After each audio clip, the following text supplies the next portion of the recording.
and wooden chariots for Lord Jagannath. And the goddess Subhadra is in final phase, including Lord Balabhadra. At the Jagannath temple, devotees will pull the deities to the temple, where they will stay for a week before returning. A chariot artisan expressed pride in contributing to the festival. A tragic road accident near the 59-kilometer point on the Purvanchal Expressway in Ameethi's Shukla Bazar area claimed the lives of 5 people, creating panic in the region. The accident involved an ambulance transporting a dead body from Haryana, which crashed with 6 people on board. Following the incident, police reached the spot and initiated rescue and relief operations.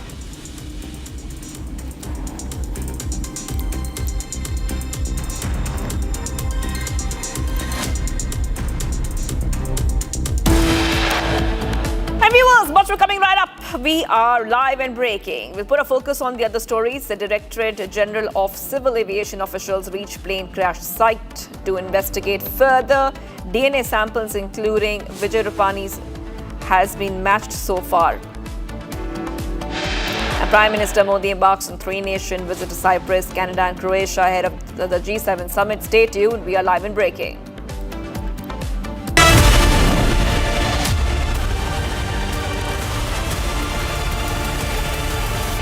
मेरी नई Hyundai extra तुमने भी तो कल नई car ली है ना, उसमें भी तो होगा ना ये वॉइस इनेबल सनरूफ है ना अंकल, सिंगर इनेबल सनरूफ। और बेनिफिट्स ये तो मिले होंगे ना? ये मिला। हाँ?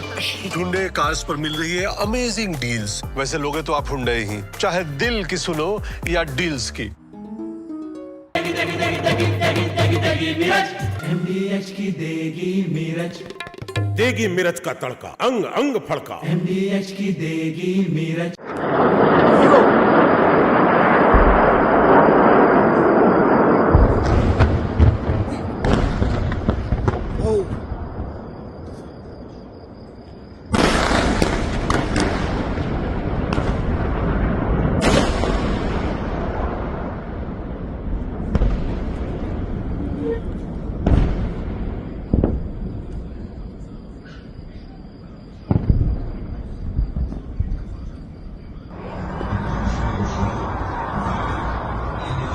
Himalaya.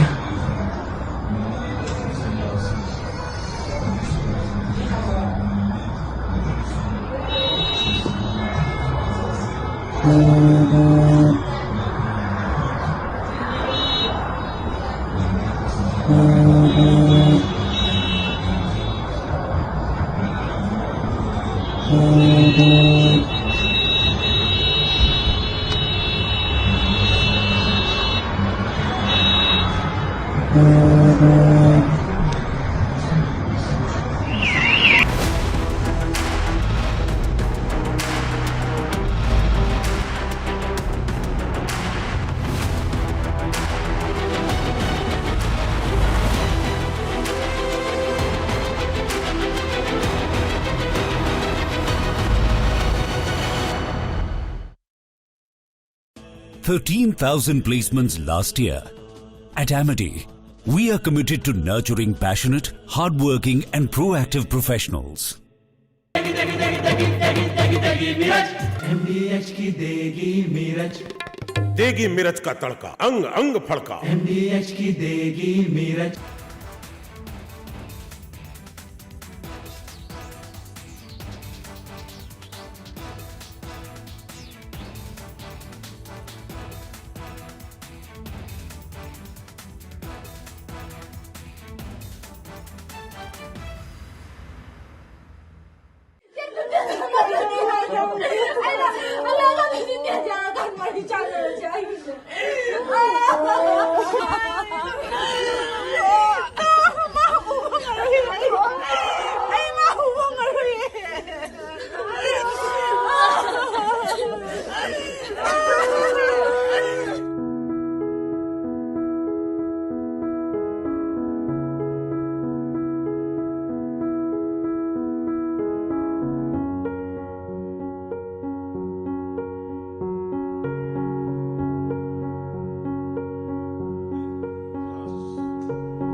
विमल में गुलिस्तां के ये कुछ लजीज फरिश्ते जब साथ घुले तो जी ललचाए और दिल कहे कि स्वाद की जुबान में खुद को ऐसे डुबाऊं कि निकल ना पाऊं। विमल की जुबान कुछ है ही ऐसी, मानते हैं? विमल, बोलो जुबान कैसी? ये है सीक्रेट रेसिपी MDH का जीरा सिप जल जीरा मसाला। सिप सिप जीरा सिप जीरा सिप MDH का जल जीरा सिप MDH का जल जीरा SIP.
From Asia's largest news headquarters,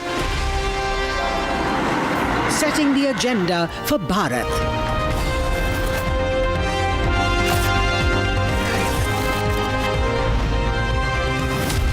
You're watching Republic.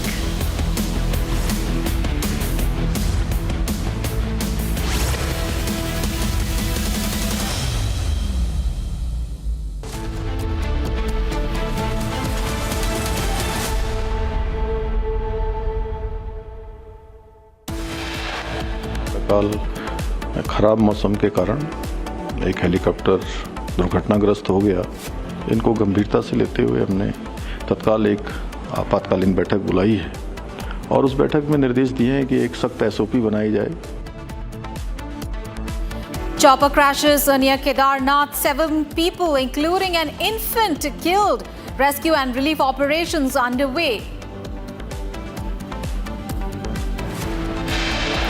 All helicopter services operating in the Char Dham region suspended.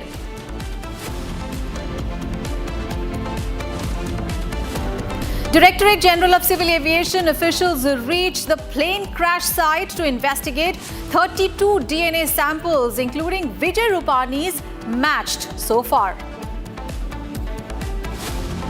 Prime Minister Modi embarks on a 3-nation visit to Cyprus, Croatia and Canada ahead of the G7 summit. In a fierce second round of attacks, Israel hits Iranian Defense Ministry headquarters and nuclear sites.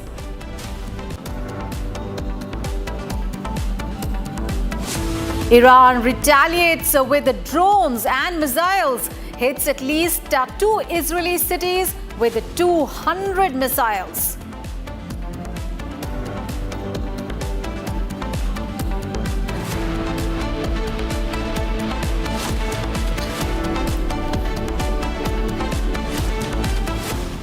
Very good afternoon. You're watching Live and Breaking on Republic TV. I'm Aishwarya Kapoor. The top story is the breaking news that is coming in from West Bengal.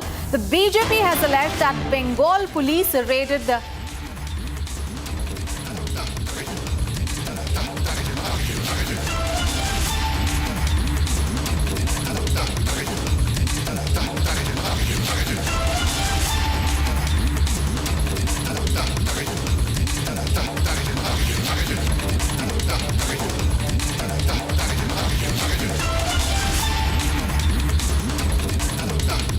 All right, breaking news is from Thiruvananthapuram, where a UK fighter jet has made an emergency landing in Thiruvananthapuram in Kerala. The UK fighter jet, which took off from Prince of Wales air carrier, that is 100 nautical miles away from the coast, made an emergency landing in Thiruvananthapuram airport. The aircraft is said to have landed after taking permission from the Ministry of Defence.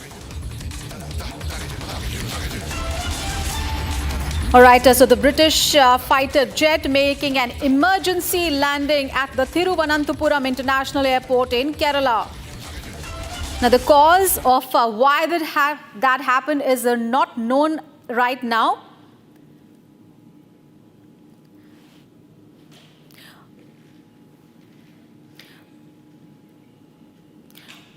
All right, we have Dr. Sumit who is joining us. He's an aviation expert. Let's get a perspective on that story. Sir, thank you so much for joining us here on Republic TV. So how do you look at this this unusual rather occurrence happening at the Thiruvananthapuram? Because it is not, is it unusual for a UK fighter jet, and that too the F-35, which is known to be a very, very stealth fighter jet, to make an emergency landing like that? Yeah, it's been like, from past 1 month, the weather in India, especially for the monsoon when it started, this year the monsoon started early. The weather is like too bad. That's the reason this emergency landing happened, because there was no complaint about technical snag over here. So this will be purely because of the weather. They don't want to take risk, especially when it comes to a crowded area, much dense populated area. They don't want to enter that. That's the reason they had did a emergency landing, which is a corner of the country at Trivandrum Airport, which is just near to the beach. Right, but this fighter jet that we are talking about, it is one of those fighter jets that have been making sortie over the Indian Ocean, and it has also taken part in maritime exercises as well. So, such an aircraft making an emergency landing, should it be a cause of concern? Yes, definitely a cause of concern. Definitely because we are just waiting from the information from the ATC that what was the reason they had given. Because initially we had got the information that because of the weather they are not able to land. But these engines are super powerful engines, and especially these are made for the wars. So they should be able to fly in the bad weather also. But just we have to wait for another 1 hour now to get the exact information from the Trivandrum Airport. All right. Thank you, Dr. Sumit, for joining us and sharing those perspectives on that story. Thank you so much. And viewers, we have more breaking news coming in, this time from Ahmedabad, where a total of 32 DNA samples have been matched from the plane crash, and 12 bodies now have been handed over to the bereaved families.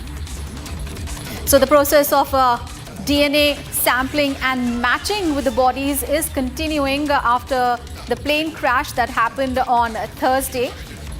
And there is a whole team of hundreds of doctors that are carrying out these procedures at the civil hospital in Ahmedabad. And what we do know right now is that total of 32 DNA samples have been matched from the Ahmedabad plane crash, and 12 bodies have been handed over to the families.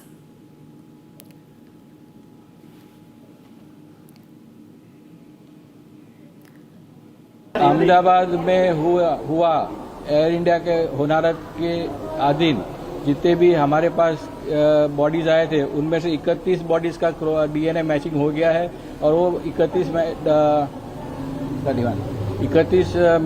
Matched body में से 12 लोग अपने रिश्तेदार का शव लेके चले गए हैं।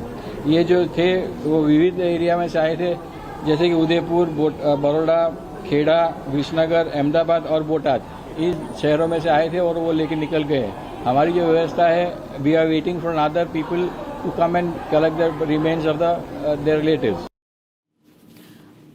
Alright, so that information about how the DNA sampling and the process of matching it with the bodies is going on at the civil hospital in Ahmedabad.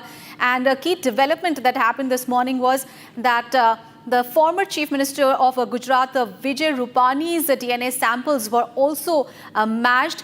And now a decision is being taken about how the last rites will be carrying out. The BJP, of course, has planned for a long procession across Rajkot. Let's get more details from Gopi, who's joining us from Ahmedabad's civil hospital. Gopi, of course, we do know at this moment we have a number, 32 bodies have been identified. The DNA has matched, including the former Chief Minister Vijay Rupani's. Tell us more on what you are witnessing right now and how the final last rites of the former Chief Minister will be done.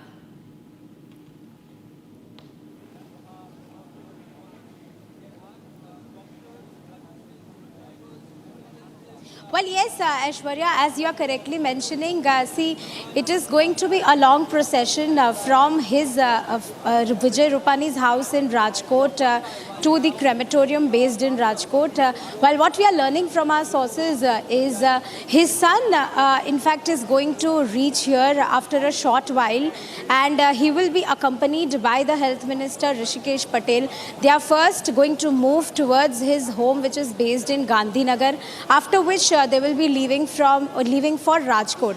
This is what we are learning from our sources as of now. The body is still here. I would ask my camera person to kindly show you. This is the mortuary complex of civil hospital where his mortal remains are kept. In fact, all the bodies since morning have been given from this very complex. But also what we are learning from our sources is 15 bodies have already been handed over to the respective families as yet, and over 42 samples have been matched. While what we can tell our viewers is that the final procession might happen in Rajkot at around 6 p.m. today. That is what we are learning from our sources, as Rajkot is far from Ahmedabad. So the body will first be taken to Gandhinagar, while from Gandhinagar the body will then be taken to Rajkot. Back to you. All right. Thank you so much for those details there. You keep tracking those developments. We'll keep coming back to you. And our colleague Akhil has confronted an Air India official about the crash in Ahmedabad that killed all the 240 people on board except one. Let's take a listen on what she had to say. What all input you have received? Did you get any information from the AI? Ma'am? You are from the AI India team. What all information you have received? Ma'am? 1 minute. What all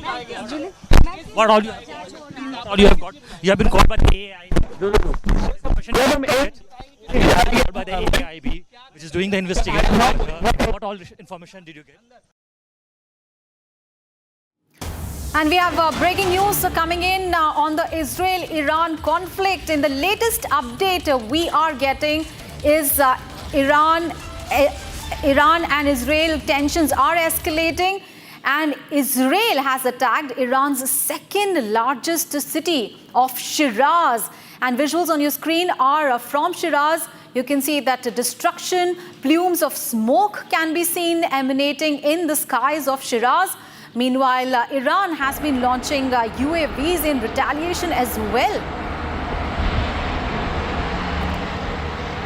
So the barrage of firing really continuing from both the sides, and the conflict is getting complex day by day as both sides are not letting off in their hostilities. And now Israel has hit Iran's second largest city. Those visuals are from Shiraz. You can see the destruction going, the plume of smoke, black smoke emanating from the city. And this is Iran's second largest city. Iran's nuclear projects, as well as also oil fields have also been hit. Krutarth is joining us for more details. Krutarth, what more details do you have about the Iran's second largest city being hit by Israeli forces? What details do you have? Indeed, Aishwarya, and the details are that this is the second largest city indeed of Iran which has been struck, but what is even more crucial about it is that it is believed that there are certain ballistic missile production capabilities which are developed, the factories or the assets and which have been invested in this city, which have been particularly on the radar of Israel. Now, we have seen since June 13 that Israel has heavily focused its entire armament and attack on decapitating Iran's capacity to develop nuclear weapons, to build ballistic missiles in particular. And this strike also seems to be a very targeted strike in that regard. However, we have seen civilian casualties severely being reported from both Tel Aviv and Haifa in Israel, as well as various Iranian cities, as these precision strikes also have a huge risk to the civilian population living in these areas, as many of these factories and many of these assets are also located near heavily populated areas. In the recent event of strikes that we have seen in Shiraz, there has been smoke that has once again been seen. These strikes have happened throughout in broad daylight, and as we can see, the situation is continuing to escalate with Israel refusing to back down. Obviously, the second wave of attack was something that was completely anticipated. In fact, last evening also we saw Iran retaliating back to Israel on major city centers as well as their military targets, which were apparently hit. However, no official confirmation is coming from the Israeli side about any military losses per se. But here now we see that Israel is undeterred in its Operation Rising Lion, and the attacks continue now in Iran, this time coming in from Shiraz, the fresh visuals coming in. It was also hit a couple of days ago. It was also hit yesterday, and today the attack on Shiraz also continues as we see plumes of smoke rising out of there. Right, tensions escalating in the Middle East, both sides continuing with the hostilities. Thank you so much for all those details there, Krutarth. And the tension in the Middle East, of course, have escalated dramatically. Deadly missile exchanges between Iran and Israel have pushed the region close to open conflict. And in the latest strikes, Iranian missiles hit neighborhoods near Tel Aviv, killing and injuring civilians as well, while Israel responded by targeting key sites in Iran, including its energy sector, as well as defense ministry as well. Here is the latest on the destruction, rising fears, and of course the human cost of this unfolding crisis.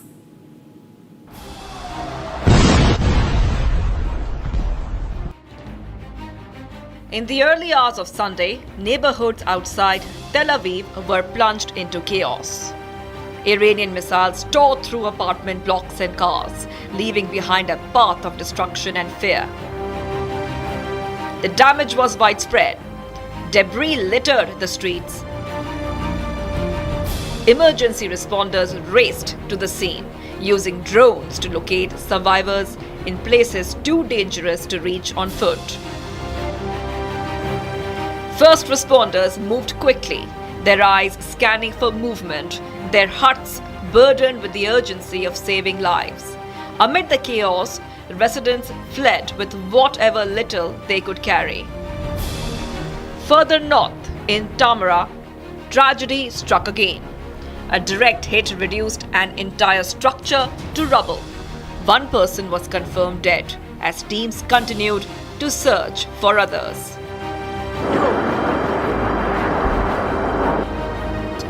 This latest exchange of fire is part of a spiraling confrontation. On Friday, Israel launched a surprise strike, targeting Iran's nuclear and military infrastructure. In retaliation, Tehran unleashed a deadly barrage of missiles and drones. Israel's counterstrikes targeted Iran's energy sector and the defense ministry headquarters, an escalation unprecedented in recent years. Israeli President Isaac Herzog warned that the region is at a historic crossroads. We are now at a historic crossroads, not only for Israel, but for the entire Middle East. On the one hand, the threat of terrorist jihad that seeks to dominate the region, whilst on the other, there's the vision of partnership, hope for the better future, and peace, what I call the day after. While Iran's leaders called on the international community to condemn what they described as violations of their sovereignty. کرد و عواقب او رو بیچاره خواهد کرد به توفیق الهی. انشاءالله با قدرت عمل خواهد شد و با اونها مماشاتی نخواهیم کرد. Behind the headlines and the missiles are families, displaced, mourning, surviving. This is no longer just a military exchange. It's a humanitarian crisis unfolding in real time. יש לי תינוק פג בן 3 שבועות, הוא נולד בשבת לפני 3 שבועות בדיוק. חמוד קטן, עוד קליל. כשהתחילו הבלגנים שלשום, התחילו הירי אתמול, סליחה, אנחנו ירדנו מהפגייה. As day breaks and the dust settles, the question remains, what comes next in a region teetering on the edge of war?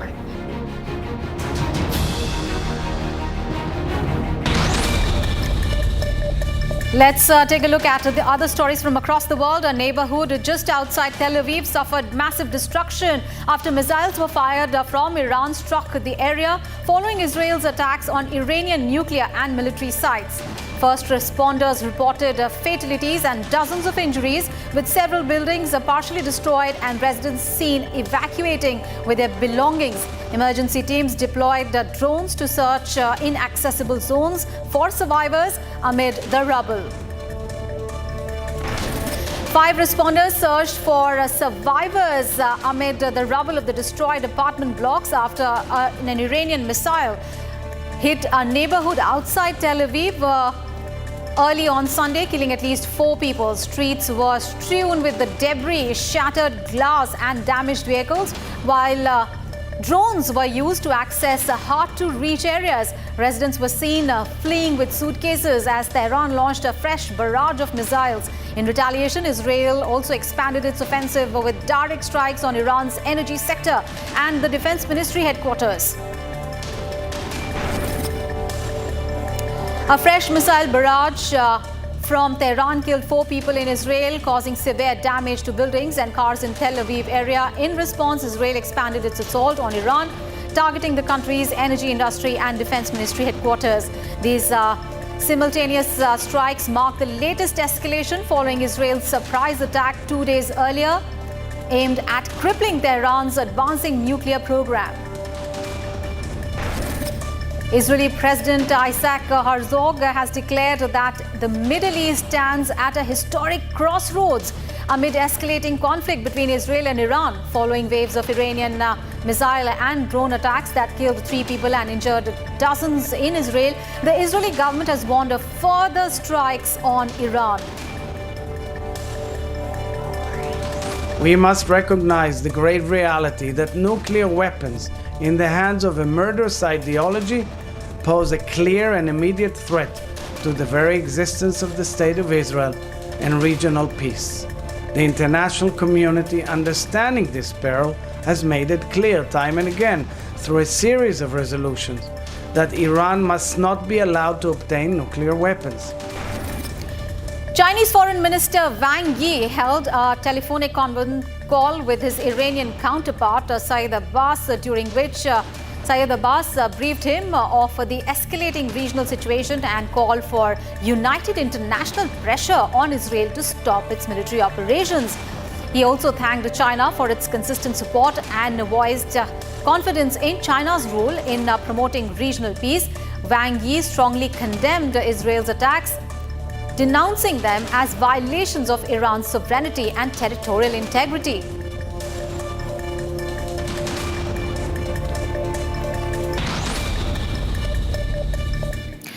And back home, a late-night police action at the BJP district office in Bankura has triggered a fierce political backlash in West Bengal. The BJP has accused the state police of acting under political pressure and attempting to undermine and intimidate the opposition. Here is a quick report. Take a look.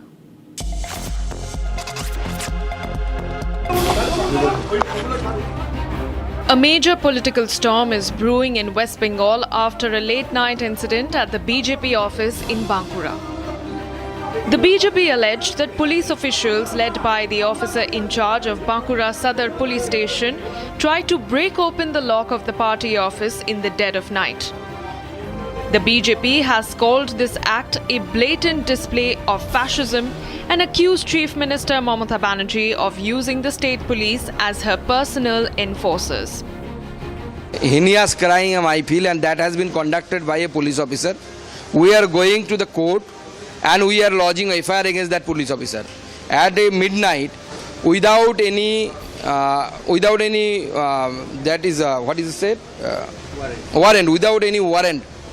They have raided the BJP office. They have broken the lock of the BJP office, and it is not accepted. And this is, BJP is the world's largest democratic party, and we will fight against it both legally as well as politically. Leader of opposition Shubhendu Adhikari echoed the outrage, slamming the West Bengal police for what he described as a cowardly attempt to harass opposition workers. He said that the officers acted like thieves and dacoits. The BJP alleges a pattern of partisan policing, citing recent incidents in Murshidabad, Maheshtala and Bolpur, where the police failed to act against mob violence.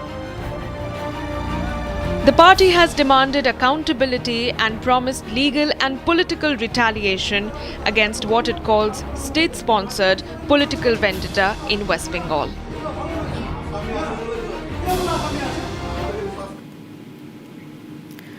And before we wrap up, we are getting you these powerful visuals of the Indian Army that is always vigilant, precise and well prepared. Take a look.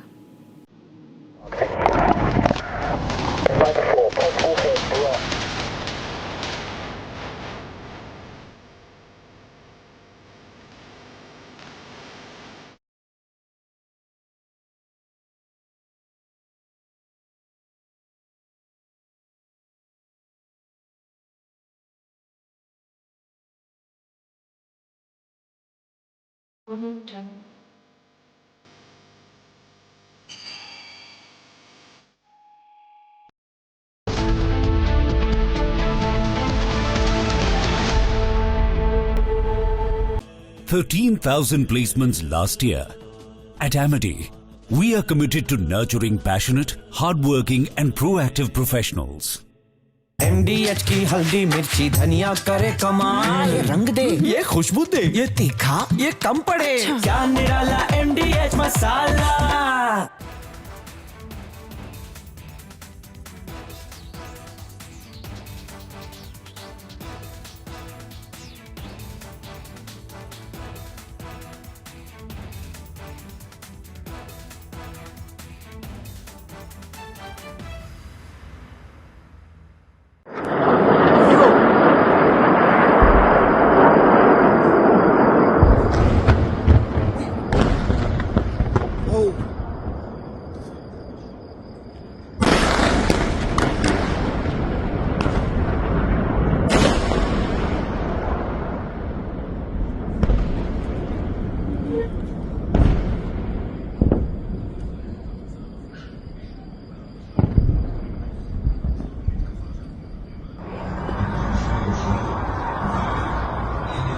Himalaya.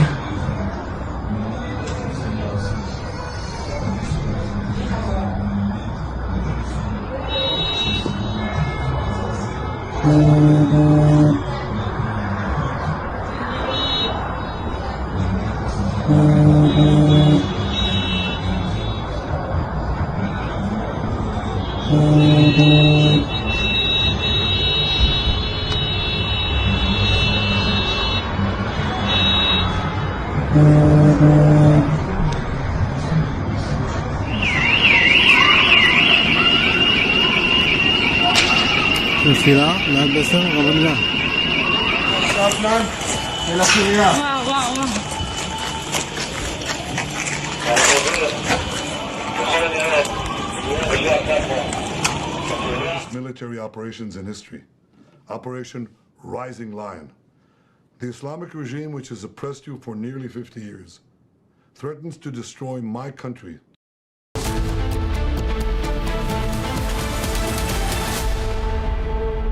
दादी के हाथों का जादू और खुशबू से महकता घर, माँ की मुस्कुराहट और खाने की सुगंध। MDH गरम मसाला, क्योंकि हर रिश्ता है स्वाद से जुड़ा। इसको घर पे लगाओगे तो शादी का तो पता नहीं, पर घर पक्का नहीं टूटेगा। रुंगटा नहीं तो घर स्ट्रॉन्ग नहीं। रुंगटा स्टील TMT बार एकदम सॉलिड।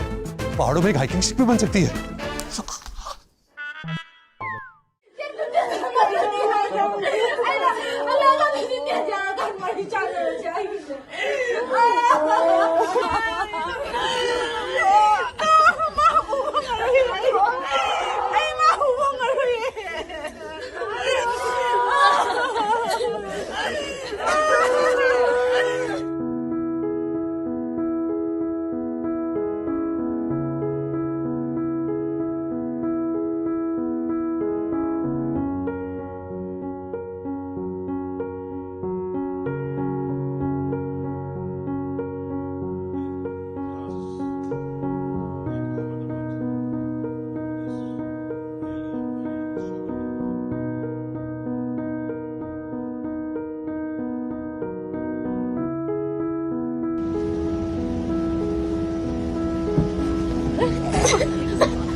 लेकिन उनके मोबाइल पे अभी चल रहा है, रिंग चल रहा है, लेकिन उठाता नहीं।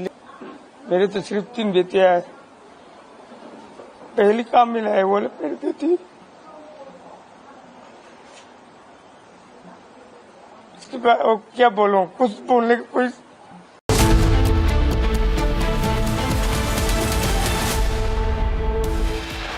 प्रातःकाल खराब मौसम के कारण एक हेलीकॉप्टर दुर्घटनाग्रस्त हो गया।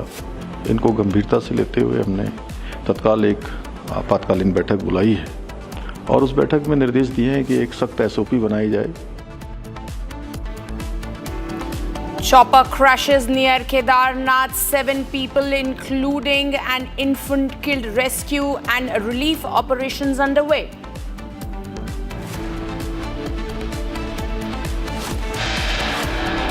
All helicopter services operating in Char Dham region suspended. Directorate General of Civil Aviation officials reach plane crash site to investigate. 32 DNA samples, including Vijay Rupani's, matched so far. Prime Minister Narendra Modi embarks on a 3-nation visit to Cyprus, Canada and Croatia ahead of G7 summit. In a fierce second round of attack, Israel hits Iranian Defense Ministry headquarters and nuclear sites. Iran retaliates with drone and missiles hits at least 2 Israeli cities with 200 missiles.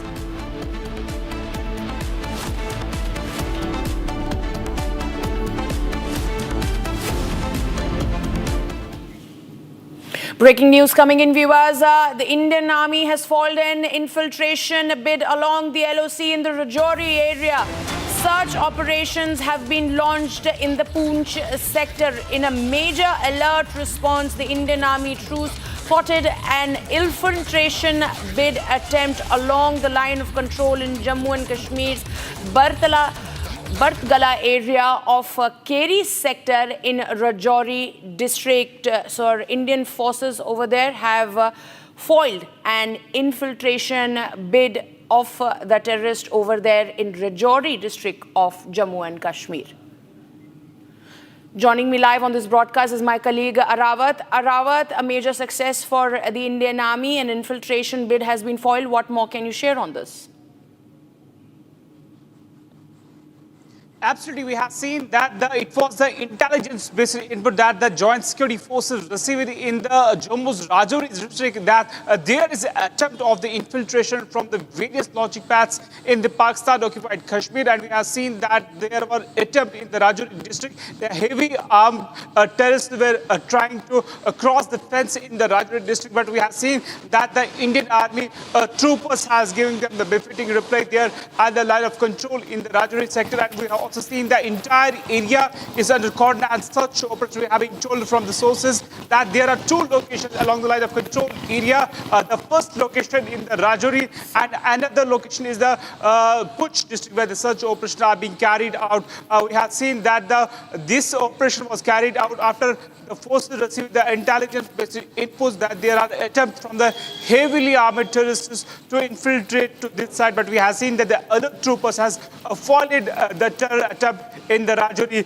So far, we have been told there is no report of that the infiltrators were neutralized or not. But yes, the search operation is on in the Rajouri and Punch area where we have seen that the massive and the joint coordinated search operation is on. Also, we have seen during the morning hours that search were carried out at residential and the relatives of the terrorists in the Punch who are affiliated with Lashkar and the Jash and the handlers who are operating from the Pakistan-occupied Kashmir, and the handlers are in touch with the terrorists associated here in the Kashmir as well as in the Jammu sector. The residents were raided this morning. So far, we have been told that the search have been carried after an infiltration attempt was foiled by the joint security forces in the Rajouri district. Yes. Well, thank you, Rawat, for those details. We'll keep coming back to you as the combing operations are still on. Moving on, viewers, shifting our focus to the state of Karnataka, where a 60-year-old specially abled woman was raped in Karnataka's Uttar Kannada district. The woman was walking when she was kidnapped, assaulted, and robbed, and following which she was also raped. The police have apprehended the rape accused, who is a history sheeter. The accused, in fact, tried to resist and flee during the arrest, after which he was shot by the cops.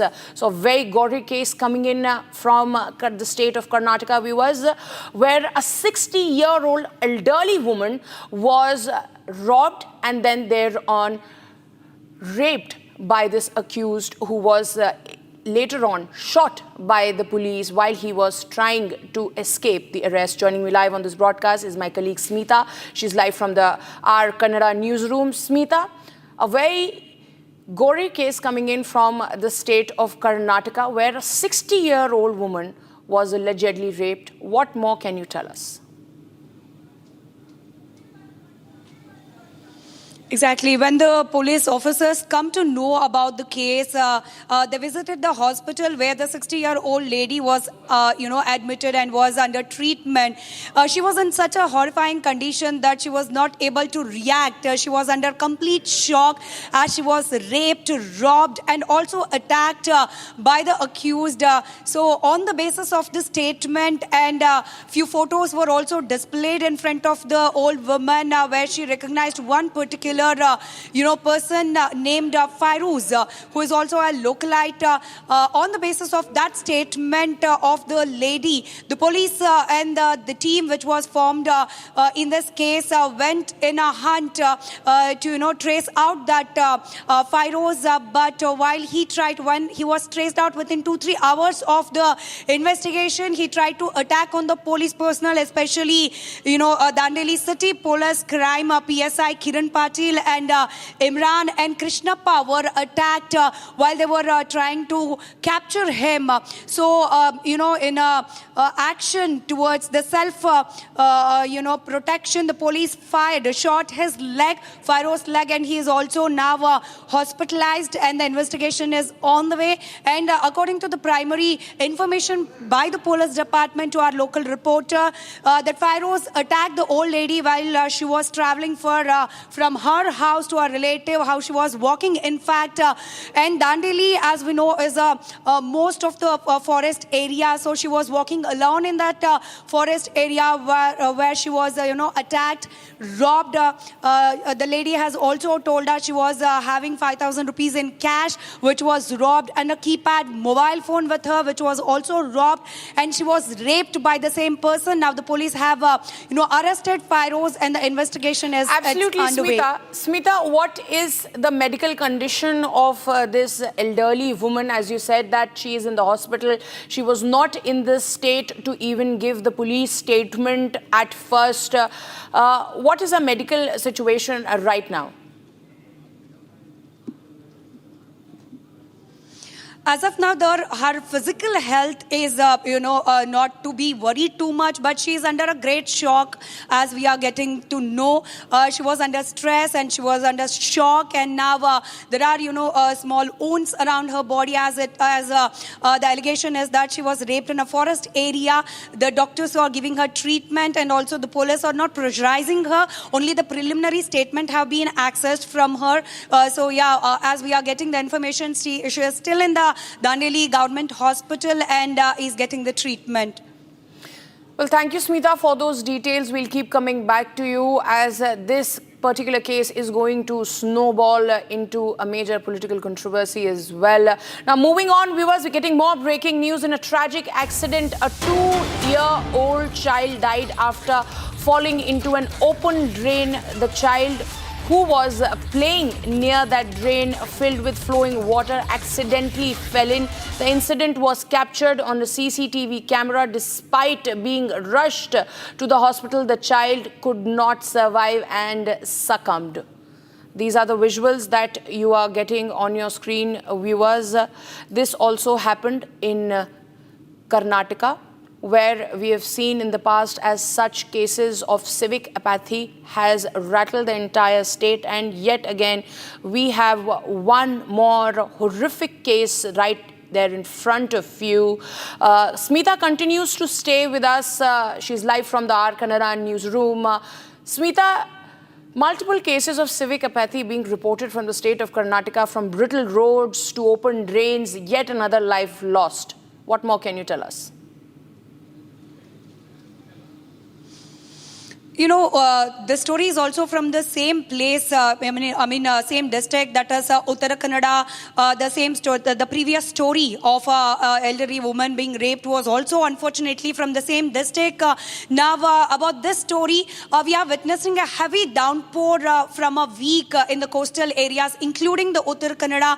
And this is a clear case of civic, departments and negligence, that the drain was kept open. Though there was a heavy rainfall in the surrounding areas, we are getting to know that two kids, Tausuf and Arju, was playing in front of their house where the drain was kept open, and both the kids fall into the drain and were drowned. One was rescued earlier, but the other kid was drowned, and after rescued he was taken to hospital. Also, this case happened 2 days before, but unfortunately the kid didn't respond well to the treatments, and we have accessed the information that the child is no more, so it couldn't be saved, is what we are getting. A clear case of negligence of the local authorities, where Uttara Kannada entire district is witnessing heavy rainfall since more than a week or 10 days, but yet there is no basic facilities. We have also seen that the main circles, the roads, the visual seems to be of some rivers or a pond where completely covered with rainwater. There is a clear-cut negligence by the civic authorities to clear the drains, to cover it up, and also make the rainwater to flow easily. If the action was taken in a proper way, if the drains were closed, probably this kid would have been saved. Absolutely, Smita. You've raised a very important point over there. Thank you for those details. Moving on, viewers, Prime Minister Narendra Modi is on a 3-nation tour, during which he will attend the G7 summit in Canada on June 16th and 17th, and will also visit Croatia. Here are more details. Take a look. Prime Minister Narendra Modi departed for Cyprus this morning. At the invitation of the President of Cyprus, Nikos Christodoulides, Prime Minister Modi is paying an official visit to the country from 15th to 16th June. As Prime Minister embarked on a 3-nation tour culminating in his participation at the G7 summit hosted in Alberta in Canada, members of the Indian diaspora have extended a warm welcome. ਅਸੀਂ ਸਾਰੇ ਤੁਹਾਡਾ Canada ਆਉਣ ਤੇ ਹਾਰਦਿਕ ਸਵਾਗਤ ਕਰਦੇ ਹਾਂ ਤੇ ਉਮੀਦ ਕਰਦੇ ਹਾਂ ਕਿ ਤੁਹਾਡੇ ਆਉਣ ਦੇ ਨਾਲ ਇੰਡੀਆ ਤੇ ਕੈਨੇਡਾ ਦੇ ਸੰਬੰਧ ਬਹੁਤ ਵਧੀਆ ਤੇ ਮਜ਼ਬੂਤ ਹੋਣਗੇ। The visit comes at a time when bilateral ties between India and Canada have been strained in recent years, primarily due to concerns over Canada's perceived leniency toward Khalistani separatist elements. However, Prime Minister's invitation by Canadian Prime Minister Mark Carney is being viewed by many as a significant diplomatic overture and a potential turning point in Indo-Canadian relations. Echoing a similar sentiment, Harpreet Singh, a Canada-based journalist, noted the importance of the G7 platform.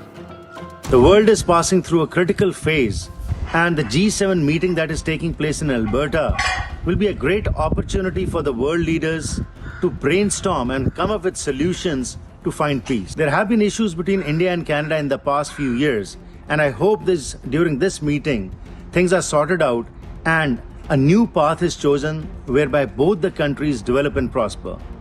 We need to have better relationship in trade, in investments, technology, and both India and Canada can prosper by this.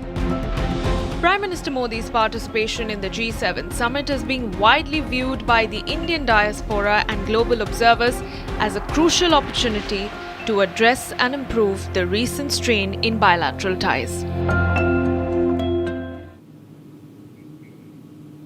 More breaking news coming in, viewers. The BJP has alleged that Bengal police has raided their party office in Bankura amid midnight chaos. The party has also called for a blockade of the police station today.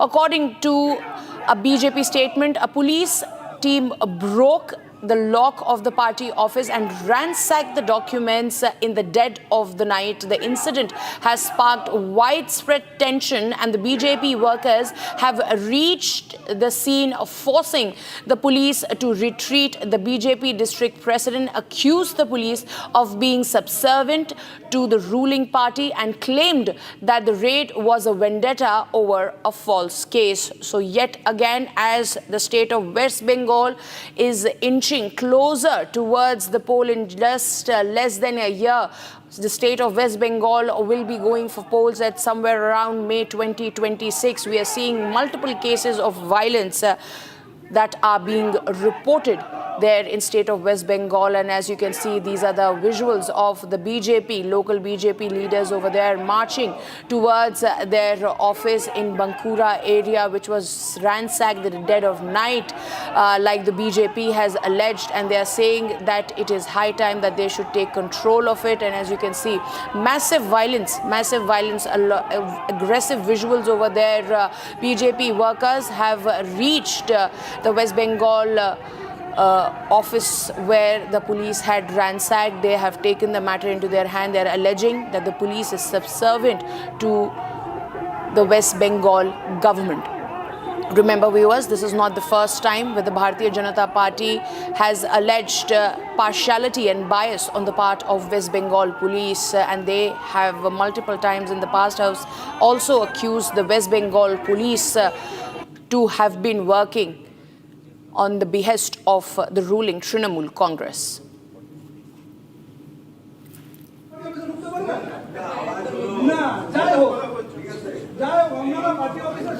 These are the visuals, viewers. As you can see on your screen, the BJP workers speaking with the police officials over there, seeking an explanation, as the Bharatiya Janata Party has alleged that they have done wrong by ransacking their party office in the Bankura area on false pretenses, on false case. And these are the visuals, as you can see, the BJP workers there taking charge, staging protest and arguing there with the police officials, alleging that the West Bengal police is acting biased and is acting on the vendetta of the Trinamool Congress.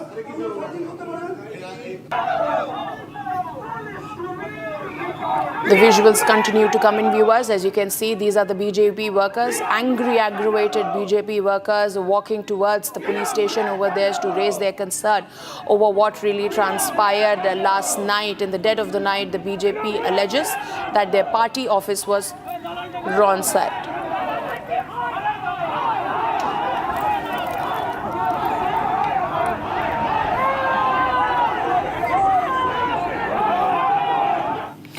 Well, viewers, that was the news coming in from the state of West Bengal. Massive allegations as polls are inching closer in the state. Now let's shift our focus to more news coming in from across the length and breadth of the nation in this edition of Bharat in 5.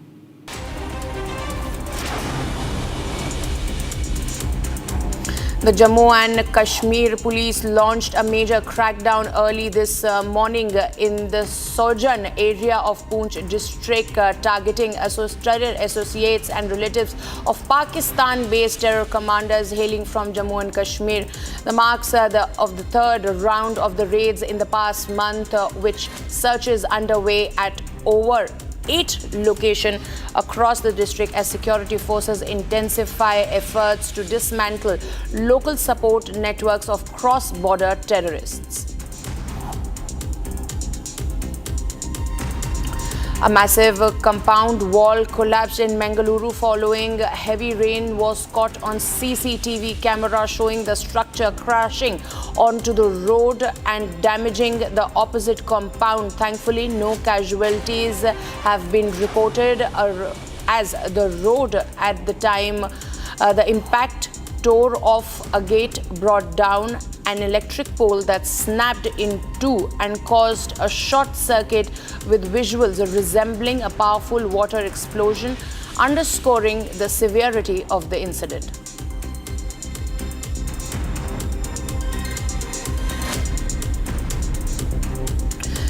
The last rites of Kalpana Prajapati, who lost her life in Air India plane crash in Ahmedabad on June 12, were held in Vadodara, Gujarat. Her son, Heer Prajapati, expressed deep sorrow over the tragic loss, stating that the grief is beyond words, but acknowledged the government's support during this difficult time.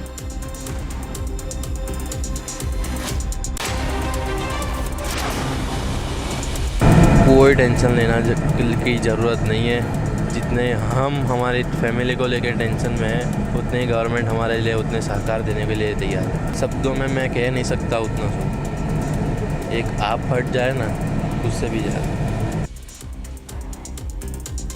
The BJP has launched a sharp attack on RJD chief Lalu Prasad Yadav, alleging that the party and its allies, including the Congress and the India Alliance, constantly insult scheduled caste and Dalits, referring to an incident where B.R. Ambedkar's image was reportedly placed beneath Lalu Yadav's feet. The BJP said that the act reflected RJD's true character and its disregard for constitutional values. The party accused the RJD of prioritizing dynasty politics and jungle raj over the legacy of Baba Saheb Ambedkar and the rights of marginalized communities.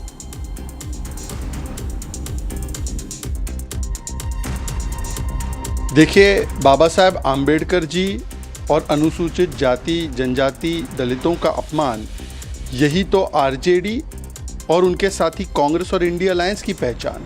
जिस प्रकार से लालू प्रसाद जी के पैरों तले आम्बेडकर जी की तस्वीर को रखा गया और आम्बेडकर जी की तस्वीर के साथ जो अभद्रता दिखाई गई, ये मूल चरित्र है आरजेडी का।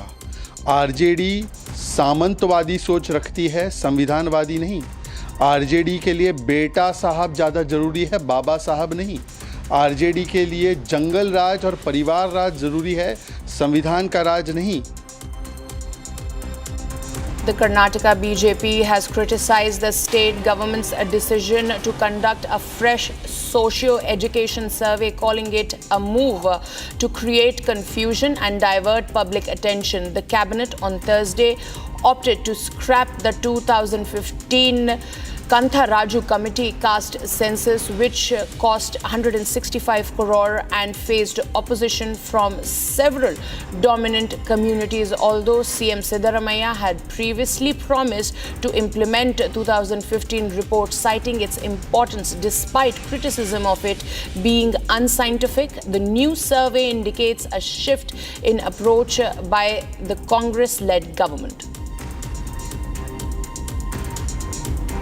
In a response to continuous heavy rains and the risk of rising water levels in rivers and streams, Dehradun police has gone into alert mode, especially in cities, areas like Rispana, Bindal. Authorities are using loud hailers to warn residents living near riverbanks to stay away from the water during rainfall and move to safer locations. The initiative aims to prevent any mishaps as the water level is expected to rise due to ongoing downpour in Dehradun and nearby hill districts.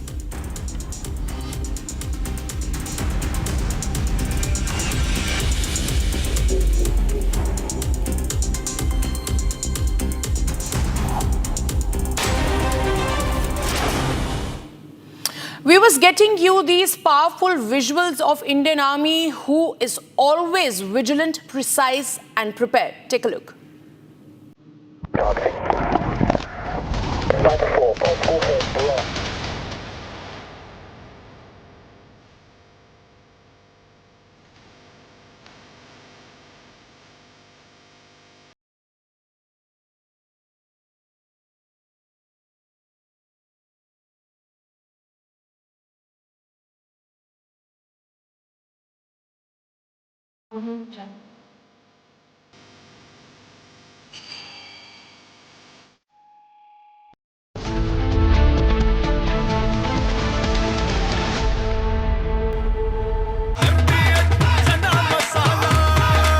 अब छोलिया हो या लोबिया, सफेद चने या काले चने, सब कुछ मजेदार बने।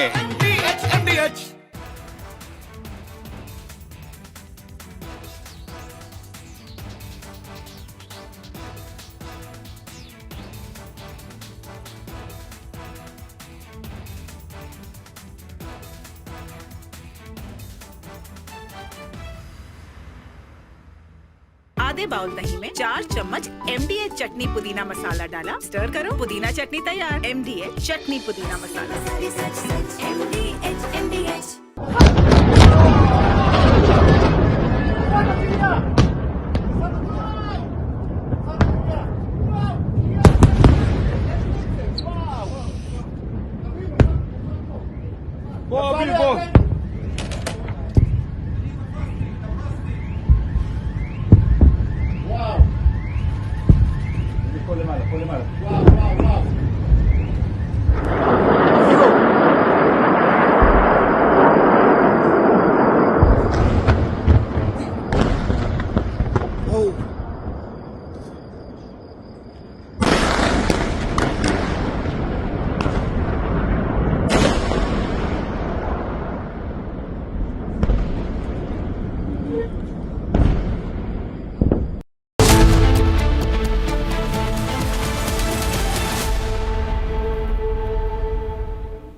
Welcome back, viewers. Iran and Israel have launched fresh attacks on each other, stoking fear of a wider conflict in the Middle East. Here's more on that.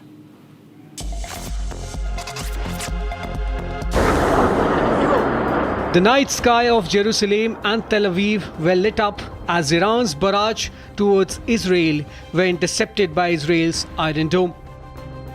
Israeli emergency workers assessed damaged buildings in Bat Yam, south of Tel Aviv. Emergency workers with flashlights searched the rubble of collapsed buildings. 7 unmanned aerial vehicles were launched towards Israel in an hour from Iran earlier this morning. All were reportedly intercepted by Israeli Air Force and Navy. Israeli Defense Forces also shared images of the Home Front Command operating at the impact sites across Israel. Iran's retaliation comes after Israeli Defense Forces struck Iranian Defense Ministry, nuclear weapons project site and major infrastructure sites in Tehran last night.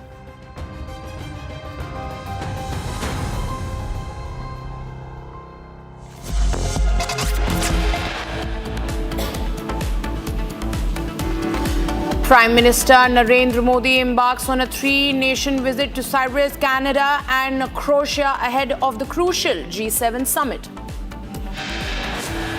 4 Maoists killed in an encounter in Madhya Pradesh's Balaghat. Weapons recovered. We'll bring you more on this, but right after a very short break. Stay tuned.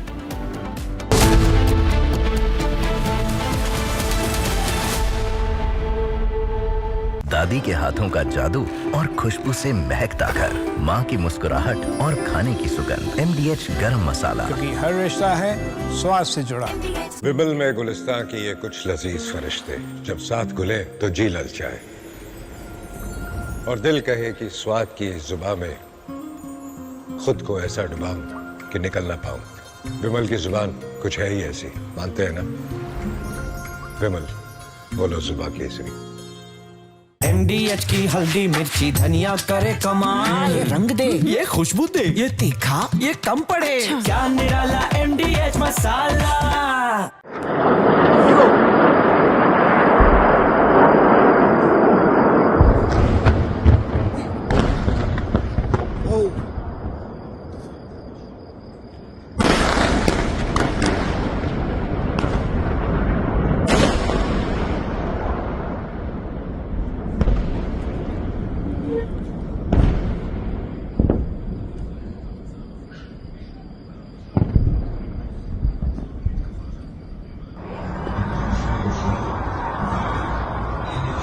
Himalaya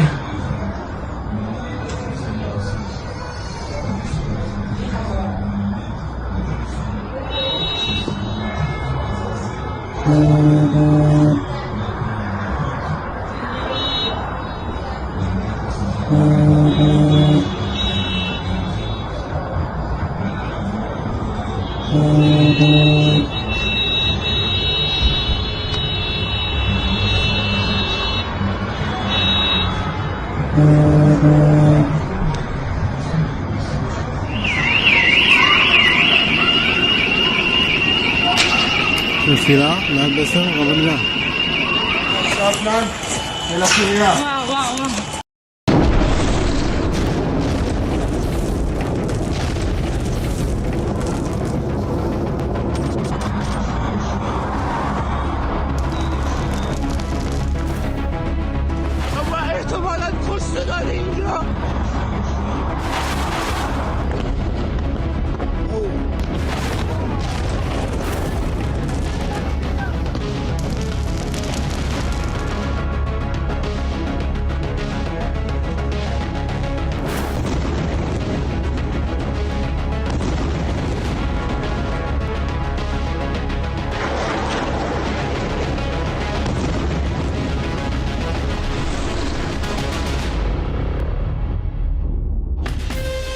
From Asia's largest news headquarters,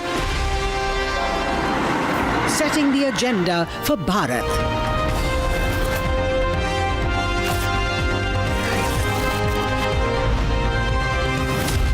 You're watching Republic.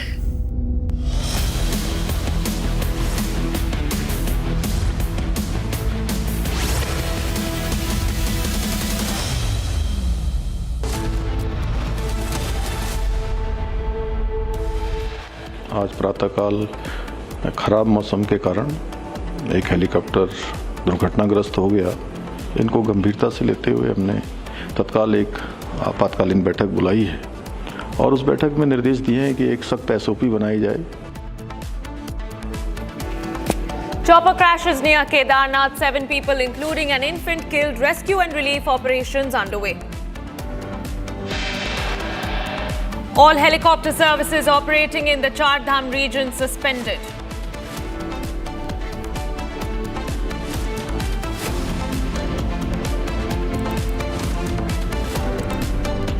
Directorate General of Civil Aviation officials reached plane crash site to investigate. 32 DNA samples including Vijay Rupani's matched so far. Prime Minister Modi embarks on 3-nation visit to Cyprus, Canada and Croatia ahead of G7 summit. In a fierce second round of attacks, Israel hits Iranian Defense Ministry headquarters and nuclear sites. Iran retaliates with drones and missiles, hits at least 2 Israeli cities with 200 missiles.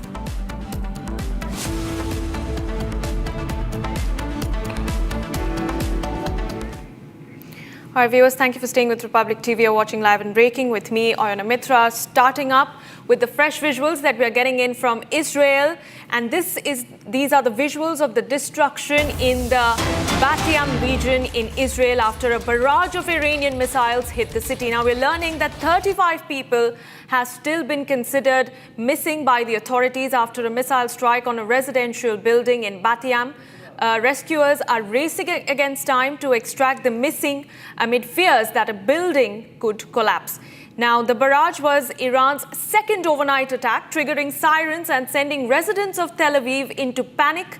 Much of central Israel, in fact, regions like Ashdod and parts of Jerusalem, into shelters just after 2:30 a.m. last night. Now, 6 people, including an 8-year-old girl, a 10-year-old boy, and an 18-year-old boy, were killed in Batiyam, and over 100 people have been reported wounded. This is the latest breaking news that we're tracking. The visuals are on your screen from Batiyam, and this is the latest visual that we are getting in the wake of an escalation in hostilities between Iran and Israel.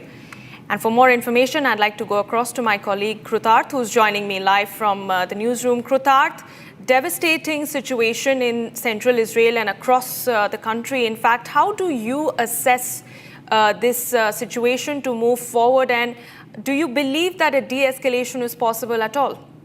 It is a very critical situation at the moment, Ayana, because as we have seen that it is the second consecutive night of escalation between Israel and Iran, and Prime Minister Benjamin Netanyahu has made it extremely clear that this operation is going to continue as further stages of escalation have been previously planned out. It also seems that the United States was also privy to the information in terms of the escalation matrix that Israel has figured out in order to completely decapitate Iran's nuclear program. However, the scenes that we have seen, in particularly coming from Batiyam, have been extremely concerning, as a ballistic missile perhaps entered and hit a civilian area, heavily populated apartment building there. As you rightly pointed out earlier, that rescue operations are underway, including women and children who have been hurt in this strike, as we see the devastation impacting. We also saw a lot of strikes happening last night, particularly in the port city of Haifa, along with Ashdod region near Tel Aviv and other parts of Israel. But this is one of the first times that we have seen ballistic missiles having a very dramatic impact in terms of contact on ground in Israel in various parts.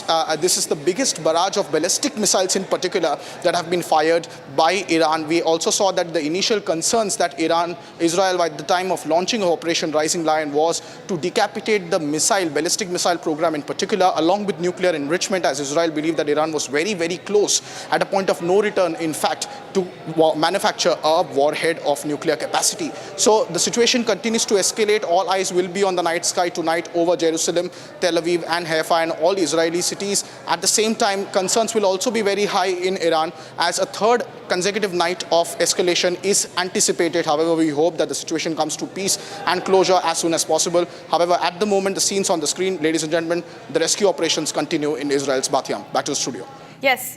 All right, Krutarth, thank you for giving us those details. We're tracking this story very, very closely as tensions continue to escalate in the Middle East. And now, viewers, just to give you a little more context, this has happened over the last few days, where deadly missile exchanges between Iran and Israel have pushed the region closer to open conflict. Now, in the latest strikes, Iranian missiles have hit neighborhoods near Tel Aviv, killing and injuring civilians, while Israel has responded by targeting key sites in Iran, including its energy sector and defense ministry headquarters. Here's the latest on the destruction, rising fears, and the human cost of this unfolding crisis.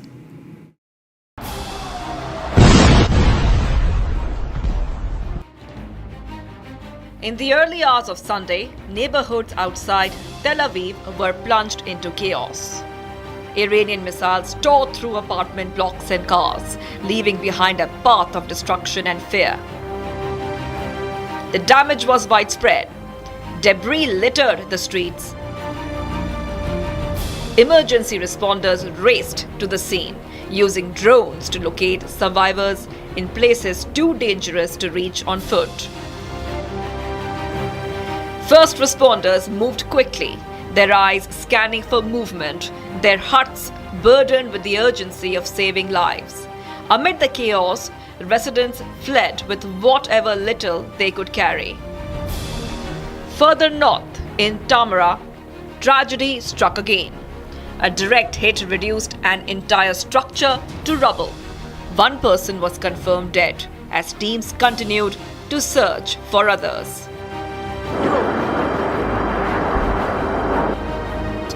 This latest exchange of fire is part of a spiraling confrontation.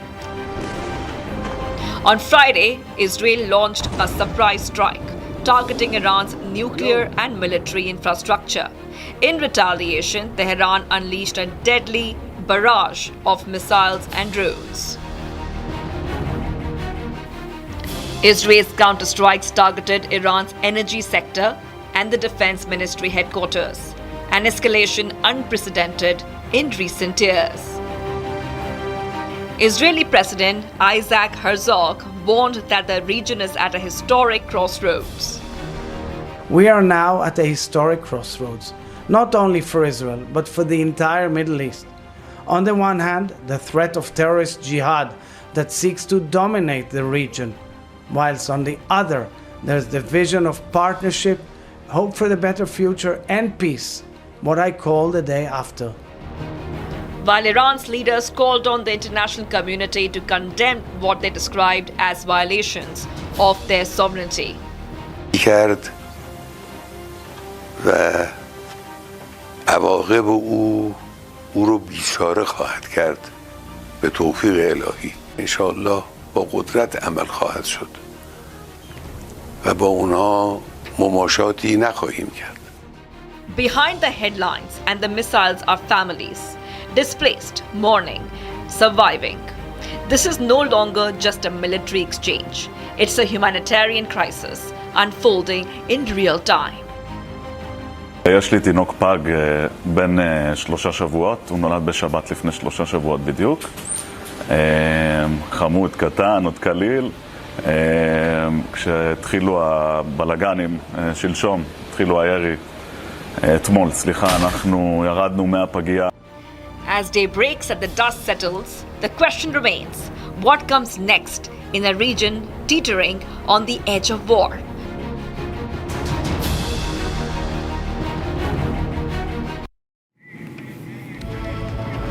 All right, viewers, there you have it. You saw the visuals from on the ground. There's chaos, there's panic across the streets of Tel Aviv as people, the common man, is scrambling to save their loved ones amid this conflict. Now, do stay on with us as we get you the most compelling set of visuals straight from the conflict zone.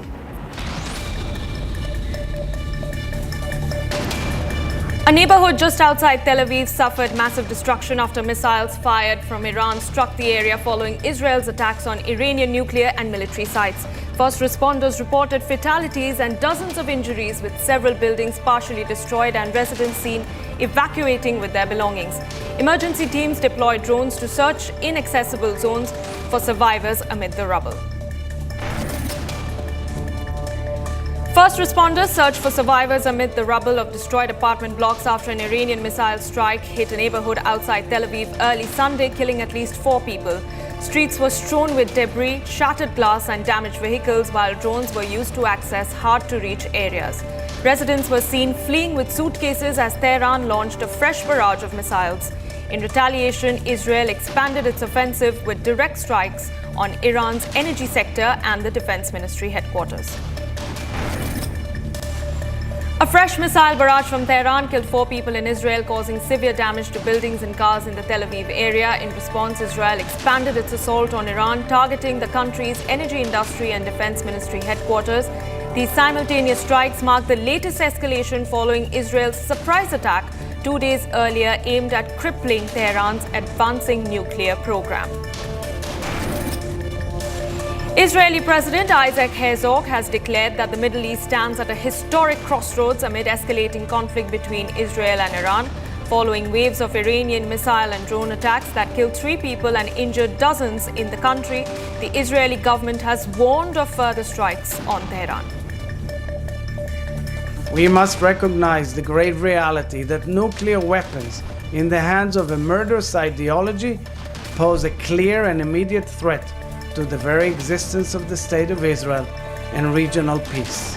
The international community, understanding this peril, has made it clear time and again through a series of resolutions that Iran must not be allowed to obtain nuclear weapons.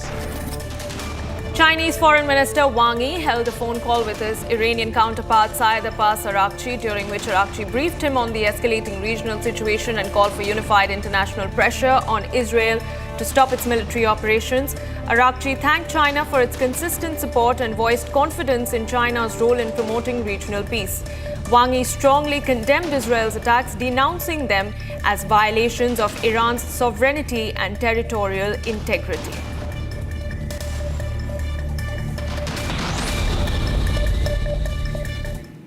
All right, viewers, now in this next explainer, we break down the latest and most critical developments in the escalating conflict between Israel and Iran. With over 150 missiles fired in a dramatic retaliation, rising tensions in the Middle East are sparking fears of a broader regional war or even a potential World War III. Take a look. So as we all know, Iran has been attacked and it has struck back. There was a Mutt and Jeff process going on. The Americans were negotiating with Iran to defang it of its nuclear program. They were putting a lot of diplomatic pressure on Iran to engage in this thing.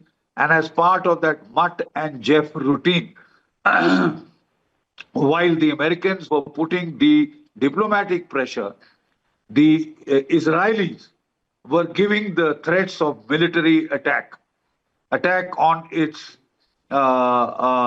nuclear sites, nuclear enrichment plants, on its petrochemical complexes, on its command and control infrastructure. So as we have seen, this attack started yesterday. That is, when Israel struck Natanz, that is the uranium enrichment facility. They struck the command and control headquarters of the IRGC, the Iranian Revolutionary Guard Corps in Tehran, and they also struck the Isfahan, as also the terminal at the island, the Kharg Island, which is the oil terminal, the biggest oil terminal of Iran. So it was a very well-planned attack launched with 200 Israeli warplanes, which stayed on their side, which flew across over Syria and well away from the Iranian border. They fired their beyond visual range missiles, especially their cruise missiles, to decapacitate, to cause serious damage to the Natanz nuclear enrichment plant. And the IAEA has mentioned that there is radioactive contamination in Natanz, which is a very, very serious affair. They also hit the Iranian Revolutionary Guard Corps headquarters. There are various figures coming out of the total number of, generals who have been eliminated. But the head of the IRGC definitely has been killed. Also, the head of the Air Force reportedly been killed. And about 3 to 4 nuclear scientists, top-class nuclear scientists who are working on the nuclear enrichment program, on the design of the weapon.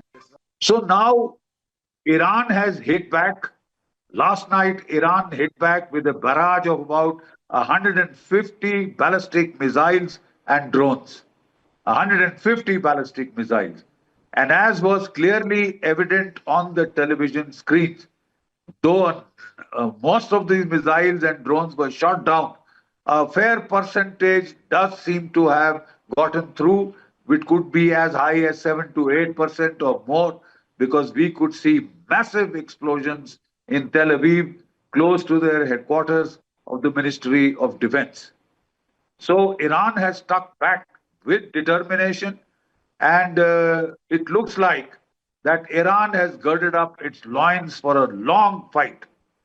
And if a shooting war starts off, Israel is talking of a 10 to 15 day long campaign in which they'll take advantage of the Iranian retaliation to hit more nuclear targets, more energy-related targets, more, command and control targets, so that their aim is to defang the nascent Iranian nuclear capability. They have said that we just will not accept a nuclear Iran. And to that extent, we will do everything possible to see that Iran does not acquire that nuclear capability. Now, where will this all lead to? Right? The simple fact is that this could, at the very least, lead to a major regional conflict. Iran has said if our nuclear facilities are attacked, we'll try and hit the nuclear facilities of Israel. If our energy facilities are attacked, we will not only hit the Israeli energy facilities, but also energy facilities in the entire Arab world. We will try and create, an energy global crisis. And if they hit the oil fields, if they hit the Persian oil Gulf oil routes, if they start hitting the tankers, then there is going to be economic chaos. They will be held to pay. You see, the simple fact is the price of oil could shoot up. The world was just recovering from the aftershocks of the Russia-Ukraine conflict. And now if, the balloon goes up in the Middle East and the oil facilities of Saudi Arabia, of Oman, Muscat, etc. are hit, if American air bases, American ground troop bases in the Middle East, which are close targets within easy reach of Iranian missiles and drones, if these are hit, it could become a shooting war that could last for months, if not years. Yes, Iran will lose finally, but Iran, their pain tolerance threshold is extremely high. 8 years they fought the Iran-Iraq war when they were, technologically far inferior in strength and capability. Today their capabilities are very high. They almost have 10,000 ballistic missiles, thousands and thousands of Shahid drones, which the Russians have used with such good effect in Ukraine. So it is a proven design which they have done. They've already hit Israel twice. The first time with drones and some missiles. The second time primarily with missiles. And even then 7 to 8% of their missiles had gotten through. The Fateh missile series and, the Shahbaz kind of series of missiles, they had been able to penetrate to targets in Tel Aviv. Even the Houthis have been able to penetrate. So when you attack in the mass, at least about 10% and less, despite Iron Dome, despite the Arrow missiles, despite the THAAD Patriots, they will get through. And they're already causing a bit of consternation and alarm in Israel proper. Will America come into the fray? Yes, if Iran keeps hitting at Israel and if Iran escalates vertically and horizontally to widen the spread of the war to the petrol oil refineries in Saudi Arabia, in Oman, Muscat, Bahrain, etc., and also targets the American bases where American troops are staying, are based currently, then it could, all bets are off. China is likely to support Iran. Russia, though bogged down in its own war in the Ukraine, has already provided Iran a fair amount of high-tech weapons and equipment. They are not a match with the Israelis. But the fact is, they do give Iran the capability to inflict damage of a very, very serious order. So that exactly is the problem. And if it lengthens out, then you can be sure that over a period of time, other actors could join the conflict. You may destroy Iran. You may destroy Iran. You may try and carry out regime change there. But the threshold of tolerance of the Iranian people, their pain thresholds are extremely high.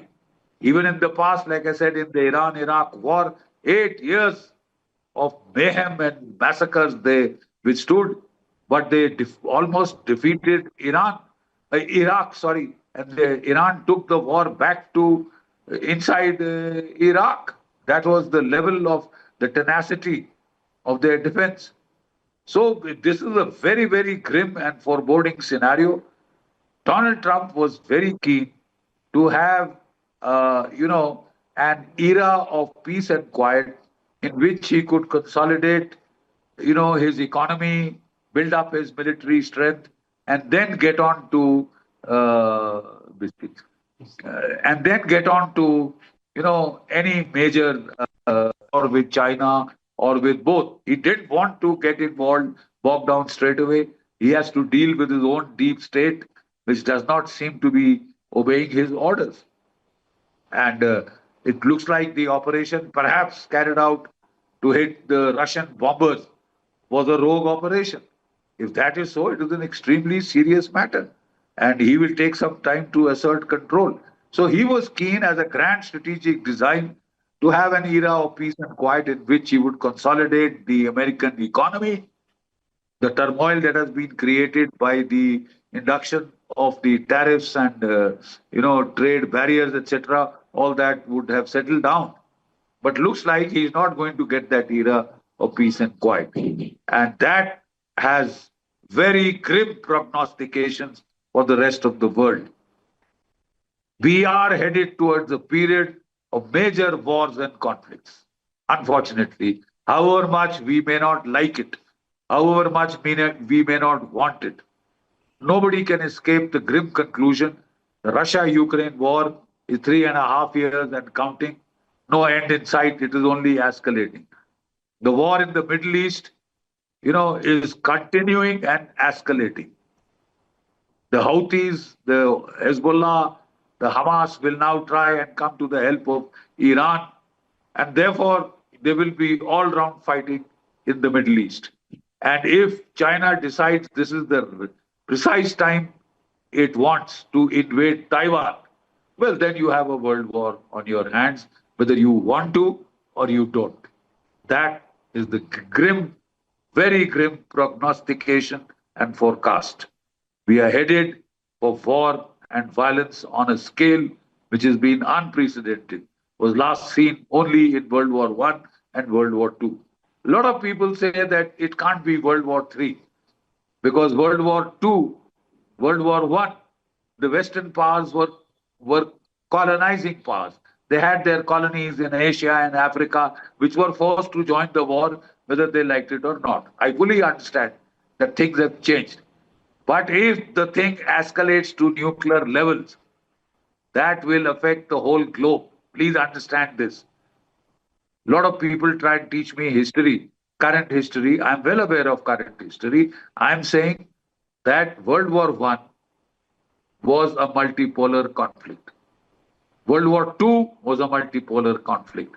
Today, again, we have a multipolar global environment with America, Russia, China, India, Japan, Brazil, South Africa, etc. as the major global powers. And Europe, of course, still a center of power, though it can't operate entirely on its own without American help. We are in a multipolar environment. And historically, multipolar environment for scale of global conflicts. We hope it doesn't turn out to be that, but I'm sorry, the way things are headed, the prognostication seems grim. Thank you.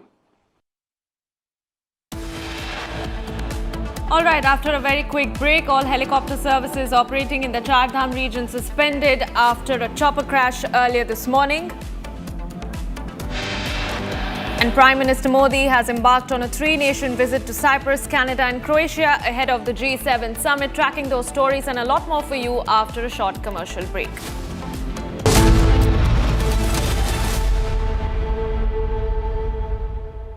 "13,000 placements last year.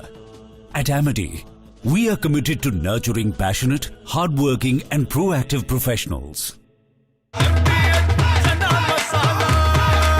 अब छोलिया हो या लोबिया, सफेद चने या काले चने, सब कुछ मजेदार बने।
लेकिन उनके मोबाइल भी अभी चल रहा है, रिंग चल रहा है, लेकिन उठाता नहीं। मेरे तो सिर्फ 3 बेटियां हैं। पहली काम मिला है बोले मेरी बेटी, क्या बोलूं, कुछ बोलने की कोई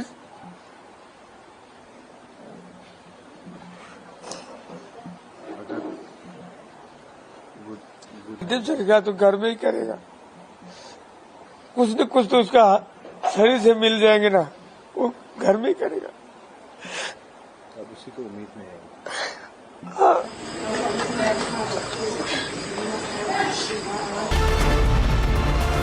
Each night on prime time, we don't just bring you the news. We lead it with responsibility, asking the toughest questions, breaking the biggest stories, setting the national agenda. At the Republic School of Journalism, you learn how to front the news with clarity, confidence, and conviction. The RSJ Diploma program begins on the 30th of June. Your prime time starts here.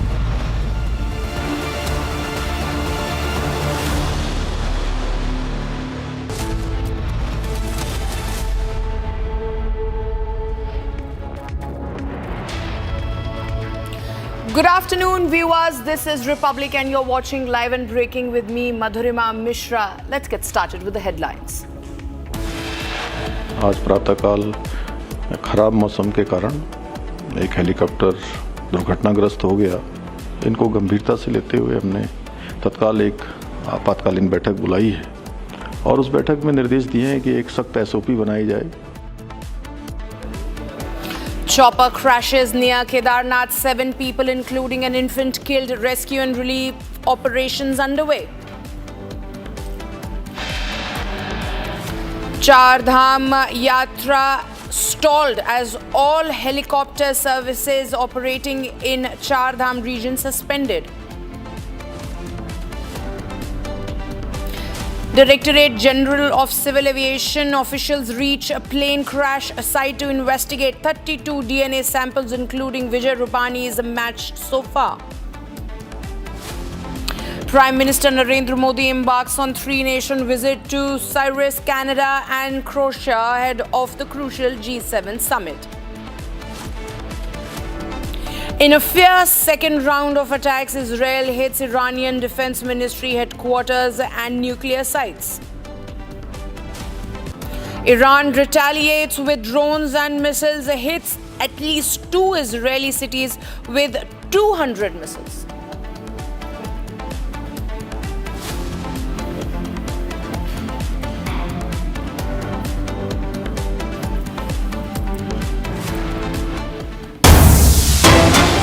Breaking news coming in, viewers. Total 32 DNA samples have been matched from the Ahmedabad plane crash site. 12 bodies have been handed over to the bereaved families.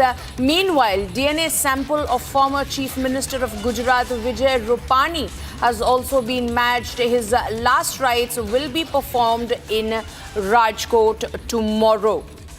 Big breaking news coming in from Gujarat, viewers, where there are efforts being made, all hands on deck, to make sure that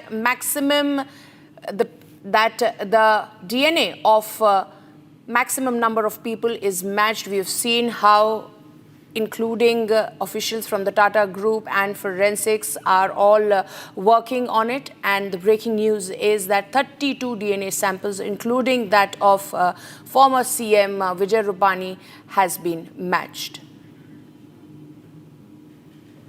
Ahmedabad में हुआ air India के होनारत के अधीन जितने भी हमारे पास bodies आए थे, उनमें से 31 बॉडीज का DNA मैचिंग हो गया है और वो 31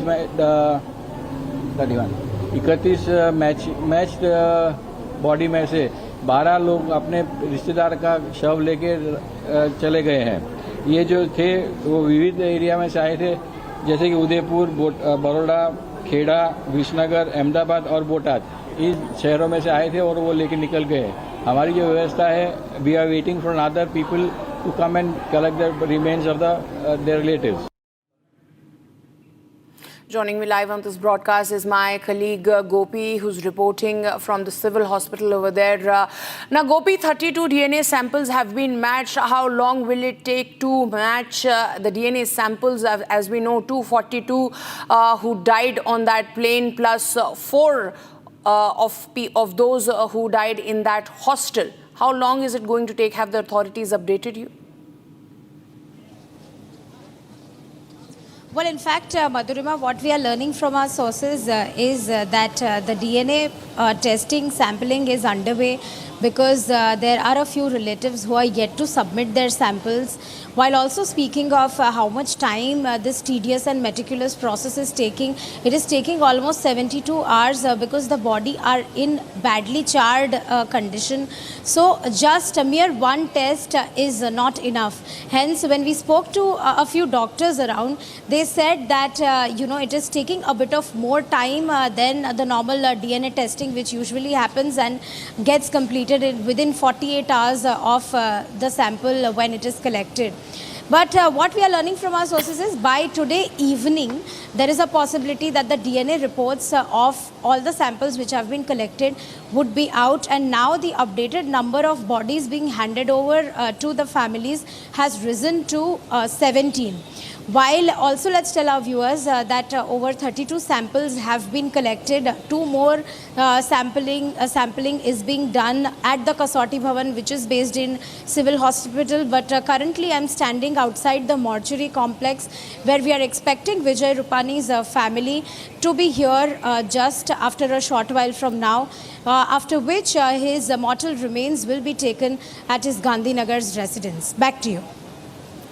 Well, thank you, Gopi, for those details. Meanwhile, viewers, Air India officials, DGCA officials, all have been reaching the crash site. Now, my colleague Akil has confronted the Air India officials over there. Take a look. Chasing the wrong person. What all input you have received? Did you get any information from the AI? Ma'am? You are from the Air India team. What all information you have? Ma'am? 1 minute. What all?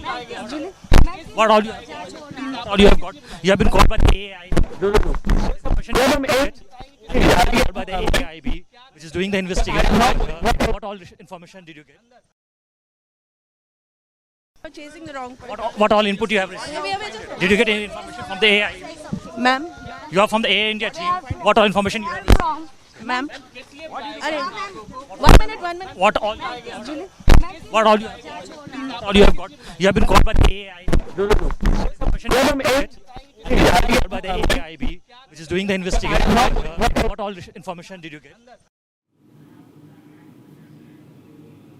Moving on, viewers, we're getting more breaking news in the latest update that we are getting in on Israel. Iran escalating tensions is that Israel has attacked Iran's second largest city, Shiraz. Visuals on your screen, viewers, are from Shiraz.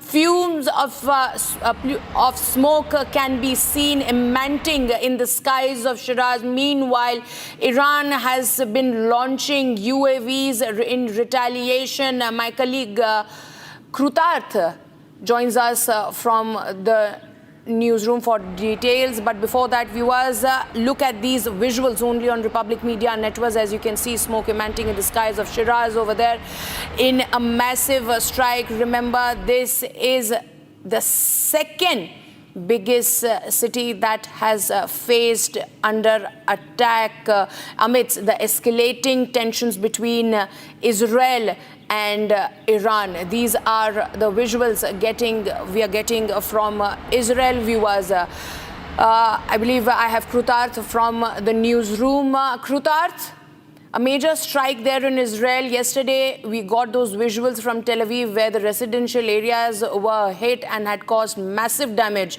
Now it's Shiraz. What more can you share? Indeed, Madhurima, it's a big developing story that is happening at the moment in the second largest city of Iran, where it is believed that many ballistic missile manufacturing assets as well as ballistic missile assets were stationed by Iran. Now, it has been very clear since day one when Operation Rising Lion, that is what Israel is calling this entire mission, was launched, that this is going to target Iran's nuclear capabilities. At the same time, it is also going to specifically target Iran's ballistic missile capabilities. These strikes seem to be in alignment of that. It is the third consecutive day of of rapid escalation. In the last 3 days, we have seen Iran's top leadership being wiped out in Tehran, as well as its major nuclear sites and nuclear scientists being specifically targeted through various overt and covert strikes. At the same time, today now for a third consecutive day, we are seeing massive escalations. Obviously, there have been a lot of civilian casualties on both sides. Iran has lost closely 80 people have been reported dead in Iran in these strikes, and 800 have been injured in Israel. This data is also coming in where close to 10 people have lost their life, and 20 others are missing at the moment in the rubble, as we saw yesterday night a barrage of ballistic missiles landing there. But what is extremely concerning now that the situation is not de-escalating at the moment, and the anticipation is that perhaps tonight as well you could see substantial escalation from the side of Iran in terms of its further proceedings in terms of retaliating to Israel's decapitating and preemptive strikes against its nuclear program. Yesterday we saw another red line which was crossed by both sides, which was targeting of energy infrastructure. Particularly the civilian targeting has also been a matter of concern. Whether they were deliberate or whether they were misfires is something that remains to be seen. However, both sides are pointing fingers on each other in deliberately targeting civilians. That is something that will continue to remain a theme as long as this operation is on. However, concerning visuals coming in from Iran's second largest city, where now a recent strike has been reported. Back to the studio. Yes, Krutat, stay with us. We're getting more breaking news at the moment. We're getting in visuals of destructions in Batyam in Israel after a barrage of Iranian missiles hit the city. 35 people are still considered missing after a missile strike on the residential building in Batyam. Rescue operations are underway. Multiple teams are racing at the spot against time to extract the missing amid the fears that the building could collapse. The barrage of missiles that Iran has fired. Now this is Iran's second overnight attack, triggering sirens and sending residents of Tel Aviv, much of in central Israel over there. So these are the visuals that we are getting in, viewers. As you can see, that massive destruction there on your screen. Krutat, what more can you share on this? Madhurima, and these are visuals coming in from a residential and an apartment complex in Batyam. Yesterday night, we saw a massive barrage of ballistic missiles being particularly launched in Haifa and Tel Aviv and the surrounding areas. This particular case was where a ballistic missile ended up landing on a residential block in the Batyam region, as you rightly pointed out. Most of the civilians in this residential block were inside a shelter, and as far as the information that we have received from the IDF is that most of the people who was there in the shelter during the time of the attack on this residential complex are absolutely safe. However, so far 6 bodies have been unfortunately pulled out from the site of the wreckage that has been left in the aftermath of the very terrible ballistic missile barrage that was launched last night by Iran on Israel in terms of retaliating to Operation Rising Lion. At the moment, the civilian casualties are minimal, however, because there was a prior warning and a lot of people were indeed in shelters. However, unfortunately, 6 people have lost their life, including some women and children. That is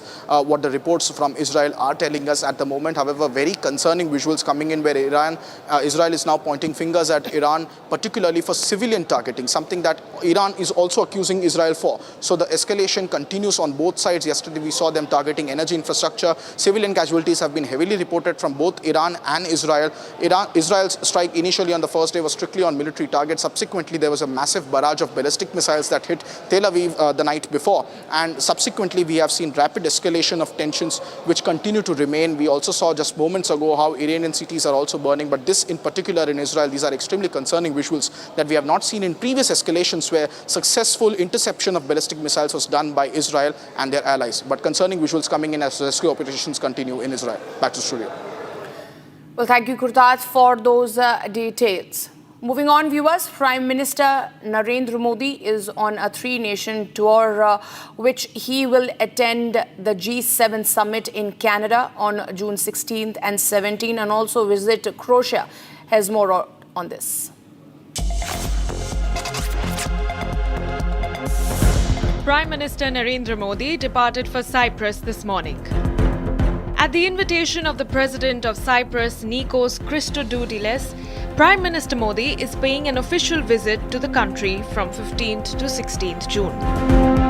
As Prime Minister embarked on a 3-nation tour culminating in his participation at the G7 summit hosted in Alberta in Canada, members of the Indian diaspora have extended a warm welcome. ਅਸੀਂ ਸਾਰੇ ਤੁਹਾਡਾ Canada ਆਉਣ ਤੇ ਹਾਰਦਿਕ ਸਵਾਗਤ ਕਰਦੇ ਹਾਂ ਤੇ ਉਮੀਦ ਕਰਦੇ ਹਾਂ ਕਿ ਤੁਹਾਡੇ ਆਉਣ ਦੇ ਨਾਲ ਇੰਡੀਆ ਤੇ ਕੈਨੇਡਾ ਦੇ ਸੰਬੰਧ ਬਹੁਤ ਵਧੀਆ ਤੇ ਮਜ਼ਬੂਤ ਹੋਣਗੇ। The visit comes at a time when bilateral ties between India and Canada have been strained in recent years, primarily due to concerns over Canada's perceived leniency toward Khalistani separatist elements. However, Prime Minister's invitation by Canadian Prime Minister Mark Carney is being viewed by many as a significant diplomatic overture and a potential turning point in Indo-Canadian relations. Echoing a similar sentiment, Harpreet Singh, a Canada-based journalist, noted the importance of the G7 platform. The world is passing through a critical phase, and the G7 meeting that is taking place in Alberta will be a great opportunity for the world leaders to brainstorm and come up with solutions to find peace. There have been issues between India and Canada in the past few years, and I hope during this meeting things are sorted out and a new path is chosen whereby both the countries develop and prosper. We need to have better relationship in trade, in investments, technology, and both India and Canada can prosper by this.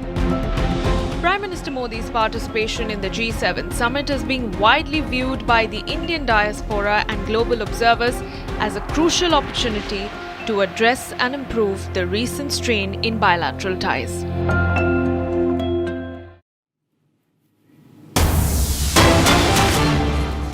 Breaking news coming in, viewers. Amid Pakistan claim of downing Indian Air Force's Rafale jet during the recent conflict of Operation Sindoor, Dassault Aviation CEO debunks Pakistan's claim on Rafale jet's loss, calls Pakistan's narrative inaccurate. So major embarrassment for Pakistan, viewers, as the Dassault CEO says that nothing of such sort happened. He's debunking Pakistan's claim. Major embarrassment for Pakistan and those who raised questions on Rafale jet being downed by Pakistan.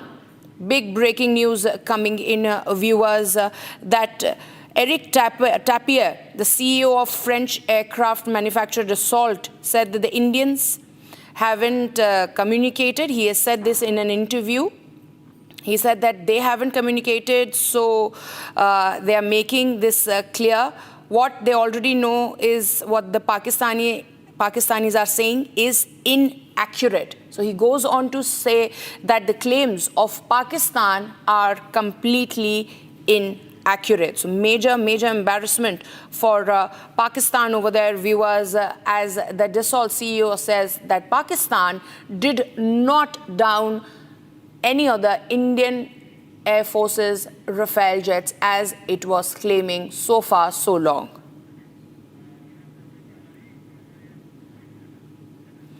Okay, joining me live on this broadcast is former Air Vice Marshal O.P. Tiwari. Sir, thank you for speaking with us. Major embarrassment for Pakistan there, sir, as Dassault CEO comes out and says that Pakistan's claims are completely inaccurate. Yes, I totally agree. It's absolutely incorrect. Just see, did Indian Air Force aircraft cross the border? Did Pakistan aircraft cross the border, came inside? The way the chances of putting down Indian aircraft, so if they have not come close to each other, how can they put down? Indian aircrafts have not gone down. Now, as for interview, they can state anything. They can say anything to avoid any major embarrassment what they have gone through.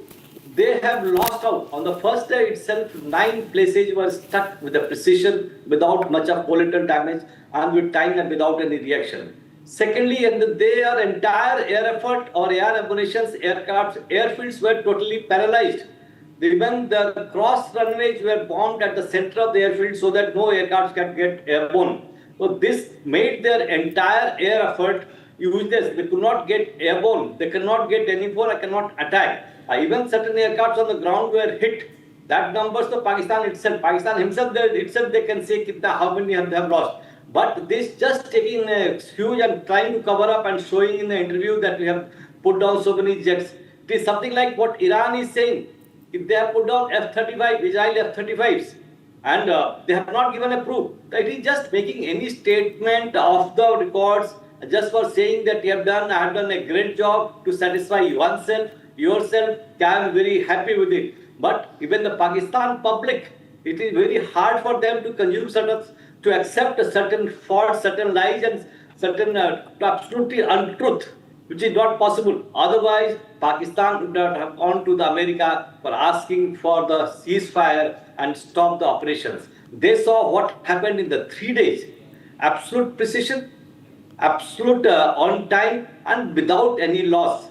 And apna years, Indian Air Force and Indian side projected the proper influence of our electromagnetic war spectrum, which is so relevant. Their entire air defense system was paralyzed and could not react to anything. And even Chinese aircrafts were unable to do anything or fire any missile from there. So it was absolutely correct and absolutely well planned, well coordinated, and precise missions were carried out, and desired objective as set by the government was achieved. Now, after so many days, if somebody says in interview, I have put down so many aircrafts, have you got the photographs? Have you seen them? How have you put down? Which aircraft Absolutely, sir. Sir, my second question is, sir, sorry to interrupt you there. My second question is, as to like you're saying that there is no evidence of it. Pakistan has not been able to give any solid evidence. The Republic Media Network had accessed the document that Pakistan was submitting in multiple foreign nations during their tour, as they copied one like ours. It only showed as to how many places did we strike. Nowhere did in that particular dossier did they mention that they had any evidence of downing a Rafale. Absolutely correct. So we have to, for words to believe, for other countries to believe, there should be concrete evidence. If Pakistan Air Force or Pakistan Army was so capable to put down Indian aircraft, then they could have extended, they would not have accepted so much of losses. India would not have been able to carry out so many strikes with the precision and the time and achieving our objectives. So they can say anything. They can say that I have done so much, we have done so much. But from where the evidence? Unless how they say they can put it out? So it is for other countries whom he is interacting and trying to say that. There is something like that what wants to counter how the Indian delegation had gone abroad and convinced and told the world what Pakistan has done and what we have done. So to counter all these things, what the impression, what the world opinion India has created and how we have convinced the people to counter somewhere, and so that just to show that the Pakistan army has some strength and we have done something. We have done something, and to justify that why I have become a field marshal, not a field marshal. So he will try all these stunts. Pakistan army will keep all the stunts. Now, becoming a field marshal while controlling the Indian army itself, this is the first time in the history of the world a field marshal is still controlling the army and continuing the chief. So he will say, he will go out, keep saying anything, but word to believe, there should be concrete evidence. Concrete evidence. We have not said anything. We have not lost out anything. We have achieved the target. What the Prime Minister has set the target, whatever he has said that to do, and Indian Air Force has proudly and very successfully, professionally achieved the target without any losses. I repeat, without any losses. Absolutely, or efficiency or proficiency is expressed, given. It is an example for other countries that how in a short span of time we were able to paralyze. We were able to paralyze the entire air defense system, which are taken from China. We were not able to stop any of the... Absolutely, sir. And even use your snipers, like our DG Air Operations said, you have used your snipers to counter their drones and counter the strong small UAVs. So we were prepared, and we have done we have achieved a lot in this field to develop or anti-drone or anti-UAV countermeasures. Absolutely. Thank you so much, Air Vice Marshal O.P. Tiwari, sir, for speaking to Republic Media Network and putting that in perspective. Now, viewers, it was major embarrassment for Pakistan, as today the Dassault CEO has made it abundantly clear that the claims made by Pakistan of downing an Indian Rafale is absolutely incorrect. Moving on, viewers, let's take you to the news coming in from across the nation in this edition of Bharat in 5. The Jammu and Kashmir police launched a major crackdown early this morning in Shaujan area of Poonch district, targeting associates and relatives of Pakistan-based terror commanders hailing from Jammu and Kashmir. This marks the third round of raids in past month, with searches underway at over 8 locations across district as security forces intensify effort to dismantle local support networks of cross-border terrorists. A massive compound wall collapsed in Mangaluru following heavy rain was caught on CCTV, showing the structure crashing onto the road and damaging the opposite compound. Thankfully, no casualties occurred as the road was deserted at the time. The impact tore off a gate, brought down an electric pole that snapped into two and caused a short circuit, with visuals resembling a powerful water explosion underscoring the severity of the incident. The last rites of Kalpana Prajapati, who lost her life in the Air India plane crash in Ahmedabad on June 12th, were held in Vadodara, Gujarat. Her son, Heer Prajapati, expressed deep sorrow over the tragic loss, stating that the grief is beyond words, but acknowledged the government's support during the difficult time. कोई tension लेना की ज़रूरत नहीं है। जितने हम हमारी family को लेकर टेंशन में हैं, उतने ही गवर्नमेंट हमारे लिए उतने सहकार देने के लिए तैयार है। शब्दों में मैं कह नहीं सकता उतना। एक आप हट जाए ना, उससे भी ज़्यादा। The BJP launched a sharp attack on RJD chief Lalu Prasad Yadav, alleging that the party and its allies, including Congress and the India Alliance, consistently insulting scheduled caste and Dalits, referring to an incident where B.R. Ambedkar's image was reportedly placed beneath Lalu Yadav's feet. The BJP said that this act reflected RJD's true character and its disregard for constitutional values. The party accused the RJD of prioritizing dynasty politics and jungle raj over the legacy of Baba Sahib Ambedkar and the rights of marginalized communities.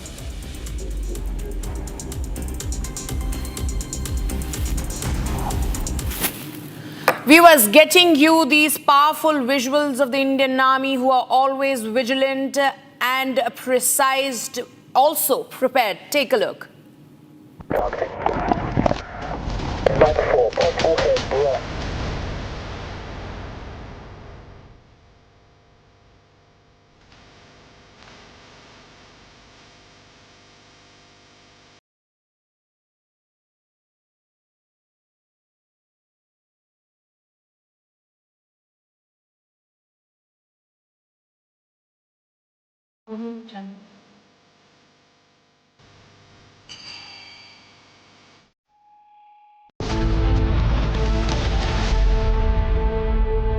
विमल में गुलिस्तां के ये कुछ लजीज फरिश्ते जब साथ घुले तो जी ललचाए और दिल कहे कि स्वाद की जुबान में खुद को ऐसे डुबाऊं कि निकल ना पाऊं। विमल की जुबान कुछ है ही ऐसी, मानते हैं?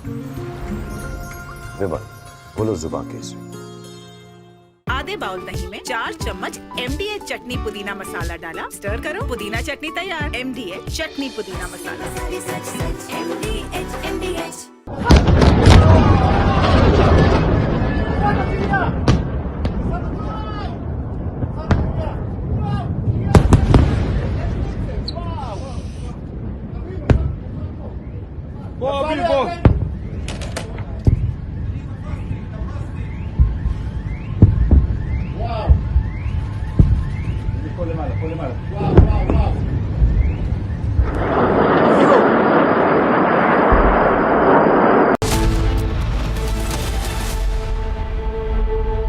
MDH की हल्दी मिर्ची धनिया करे कमाल, ये रंग दे, ये खुशबू दे, ये तीखा, ये कम पड़े, क्या निराला MDH मसाला। इसको घर पे लगाओगे तो शादी का तो पता नहीं, पर घर पक्का नहीं टूटेगा। रुंगटा नहीं तो घर स्ट्रॉन्ग नहीं। रुंगटा स्टील TMT बार एकदम सॉलिड। पहाड़ों में एक हाइकिंग शिप भी बन सकती है। दादी के हाथों का जादू और खुशबू से महकता घर, माँ की मुस्कुराहट और खाने की सुगंध। MDH गरम मसाला, क्योंकि हर रिश्ता है स्वाद से जुड़ा।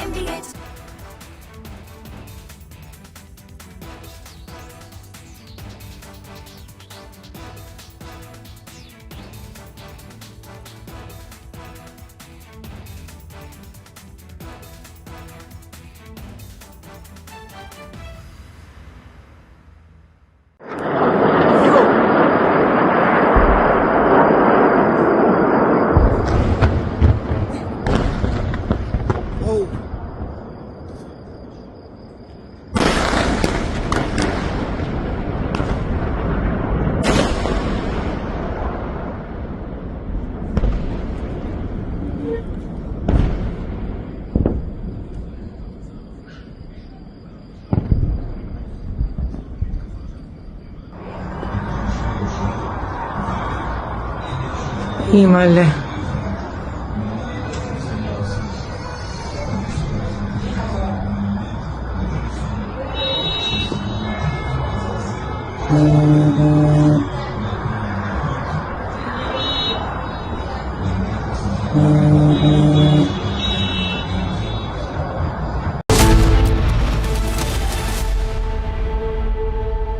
विमल में गुलिस्तां की ये कुछ लजीज फरिश्ते जब साथ घुले तो जी ललचाए और दिल कहे कि स्वाद की इस जुबान में खुद को ऐसा डुबाऊं कि निकल ना पाऊं।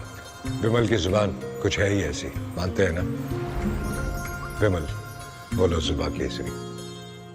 MDH की हल्दी मिर्ची धनिया करे कमाल, ये रंग दे, ये खुशबू दे, ये तीखा, ये कम पड़े, क्या निराला MDH masala.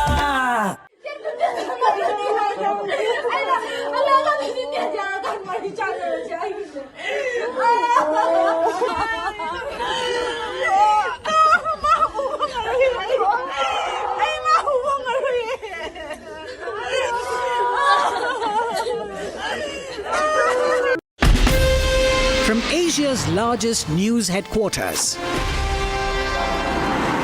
setting the agenda for Bharat.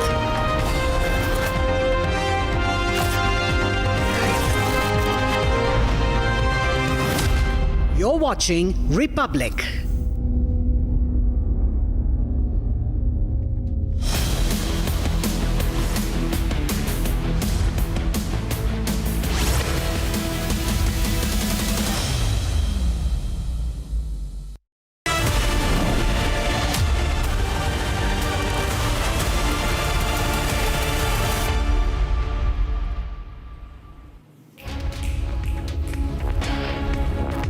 Hello and welcome. You're watching Republic TV with me, Akanksha Khajuria. Let's get started with the headlines.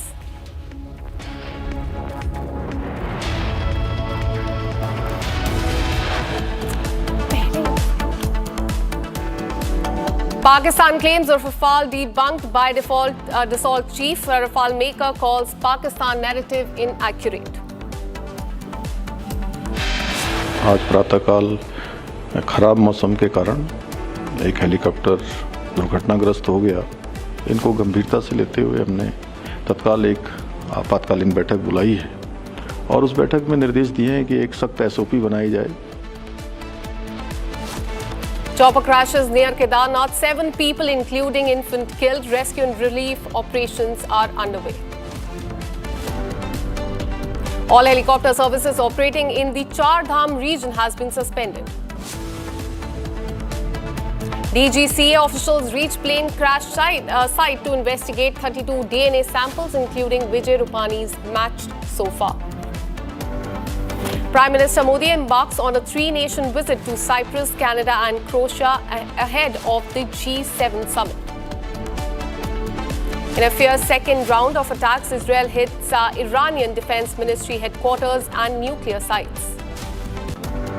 Iran retaliates with drones and missiles, hitting at least 2 Israeli cities with 200 missiles.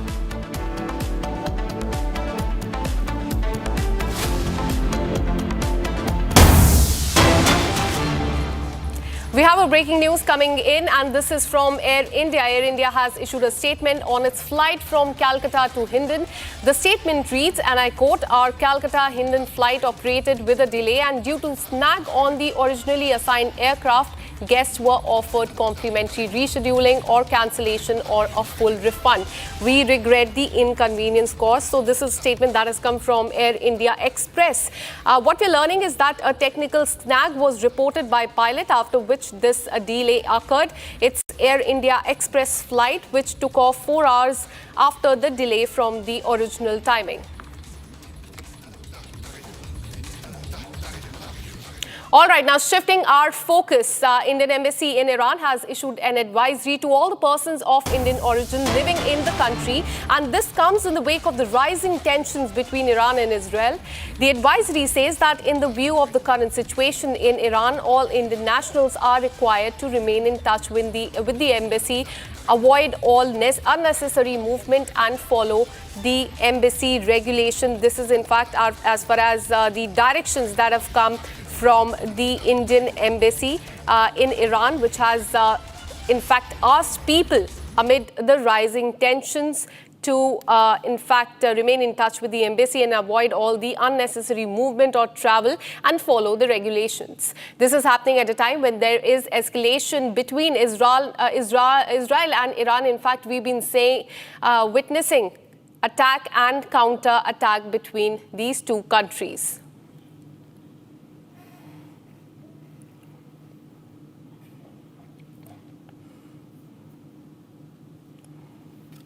All right, so US President Donald Trump has issued a fresh statement on Iran-Israel conflict. The post on social media said that the US had nothing to do with the attack on Iran. If the US is attacked by Iran in any way, the US armed forces will come down heavily on Iran. Trump also, in fact, said that they easily get a deal done between Iran and Israel. In fact, this is a statement that has come from Trump when there is an escalation between Israel and Iran, and we are seeing strikes and counter-strikes.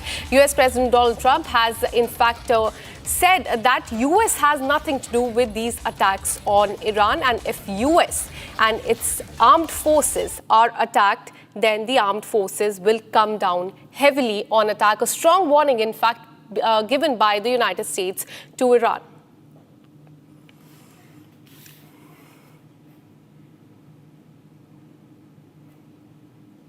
Now, tensions in Middle East have escalated dramatically. Deadly missile exchange between Iran and Israel have pushed the region closer to open conflict. In the latest strikes, Iranian missiles have hit the neighborhoods near Tel Aviv, killing and injuring civilians, while Israel responded by targeting key sites in Iran, including its energy sector and the Defense Ministry headquarters as well. Here is the latest on the destruction, rising fear, and the human cost of this unfolding crisis.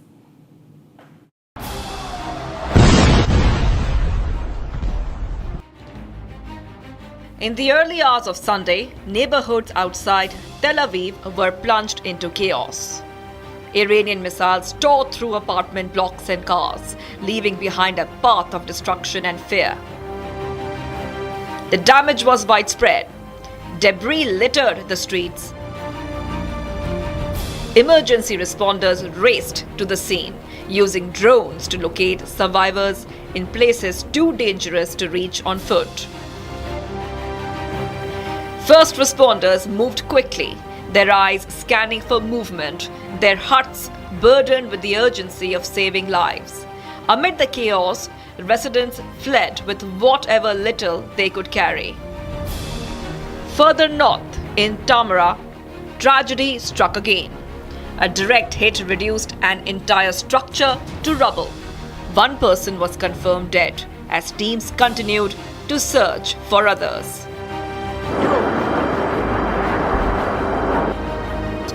This latest exchange of fire is part of a spiraling confrontation. On Friday, Israel launched a surprise strike, targeting Iran's nuclear and military infrastructure. In retaliation, Tehran unleashed a deadly barrage of missiles and drones. Israel's counterstrikes targeted Iran's energy sector and the Defense Ministry headquarters, an escalation unprecedented in recent years. Israeli President Isaac Herzog warned that the region is at a historic crossroads. We are now at a historic crossroads, not only for Israel, but for the entire Middle East. On the one hand, the threat of terrorist jihad that seeks to dominate the region, whilst on the other, there's the vision of partnership, hope for the better future, and peace, what I call the day after. While Iran's leaders called on the international community to condemn what they described as violations of their sovereignty. کرد و عواقب او رو بیچاره خواهد کرد به توفیق الهی. انشاءالله با قدرت عمل خواهد شد و با اونها مماشاتی نخواهیم کرد. Behind the headlines and the missiles are families, displaced, mourning, surviving. This is no longer just a military exchange. It's a humanitarian crisis unfolding in real time. יש לי תינוק פג בן 3 שבועות, הוא נולד בשבת לפני 3 שבועות בדיוק. חמוד קטן, עוד קליל. כשהתחילו הבלגנים שלשום, התחילו הירי, אתמול, סליחה, אנחנו ירדנו מהפגייה. As day breaks and the dust settles, the question remains, what comes next in a region teetering on the edge of war?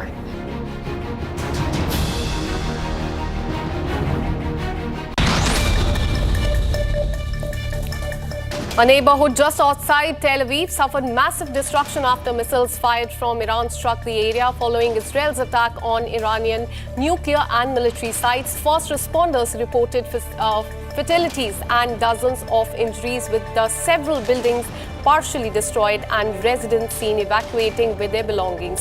Emergency teams deployed drones to search the zones for survivors amid the rubble.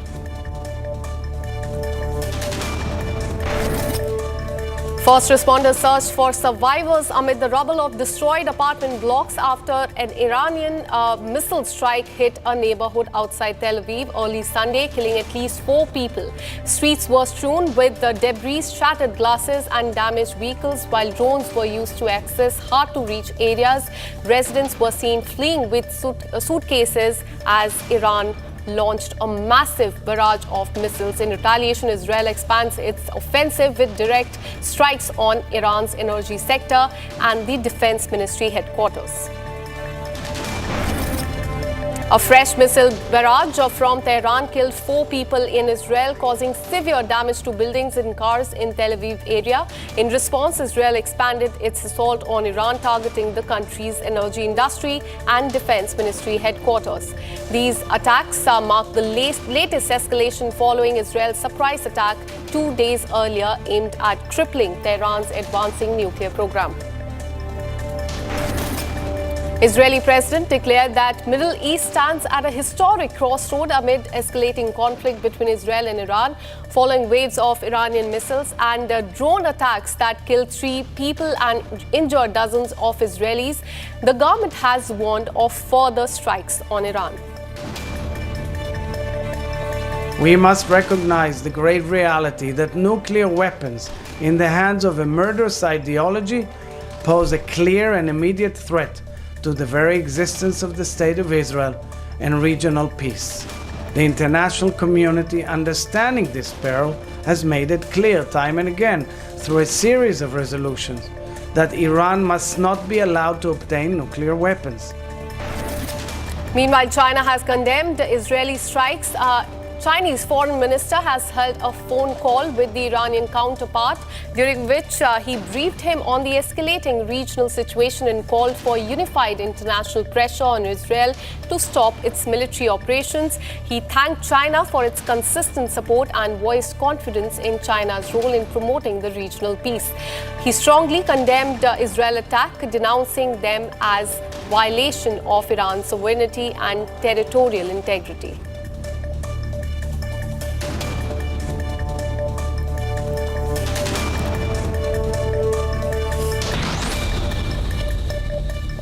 Now, as tensions escalate between Iran and Israel, the United States has maintained a cautious distance, focusing on preventing Tehran from going nuclear while keeping diplomatic back channels alive. But for India, the stakes are even higher. With deep economic, cultural and strategic ties to both the nation, New Delhi must navigate a razor-thin diplomatic path. This exclusive report decodes US strategy, Iran's nuclear ambitions, Israel's military posture, and India's high-wired diplomacy. Have a look. Definitely, USA has already said, and their president is also very keen, that USA does not get directly involved in this war between Iran and Israel. There is a strategic reason for this. America's ultimate objective is that Iran should not make a nuclear weapon. And America wants to continue talks with Iran under the patronage of IAEA so that Iran finally agrees to either stop or at least slow down its nuclear enrichment program. Probably last 5-6 rounds of talks did not yield much. But now, after that, this attack, Iran is definitely feeling that it is under a huge amount of military pressure and some amount of diplomatic pressure from international community. So America will maneuver in a manner so that Israel stops this war from Israel's side in next few days, so that America can again persuade Israel's political leadership to restart the negotiations and the talks which were continuing in Qatar for limiting nuclear enrichment proposals and projects of Iran. See what happens. Iran says, and Iran has officially said many times, that it is not trying to make any nuclear weapon. Iran has enriched nuclear stockpile to about 60%.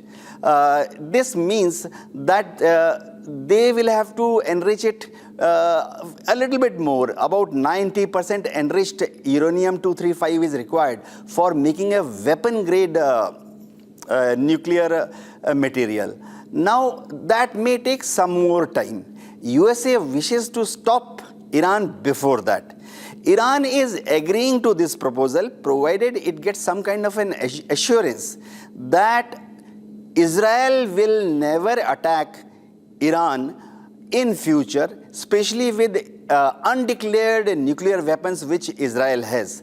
We all know that Israel probably has 70 or 90 nuclear warheads with it. So the moment a guarantee, nuclear guarantee is provided by USA, Iran will slow down its nuclear enrichment program. We must remember that Iran military leadership knows that possessing just about 6 or 9 nuclear weapons does not give it any strategic advantage. Because if by mistake it uses even 1, 2 or 6 nuclear weapons against Israel, then during the second strike, counter strike by Israel, Israel may hit Iran with 70 or maybe 90 nuclear warheads. Iran will get annihilated, it will be decimated, it will be turned into ash within few minutes by Israel counter attack. So Iranian military will never think actually on ground using their limited stockpiles of nuclear weapons, 5-6 of them against Israel. India's position is rather delicate. We have to walk a very, very fine, razor-edged path. India is a very good friend of Iran. We have cultural ties going back to 2,000 years, 1,000 years. Till 2018, India was importing almost 25% of its crude oil requirement from Iran. It was advantageous for India, because the technical parameters, the chemical composition of the crude oil which we used to import from Iran were suitable for Indian refineries.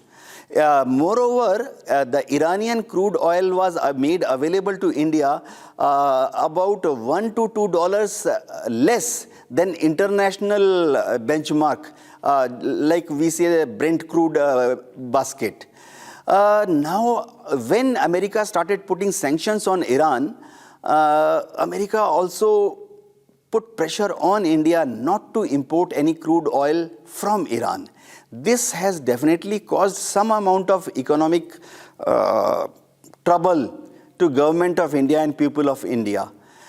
So India will like to balance its relation between Iran and Israel. Israel also remains a very, very dedicated, firm and loyal friend of India. We all know that all the weapon systems we are making under Make in India project, most of them we have got transfer of technology or direct import of components, assemblies or sub-assemblies from Israel, especially when it comes to electronic warfare systems, jammers, electronic support systems. We are heavily dependent upon Israel. So India would not like to go away from Israel also. our External Affairs Ministry, Shri S. Jaishankar, has got a very tough task cut out for him. He has to maintain a balanced and mutually beneficial relation with Iran as well as with Israel. Now shifting our focus to biggest aviation tragedy in the country. In fact, what we're learning is that Air India will be discontinuing AI-171 aircraft following thorough inspection in its aircraft. Also, what we're learning is that the Boeing 787 will be undergoing detailed inspection after DGCA order maintenance checks and safety check in the Boeing. So this is the breaking updates that we're getting for you. Remember, Civil Aviation Ministry had announced yesterday that all the planes under Boeing 787 fleet of Air India will undergo an enhanced safety inspection that includes fuel, engine and hydraulic system monitoring as well. Let me go across to my colleague Harsha, who continues to track this story very closely as far as the DGCA directives are also concerned. Harsha, you have got this information to us that Air India will be discontinuing AI-171 aircraft. What led to this decision?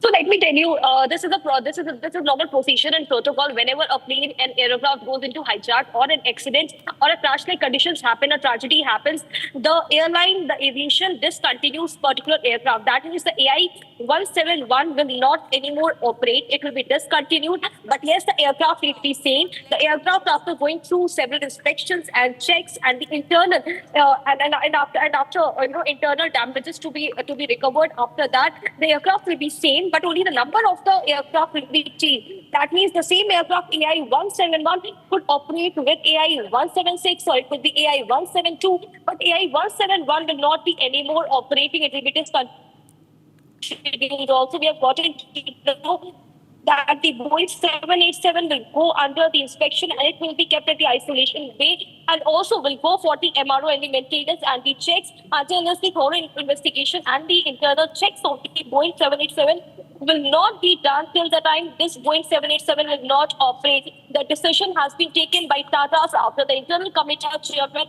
After that, it was decided that AI-171 will be discontinued. Also, Boeing 787 will go through detailed inspection internally, all the assembling, the parts, the wings, the cockpit, the engines, everything will be checked. It has to be checked whether the Boeing 787 was faulty or not faulty. After that, only Boeing will allow to continue and operate 40 passengers. Back to you. Absolutely, Harsha. And one more question before I let you go, because this American aircraft manufacturer Boeing is also under the scanner now. As you've been telling us that Boeing 787 fleet will also be, in fact, there will be enhanced safety inspection as far as that is concerned. What will be taken into account? Because we are learning that fuel, engine, hydraulic system, all of this will be checked. Put that into perspective. So let me tell you, there are so many technical snubs as far as Boeing 787 fleet is considered. Not only in Boeing 787, but in Boeing 788 and 789. It's important that the manual checks and the technical checks happen in Boeing 787 fleet. However, Boeing is stating that all the assembling and the functioning of the Boeing is absolute okay. There's no problem with the machine work inside. But yes, there are several cases in the past as well where it has been seen that Boeing 787 has seen immense technical snubs in the past, and that is the reason why Boeing 787 fleet now will go for the immense inspection and checks. Back to you. Absolutely, Harsha. Thank you for all the details. We'll keep coming back to you for more on this. Now let me go across to aviation expert Subhash Goel, who joins with us. Thank you so much for speaking to Republic TV. So we are learning that Air India has decided to discontinue AI-171, and this definitely is coming after that tragic incident that took place 3 days back. How would you assess this? Well, I think it's good. It's a good decision taken by them, because there is a psychological fear and psychological barrier with AI-171, and I think it's good they have discontinued that because people are really worried, on this. So I think it's a good decision by Air India. Absolutely. And sir, we're also learning that they will be carrying out safety inspection as far as Boeing 787 fleet is concerned. Yesterday, Air India said that 9 of the 34 fleets have been checked. More will be checked over the day. Can you put this into perspective when inspection is carried out? What all is taken into consideration? Inspection of a plane is being done by, a team of engineers who are aviation expert engineers, and they look at all aspects of the aircraft, the electronic side, the computers, the technical side, and all the, electrical and even the backup. Like they have a lot of backup battery generators. Everything is taken care of. And I think it is, even DGCA has sent a circular that all Boeing 787s need to be double checked. You see, because they want to leave nothing to chance. Unfortunately, this tragic incident has taken place. Otherwise, Boeing 787 Dreamliner is supposedly quite a safe aircraft. And this now, the black box is available and it's intact. And I think after the analysis, we'll know the exact reasons. But I think it's not only Air India, but all airlines who have 787 should, double check everything. Absolutely, as you rightly pointed out, checks and double checks need to be done on these fleets. Thank you so much for speaking to Republic TV, sir. Now, shifting our focus, J&K police launched a fresh crackdown on associate of Pakistan-based terror commanders. Here's more details.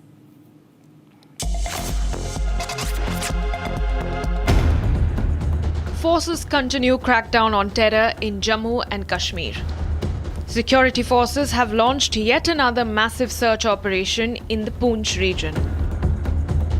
On radar are the terror associates of Pakistan-based terrorist commanders. The latest operation has been launched in the Suijan area of Poonch district of Jammu and Kashmir. On your screen are the pictures of search operations from this morning. Searches have been launched at over 8 locations across the Poonch district. Police officials have been doing door-to-door searches. This is the third time in a month that such search operations have been launched to identify and nab the terror associates. Associates and relatives of Pakistan-based terror commanders who are from Jammu and Kashmir have been on the radar of forces specifically after the Pahalgam attack. With this, we're taking a very short break. Coming up on the other side, in a fierce second round of attacks, Israel has hit Iran Defense Ministry headquarters and the nuclear sites. And Iran has retaliated with drones and missiles, hitting at least 2 Israeli cities with 200 missiles. We'll get you details on these 2 stories after this very short break. Stay with us.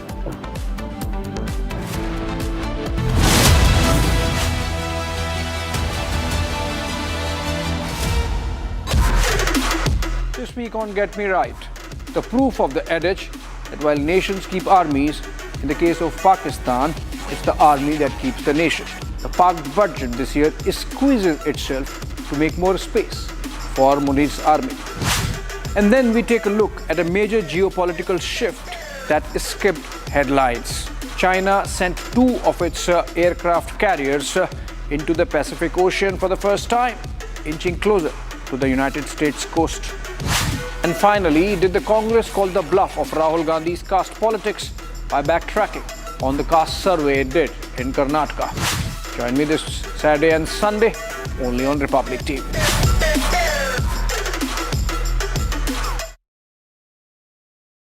विमल में गुलिस्तां के ये कुछ लजीज फरिश्ते जब साथ घुलें तो जी लग जाए और दिल कहे कि स्वाद की जुबान में खुद को ऐसे डुबाऊं कि निकल ना पाऊं। विमल की जुबान कुछ है ही ऐसी, मानते हैं?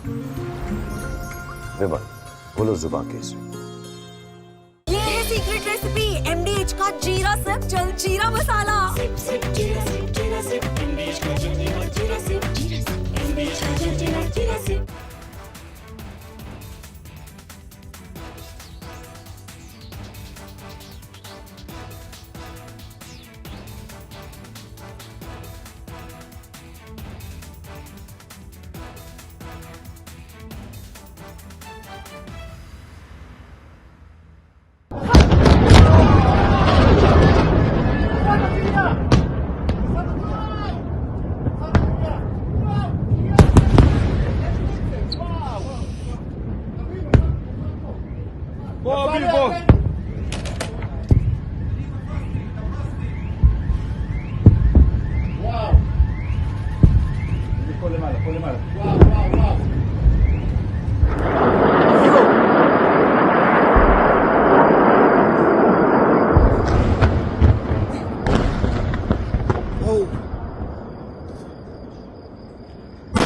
Pakistan's claim of Rafale debunked by Dassault chief. Rafale maker calls Pak narrative inaccurate.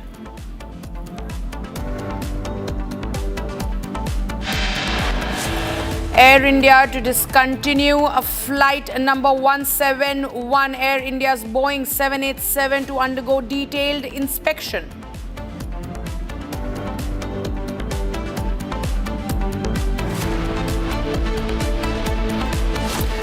Chopper crashes near Gupt Kashi in Uttarakhand. All 7 people on board dead.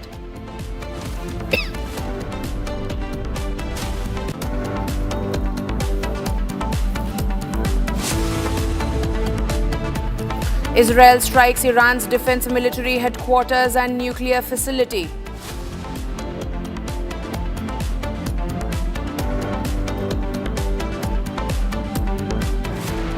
Prime Minister Narendra Modi embarks on 3-nation visit to Ceres, Canada and Croatia ahead of crucial G7 summit.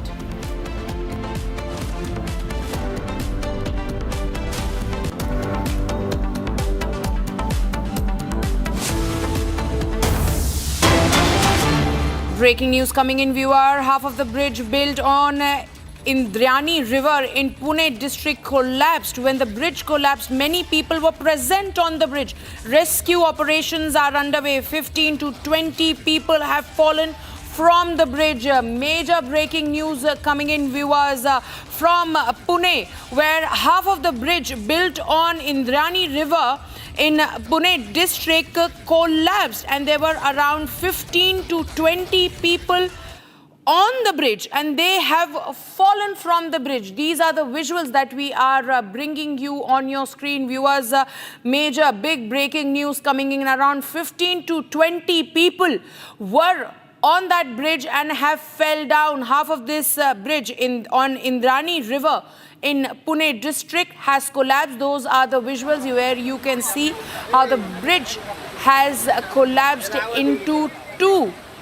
It has literally collapsed like a twig. It has broken like a twig over there. We can see the rescue operation teams carrying out the rescue operations over there.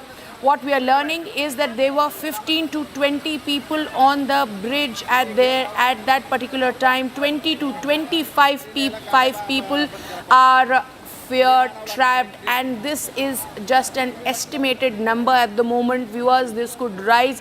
It is at least 20 to 25 people that are fear trapped. 15 to 20 fell when the bridge collapsed. This is the big breaking news that we are getting at the moment, viewers. Those are the visuals. As you can see, that the Indrayani River is flowing with good speed over there, and in middle of it, this bridge in the Pune district that was built over the Indrayani River has collapsed.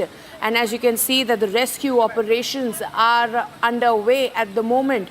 But the point of worry here is that 15 to 20 people, viewers, 15 to 20 people fell when the bridge collapsed. Also, that there are at least 20 to 25 people who are fear trapped. We are seeing as to how the rescue operation team have reached there on the spot. They are carrying out the operation to save as many as live possible. But major breaking news coming in from the Pune district, where half of the bridge built on Indrayani River in Pune has collapsed, and there are at least 20 to 25 people that are fear trapped, and around 15 to 20 people. The most worrisome point here is that there were 15 to 20 people on the bridge at the time of this collapse, and that they fell down. We're seeing all hands on deck. We see all hands on deck over there on the ground, with the local authorities over there reaching on the spot. Joining me live on this broadcast is my colleague Akanksha from the newsroom. Akanksha, major breaking news coming in from Pune district, where this bridge that was built over Indrayani River has collapsed. There were 15 people on it at the time that it collapsed, and there are over 25 people that are fear trapped. What more can you share?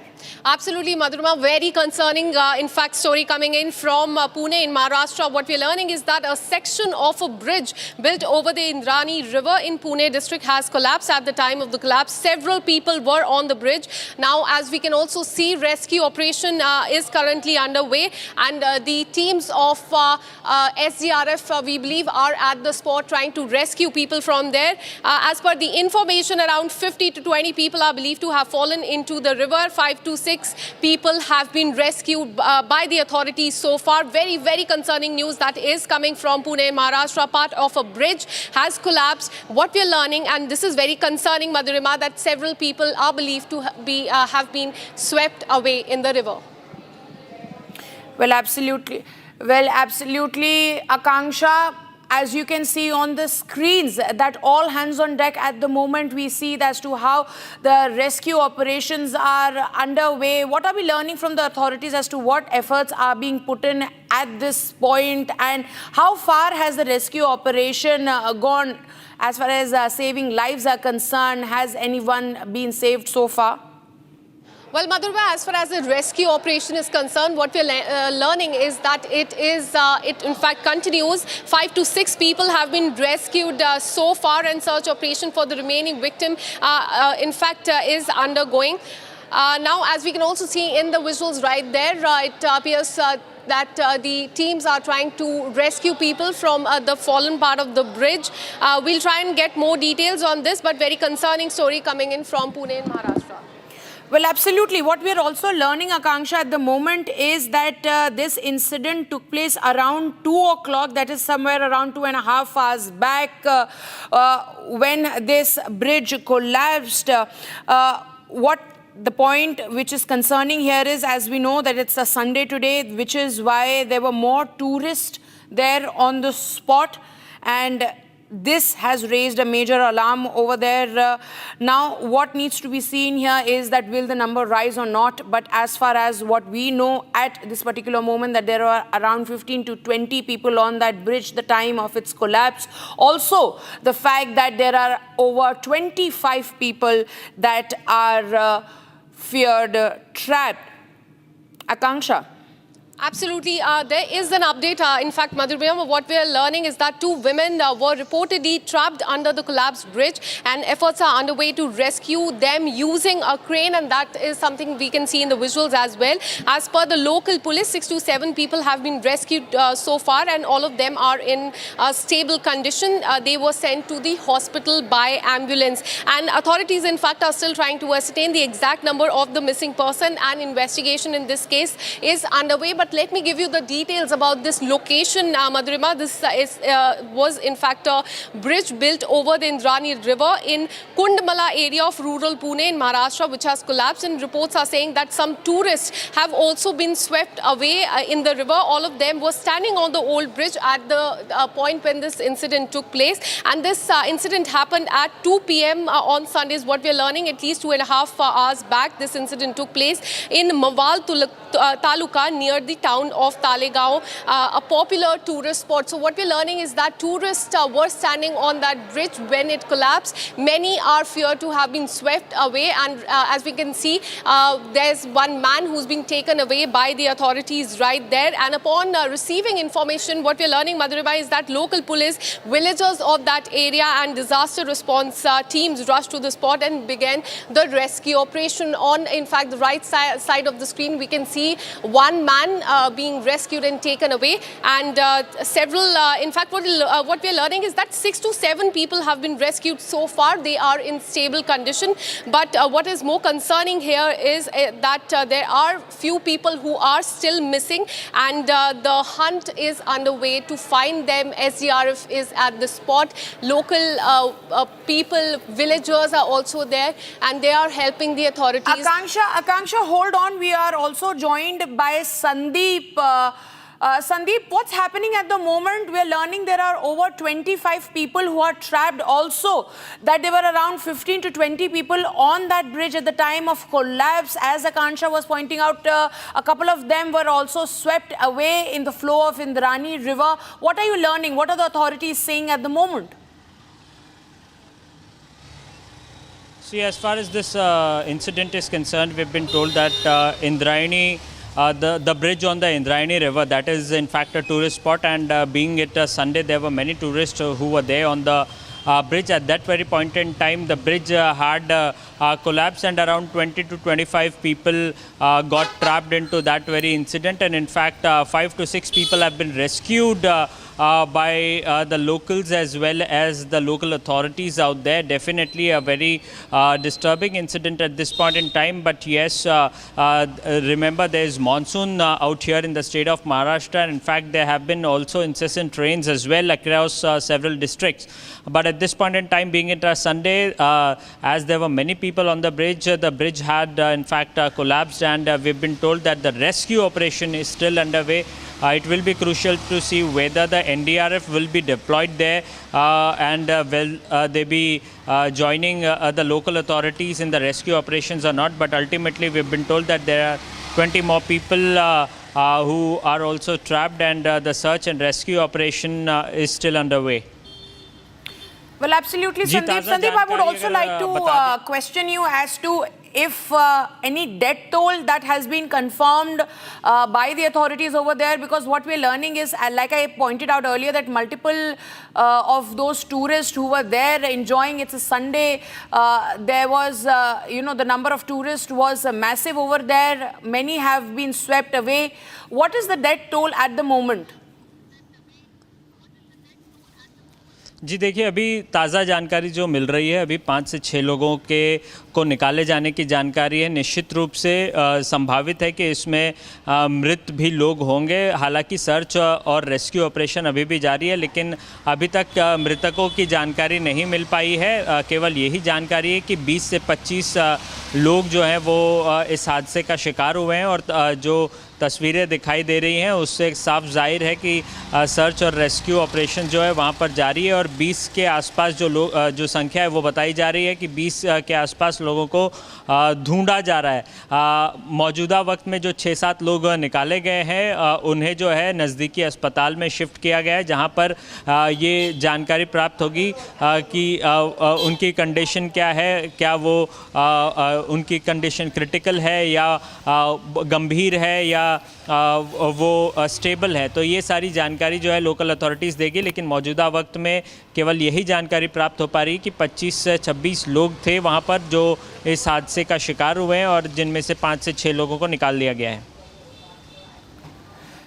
Well, absolutely, Sandeep. We'll keep coming back to you because it's a very big tragedy that has taken place there in Pune, where multiple people reportedly have been swept by the flow of Indrayani River. There are over 25 trapped. 15 to 20 people fell at the time of the collapse. We'll keep coming back to you as this is a major tragedy that has come from Pune. Now, moving on, viewers. Tensions in Middle East have escalated dramatically. Deadly missile exchanges between Iran and Israel have pushed the region closer to a conflict. In the latest strikes, Iran's missiles hit the neighborhood near Tel Aviv, killing and injuring civilians, while Israel responded by targeting key sites in Iran, including the energy sector and the defense ministry. Here's the latest on the destructions, rising fears, and the human cost of unfolding crisis.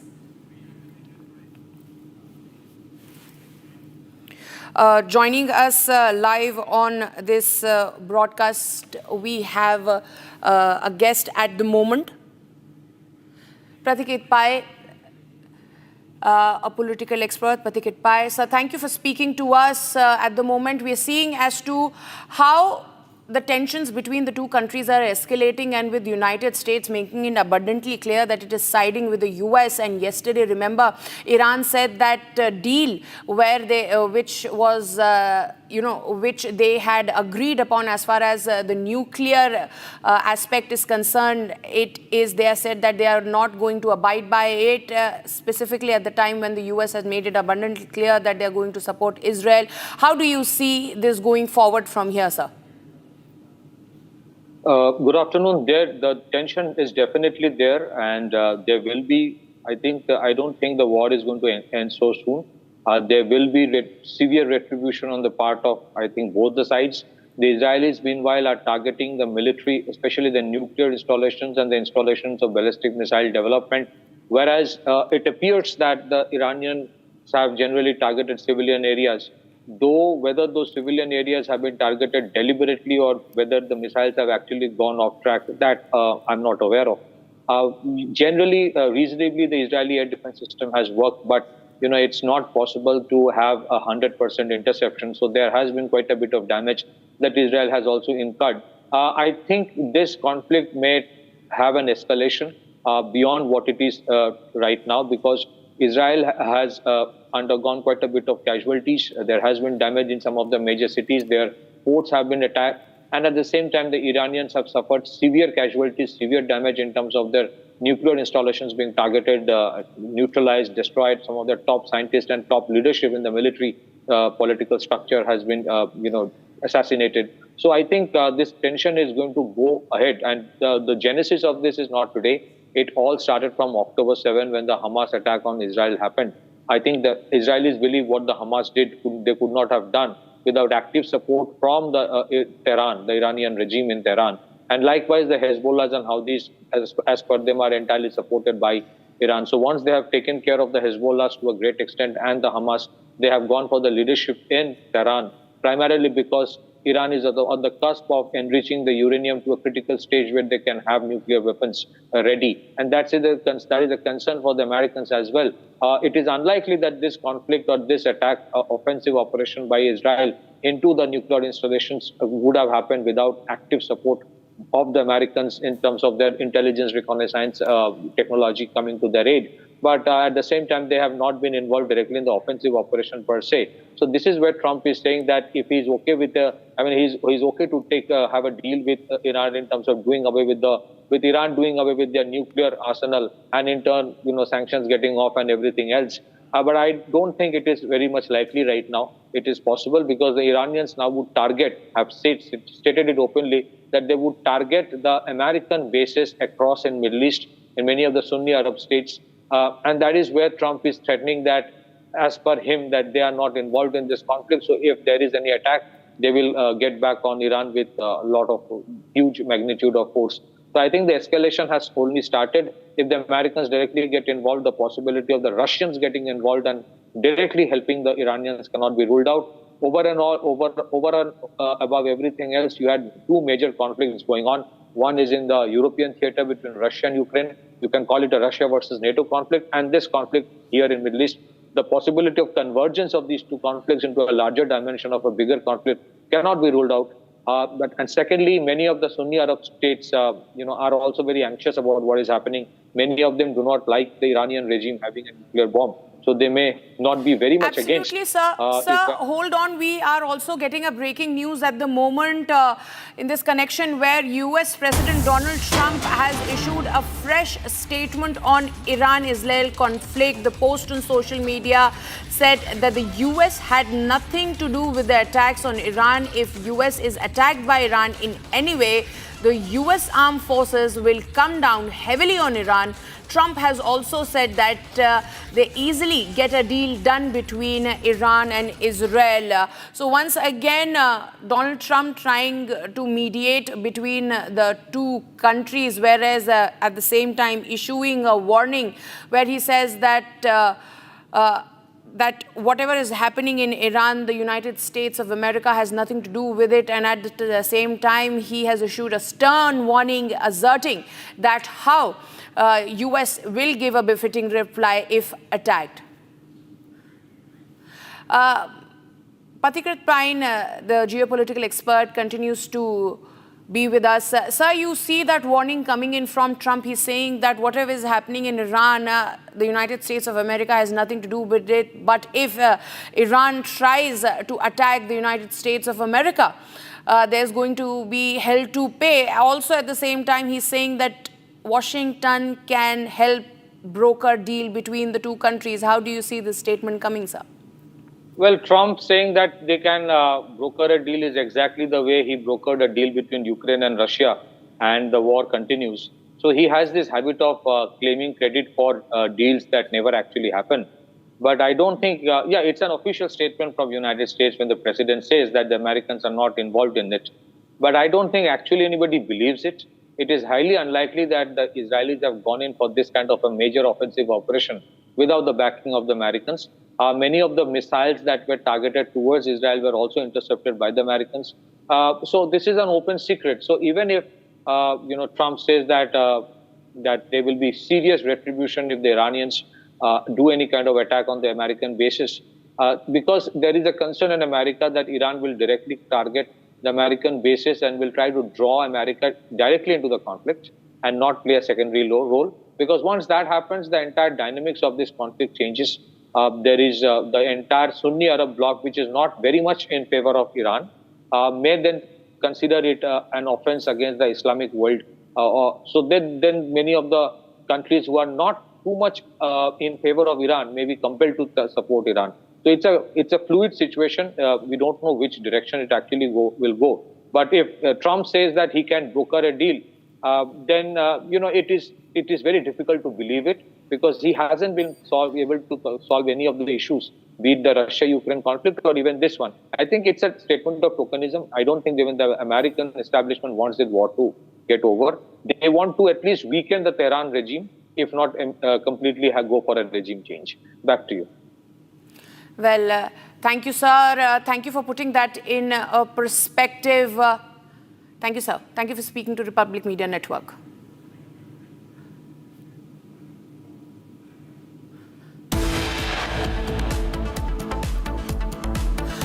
Bridge collapse in Pune, 20 to 25 people fear trap. Multiple have been swept by the flow of Indrani River.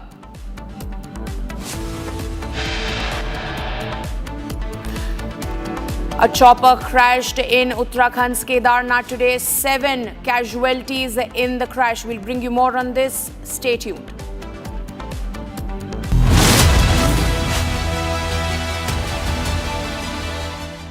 इसको घर पे लगाओगे तो शादी का तो पता नहीं, पर घर पक्का नहीं टूटेगा। रुंगटा नहीं तो घर स्ट्रॉन्ग नहीं। रुंगटा स्टील TMT बार एकदम सॉलिड। पहाड़ों में एक हाइकिंग शिप भी बन सकती है।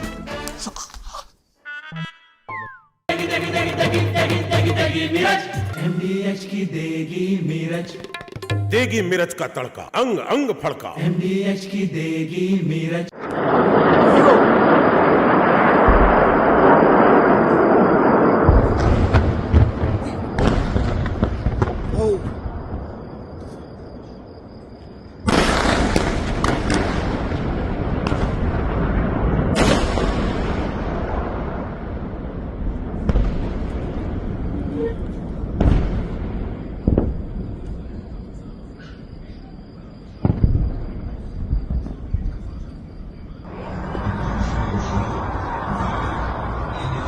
Himalaya.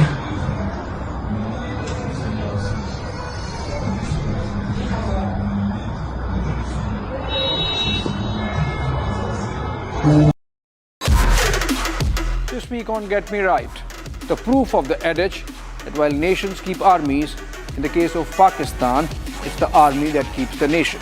The Pak budget this year is squeezing itself to make more space for Munir's army. And then we take a look at a major geopolitical shift that escaped headlines. China sent 2 of its aircraft carriers into the Pacific Ocean for the first time, inching closer to the United States coast. And finally, did the Congress call the bluff of Rahul Gandhi's caste politics by backtracking on the caste survey it did in Karnataka? Join me this Saturday and Sunday, only on Republic TV.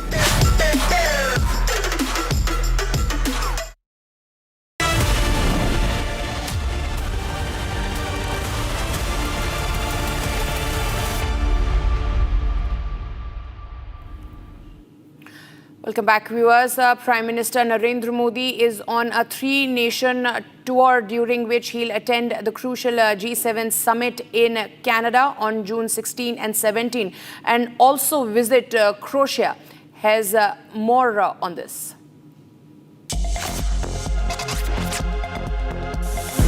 Prime Minister Narendra Modi departed for Cyprus this morning. At the invitation of the President of Cyprus, Nikos Christodoulides, Prime Minister Modi is paying an official visit to the country from 15th to 16th June.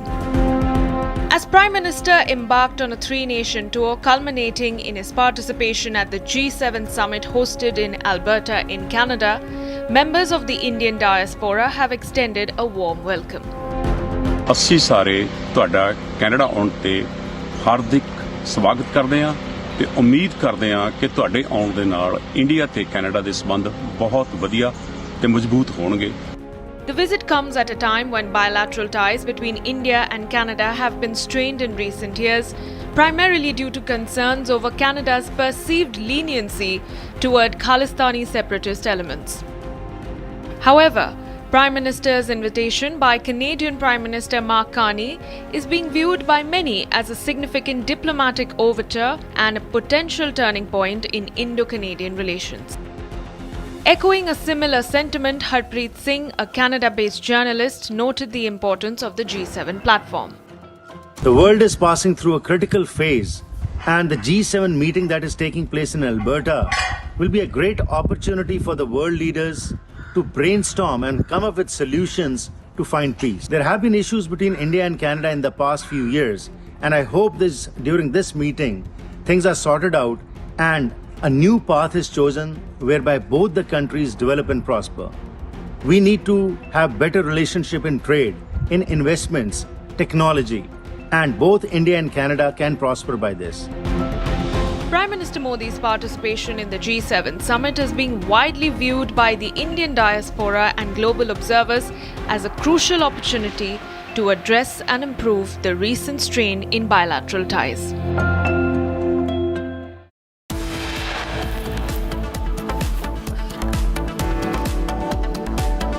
Pune, massive collapse in Pune district. 20 to 25 people fear trapped. 6 to 7 have been saved. The rescue operation are ongoing. Chopper crash in Uttarakhand's Kedarnath. 7 people announced dead in the crash. Stay tuned. We'll be right back after a very short break.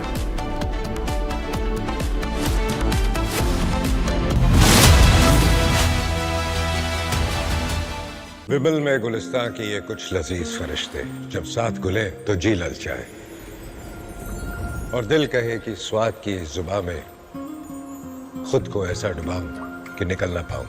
विमल की जुबान कुछ है ही ऐसी, मानते हैं ना? विमल, बोलो जुबान केसरी। ये है सीक्रेट रेसिपी एमडीएच का जीरा सिप जलजीरा मसाला। सिप सिप जीरा सिप एमडीएच का जलजीरा जीरा सिप एमडीएच का जलजीरा जीरा सिप।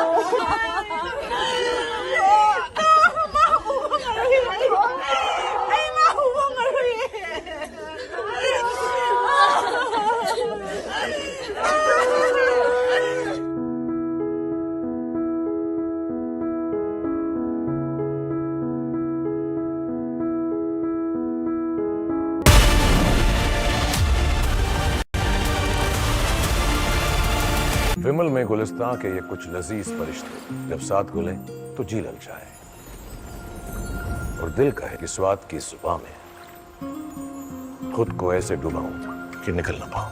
विमल की जुबान कुछ है ही ऐसी, मानते हैं? विमल, बोलो जुबान केसरी। एमडीएच की हल्दी मिर्ची धनिया करे कमाल, ये रंग दे, ये खुशबू दे, ये तीखा, ये कम पड़े, क्या निराला एमडीएच मसाला।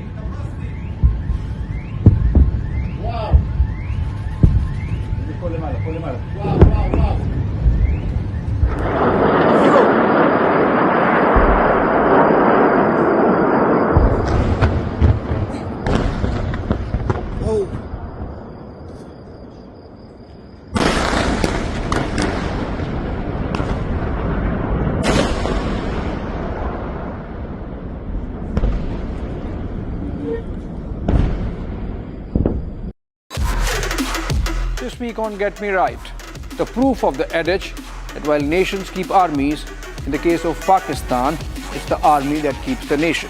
The Pak budget this year is squeezing itself to make more space for Munir's army. And then we take a look at a major geopolitical shift that escaped headlines. China sent 2 of its aircraft carriers into the Pacific Ocean for the first time, inching closer to the United States coast. And finally, did the Congress call the bluff of Rahul Gandhi's caste politics by backtracking on the caste survey it did in Karnataka? Join me this Saturday and Sunday only on Republic TV.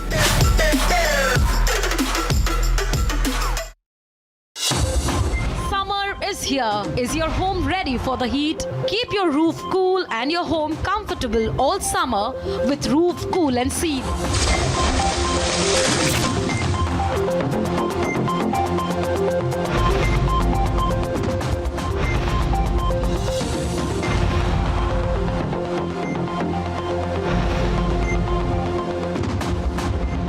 पसीना मत बहाओ, Berger roof cool and seal लगाओ।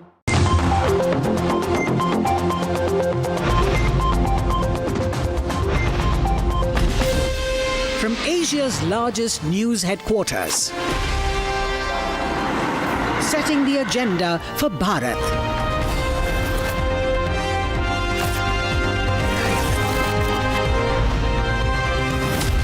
You're watching Republic.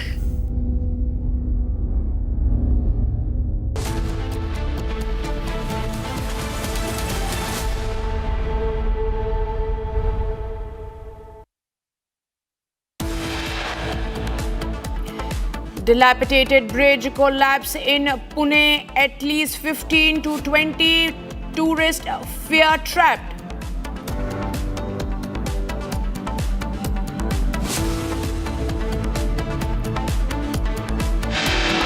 Pakistan's claim of Rafale debunked by the Salt chief. Rafale maker calls Pak's narrative inaccurate.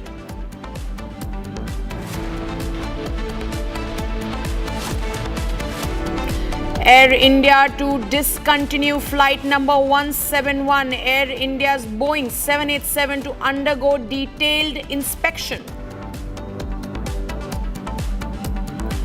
Chopper crash near Guptkashi in Uttarakhand. All 7 people on board dead.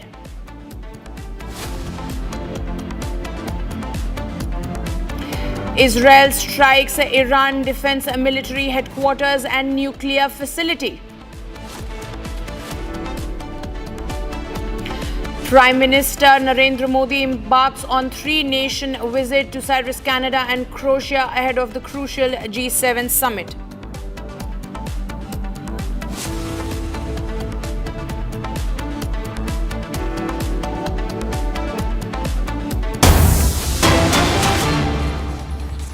Breaking news coming in, viewers, from Pune. A bridge over the Indrani River near Kindamala village in Maharashtra has collapsed. According to the primary information and the Pimpri Chinchwad police, approximately 10 to 15 individuals are feared to be trapped under the debris. Rescue operations are underway with 5 to 6 people who've been successfully rescued so far. Emergency services are actively working to locate and assist those affected.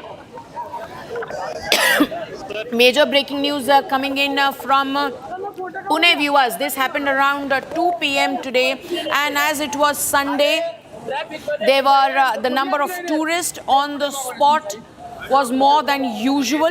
There were around 15 to 20 people on the bridge at the time when this accident took place. The rescue operations are underway. Those are the visuals right on your screen where you can see all hands on deck. The local authorities, along with the rescue operation teams, have reached the spot.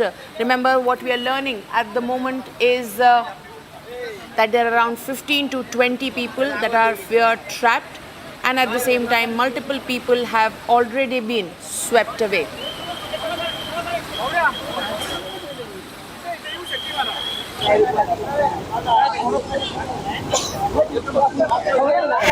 Pune Maval तहसील में कुंडमाला में Indrayani river पे एक पुराना bridge था, साको bridge. वो आज दोपहर 4 बजे के दरमियान पर्यटक यहाँ पे लगभग 4 पर्यटक घूमने आए थे। उसमें से 100-125 पर्यटक एक ही जगह पे ब्रिज पे खड़े थे। तो ब्रिज अचानक से कोलैप्स होके उसमें लगभग 20-25 लोग बह के गए हैं। उसमें से कुछ लोग हमारे स्थानीय कार्यकर्ता ने बाहर निकाले और 4-5 लोग अभी भी ब्रिज के अंदर फंसे। ब्रिज का जो भाग पानी में गिरा है उसमें। This broadcast is my colleague Sandeep. Sandeep, what is the update at the moment? You were telling us 6 to 7 people have been rescued. Has the number risen so far or not? See, as far as this incident is concerned, the search and rescue operation is still underway. So far, we have been only told that 2 teams of NDRF have left for the spot for rescue operations, and in fact the current number is 5 to 7. That is what being updated by the Pune Rural Police, in fact, and the search and rescue is still underway. Definitely, as we heard, one of the reaction out that we played, that being it Sunday, there were more than 100 people who had gathered on the bridge, and following which this incident has happened. We've been also informed by our sources that that bridge was in fact closed due to monsoon, and in fact there was a repair work that was supposed to take place, but ultimately, despite all those restrictions, there how did these people gathered on that very bridge is something that needs to be investigated. Whether the bridge was in a proper condition or not, that is something that needs to be investigated. But ultimately, at this point in time, the authorities are making efforts to do the search operation and rescue people. There are more than 20 to 25 people. That is what is being said by the officials who are yet to be in fact searched and located and rescued, in fact. And what we've been told that 6 to 7 people have died, in fact rescued from this very incident, and they have been shifted to the local hospital.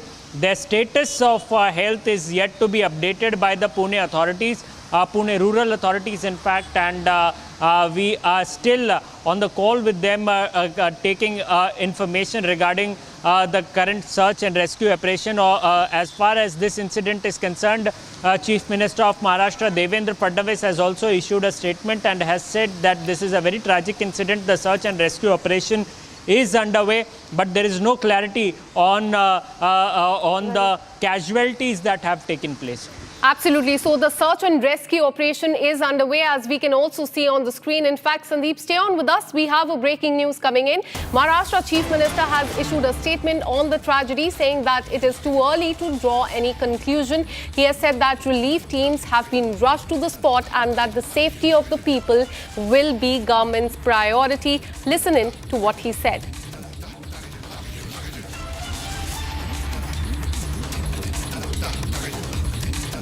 आता मी विभागीय आयुक्त, तहसीलदार आणि police commissioner यांच्याशी बोललो आहे.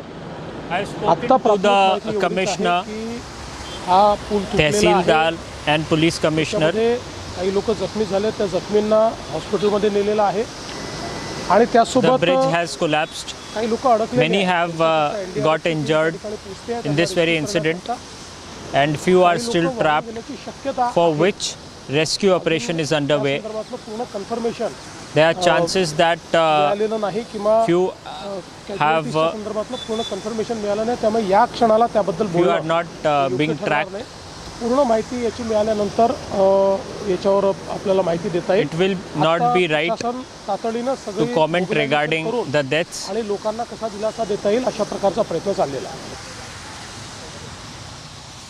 We are making efforts to rescue people. So, in fact, these are the breaking visuals that we are getting for you as far as the bridge collapse is concerned. What my colleague has been telling us, that 6 to 7 people have been rescued so far and they are in stable condition. These people were rushed to the hospital by ambulance. But what is more concerning here is that we're learning that there are several tourists who are still trapped under the rubble there. Now, it remains to be seen what their condition is, but the rescue and search operation is currently underway. Let me once again bring in my colleague Sandeep, who continues to track this story. We know, Sandeep, that the exact number of missing people is still to be found out, and investigation is still going on. But do we know anything about those who are trapped under the rubble there, and what is the update on them? See, if you go with the statement given by the Chief Minister Devendra Fadnavis, he himself says that there are chances that there are people who might have drowned in this very incident. So far, it will not be right to come to a conclusion. But yes, the search and rescue operation is underway. If we go through with the bite that was in fact played a few minutes before the CM, the person mentions clearly that there were more than 100 people on the bridge when this incident has happened. So it will be very crucial to figure out the exact figure that how many people were present at the spot when this very incident has happened, whether it was between 20 to 30 or there are more people who were there on the bridge at the time of the incident. So the authorities needs to clarify this, but so far we have been only told that there were 20 to 25 people, in fact around 30 it could be, but 6 and 7 have been rescued and their health status is yet to be updated, and in fact the search and rescue operation is underway. Also there are chances that people might have drowned in this very incident, and the search is still underway. Absolutely, Sandeep. So 3 angles to it. We are learning that there are people who have been rescued. Few of them are under the rubble and few of them, unfortunately, have also swept away. But do we know anything about what led to this? Was it because of the shoddy construction? Was it because of the overcrowding on that specific bridge? Because we're learning that it is a touristy area. See, indeed, being it a Sunday, there are any routine Sunday, there are people who go out there on that very bridge to enjoy their weekends, in fact, and being it a monsoon season, this is a very time where there are many tourists who visit that very place. But ultimately, we have been told that that bridge was closed in the past. So it will be very crucial to see whether the bridge was in a condition to take that very load, or the collapse has happened because of overloading, or whether the bridge was not in a proper state to handle that very crowd. So these are the things that will come out after the investigation. But currently, as of now, the search and rescue operation is underway. So currently the authorities' priority is to rescue people and find out those who are swept away. Absolutely, Sandeep. Can you tell us about the rescue operation? Because we are learning that NDRF has now reached the spot. How many agencies are there, and how is this entire rescue operation is being carried out as we are speaking? See, the local disaster management troops and the teams have been already deployed out there to carry out the rescue and the search operation with the Pune Rural Police and the local people out there.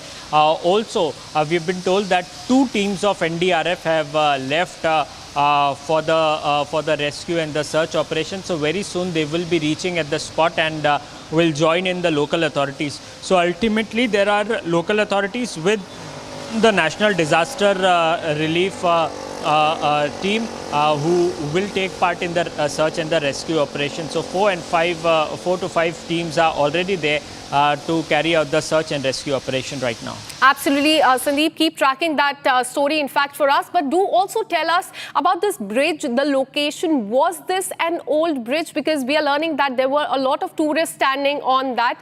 Was this an old bridge? But before I take that answer from you, we have a breaking news coming in. Tourists came to this bridge to visit today around 4 in the afternoon. About 100 to 125 tourists were standing at one place on the bridge. So was overcrowding the issue is something that will come out during the investigation. But what we're learning, that it being Sunday and it being a touristy place as well, there were a lot of tourists. Around 100 to 125 tourists were there standing on the spot when this bridge collapsed. We are also learning that this is an old bridge. This was also closed in the past, as my colleague Sandeep has also been reporting. Sandeep, as I was asking you, is this an old bridge? Because you mentioned that this was closed in the past as well. Do you have any information about the build of that bridge and why was it closed in the past?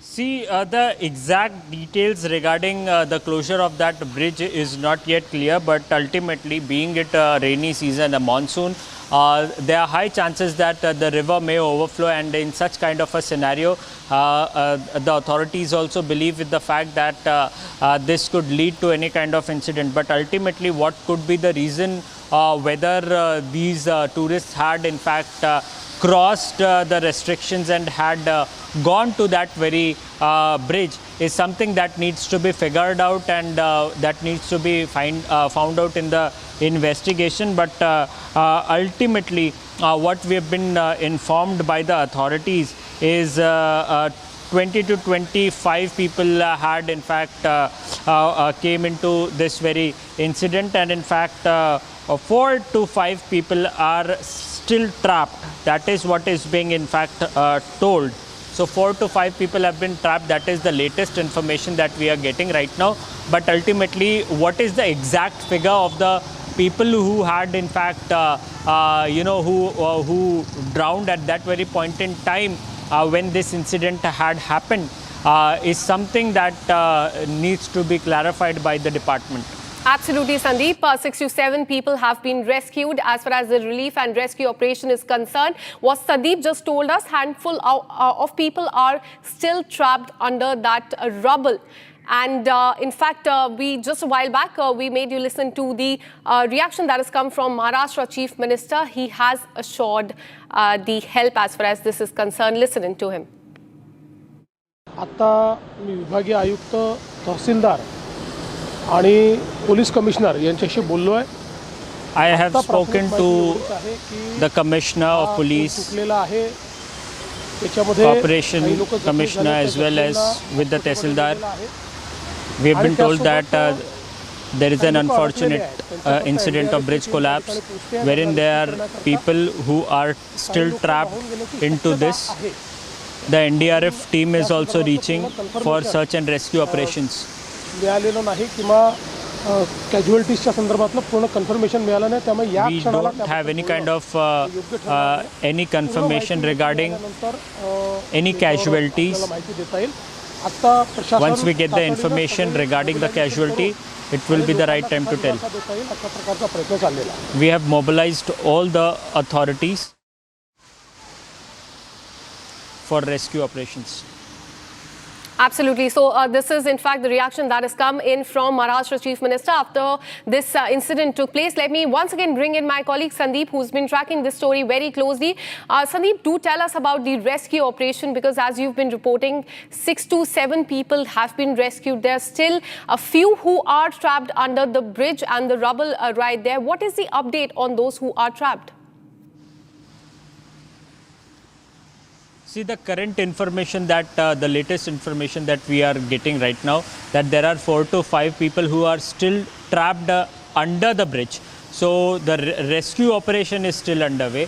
Apart from that, there are chances that people might have drowned in that very Indrayani river. So definitely a search is also underway at this point in time. The exact figures of how many people were there is something that is not yet out. In fact, the Chief Minister himself briefed media regarding this, that even all there right, is no clarity. Sandeep, stay on with us. In fact, we are getting the live visuals from the spot where this incident had in fact taken place.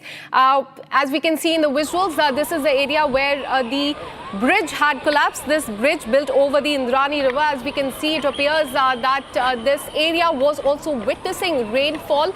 There is excess water in the river as well because of the flow of the river. But as you can see in the visuals, this is in fact the area where the incident has taken place.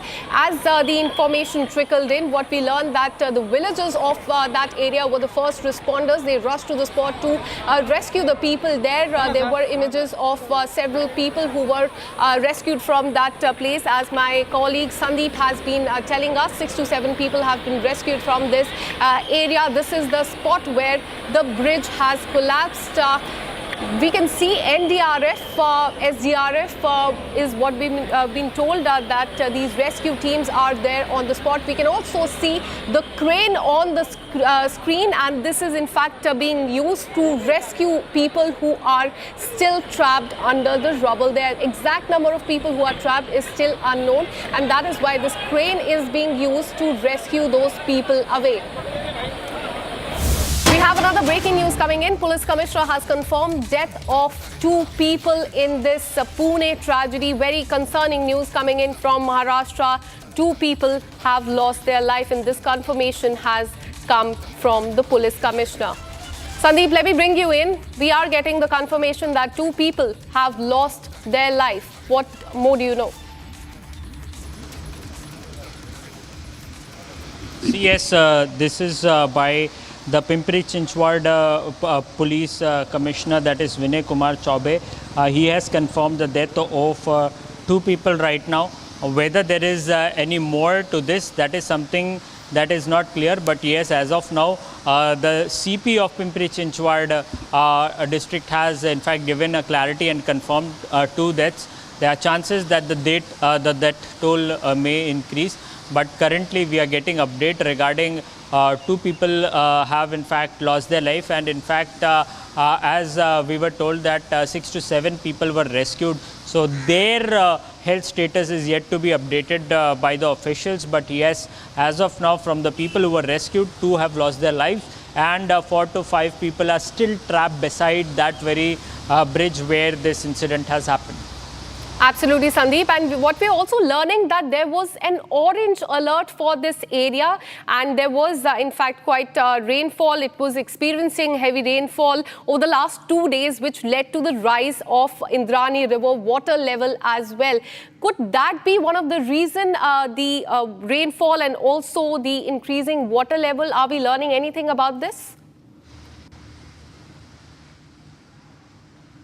See, it will be not correct to talk about the water level, because ultimately the officials have not in fact informed regarding the water levels. But yes, what was the condition of the bridge is very crucial to know, because this is a bridge collapse incident and not the overflow of the river. So ultimately, as of now, as far as the visuals are concerned, it is very clear that the bridge has collapsed and not the water has overflowed, the river water has overflowed. So the question out here is that whether the bridge was in a poor state, and if it was in a poor state, then why these these tourists were allowed to go over that very bridge. So whether there was any security guard at that very point in time when the people were heading over the bridge. So these are the questions that needs to be answered by the authorities. Absolutely. And the people responsible should be in fact taken to the task. Absolutely. So whether there was shoddy construction of this bridge or not, that will come out during the investigation. But we are staying with the visuals. As in the visuals, you can see NDRF teams are there on the spot carrying out the relief and rescue operation. What we're learning is that that crane is being used to take out people who are feared to be trapped under that rubble. Very concerning news coming in from Maharashtra, this Pune area. And this is in fact a bridge built over Indrani River in Kundamala area of rural Pune, which has collapsed. And what we're learning is that there were several tourists who were there on this bridge, around 100 to 150 tourists at one spot. They were there when this bridge had collapsed. Several have been rescued. There are fears that some may be trapped under that rubble that you can see where the rescue operations are currently underway. There's also these growing fear that some of them may have been swept away as well. We'll continue to track this story very closely for you. But these are the visuals that we are getting for you. Sandeep, we are showing our viewers the visuals of the relief and rescue operation that is currently underway. NDRF teams are at the spot and they are using a crane to sift through the rubble to find out people. What are you learning about those who might be trapped under that? See, currently we have been in fact informed with the fact that there were 20 to 25 people who are drowned. So whether the people have swept away or not, it is something that we have to wait for the official confirmation. But yes, 20 to 25 people had drowned, and in fact the search operation is still underway. Until and unless they are located, it will be not right to get into the conclusion. But yes, what update that we are getting right now is that 2 people have lost their life. That is also being confirmed by the Pune police. So ultimately, the question that comes into the mind right now is that whether the bridge was in a proper state to handle that kind of a crowd. And as we heard one of the reaction, the person clearly mentions with the fact that in fact there were more than 100 people. So that also needs to be verified. There are high chances that there would be more a loss of life in this very case, and it will be a huge responsibilities of the disaster management teams to in fact locate these people who had who were in fact the part of that very incident. And as of now, the search and rescue operation is still underway, and we have to wait and watch until and unless there is more clarity given by the local authorities. Absolutely, Sandeep. As we can also see in the visuals, the NDRF teams are there, police teams are also there on the spot, and these agencies are making intense efforts to locate and also save people and find those people who could be in fact trapped under that rubble. We'll keep tracking this story very closely for you, and we will get you more updates on this. What we're learning is that 2 people have lost their life. Relief and rescue operation continues. Police Commissioner has confirmed death of 2 people. Keep watching Republic TV. We'll be right back.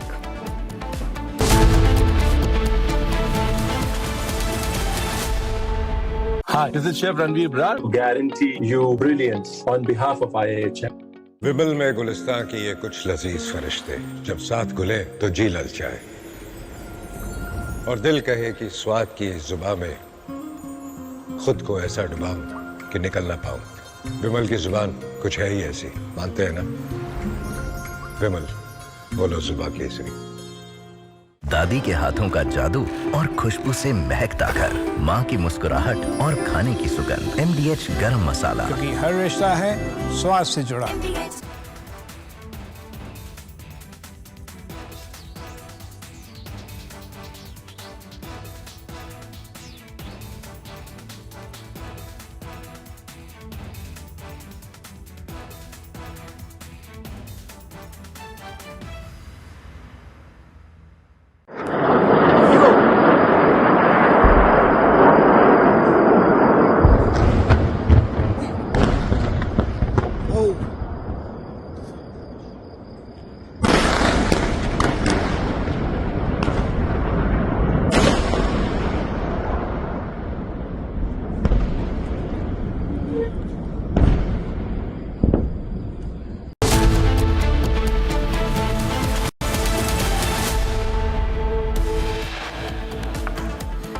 Dilapidated bridge collapse in Pune. At least 15 to 20 tourists fear trapped, 2 killed. Pakistan's claim of Rafale debunked by Dassault chief. Rafale makers call Pak narrative inaccurate. Air India to discontinue flight number 171. Air India's Boeing 787 to undergo detailed inspection.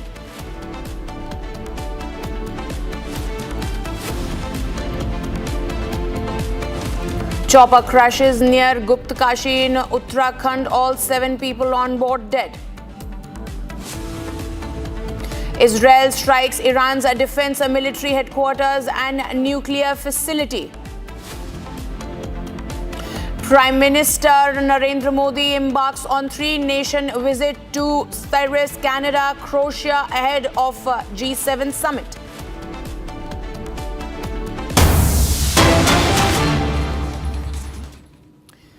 Prime Minister, viewers, we're getting these visuals of Prime Minister Narendra Modi landing there in Cyprus. Remember that he is on a crucial 3-nation visit. First, starting from here, he'll be also going to the G7 summit, and he'll also be visiting Croatia. This is a very crucial visit coming in. These are the visuals of Prime Minister Narendra Modi reaching Cyprus. Here, viewers, Prime Minister will meet President Nikos to discuss expansion ties between the two countries in the areas such as trade, investment, security and technology. The press note that had come from Prime Minister's office, where he said that he is going to meet the President of Cyprus and considered Cyprus as a close friend with India. Joining us live on the phone line is our senior executive editor Abhishek Kapoor. Abhishek, Prime Minister has landed in Cyprus. Remember, in his press note, he said that we consider the country as a close friend and will be working closely for better ties. Yes, indeed, it is a close relationship in the Mediterranean, but the fact is that the Indian Prime Minister is being there after a gap of almost 24 years.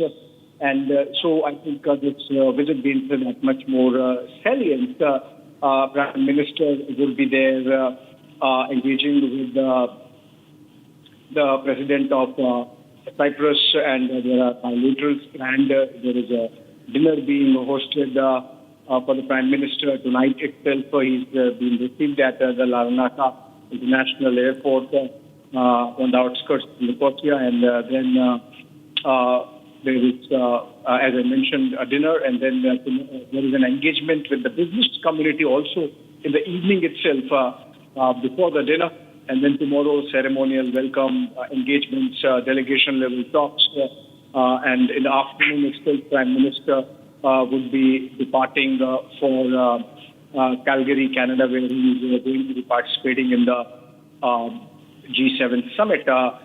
President Anastasiades of Cyprus is going to be hosting Prime Minister, and there is a greater focus on Mediterranean insofar as Indian diplomacy is concerned. Remember, we just a couple of days back hosted the Rites Dialogues, the Mediterranean chapter in Marseille, France, and Foreign Minister Jaishankar was there, and the fact that the specific geography where Cyprus is also integral part of the India, Middle East, Europe economic corridor, and on most of the issues of geopolitics, India and Cyprus see in one direction. There is commonality of interest. For example, Cyprus supports India's membership of permanent membership of the UN Security Council, Madurema, and India supports Cyprus on what is called the Cyprus problem, essentially between the Greek Cypriots and the Turkish Cypriots, the green line in between them, and India typically stays on the side of the southern Greek Cypriots, the Republic of Cyprus, as it is called. So I think trade, people-to-people connect, and overall geopolitical alignment, the fact that Cyprus is a member of the European Union and we are close to signing a trade deal with the European Union, so it could become a an entry port, so to say, for not just the India-Middle East economic corridor, for the larger for the EU community also. I think in that sense, it's a very important visit the Prime Minister has made. Cyprus a pit stop on his way to Canada, where he headed to the G7. Yes, Abhishek. Abhishek, thank you for those details. We'll keep coming back to you as it's a very crucial visit that the Prime Minister is on. Moving on, viewers, breaking news coming in. A bridge over Indrani River near Kundamala village in Pune's Maharashtra collapsed. We've been bringing you minute-to-minute update of that collapse. According to the local police over there, approximately 10 to 15 individuals are feared dead. Now the Pune police is saying that at least 6 to 7 are injured. A few have been rescued. But the issue over here is that how many have been swept away. Remember, viewers, that around 15 to 20 people were on that bridge at the time of collapse and they all fell down. Rescue operations are underway. Emergency services at the moment are actively working to locate and assist those who've been affected by this collapse. Information के तहत 2 casualties है और 6 से 7 लोग जो injured है वो hospital में रवाना है। कौन-कौन सी टीम यहाँ पे लगाई गई है रेस्क्यू ऑपरेशन के लिए? यहाँ पे एनडीआरएफ की जो टीम है वो रेस्क्यू ऑपरेशन के लिए आई है, लोकल पुलिस है और क्रेन और बाकी बचाव कार्य जारी है। You heard that, viewers. That was the local authorities over there, local police, who's saying that the rescue operations are underway at the moment. At the spot, you are getting these visuals from the site of the accident, where you can see as to how there have been. There was a big time collapse over there. 15 to 20 people were on that bridge at the time this collapse happened. What we are learning from our primary sources is that they feared to have been swept away.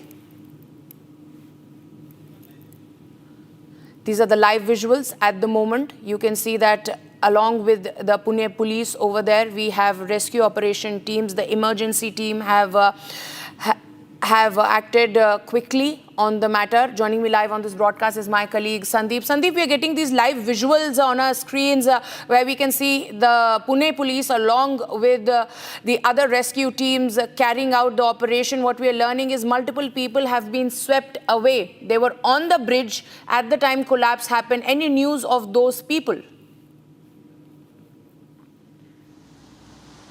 See, currently the search and the rescue operation is still underway. They have no new recoveries in this very incident. But yes, what we've been told that 6 to 7 people have been in fact rescued by the local authorities out there. And the 2 teams of NDRF have been in fact deployed out there, also with the local authorities as well as the Pune Rural's disaster management team is working closely with the NDRF team to locate the people who have in fact swept away. The search operation is still underway. As of now, what we have been told is that there are 4 to 5 people who are still trapped beside that very bridge where this incident has happened. So the search and rescue operation is underway. More people are yet to be rescued in this case. Well, absolutely, Sandeep. Sandeep, stay with us. Continue to talk to us about what is the situation right now. And as we know, there was an orange alert that was issued by the IMD for this specific area. And keeping in mind that it was a Sunday, so the number of tourists was also comparatively very high. What is the situation on the ground? How many rescue teams are working together to make sure as many people are saved safely over there? Sandeep.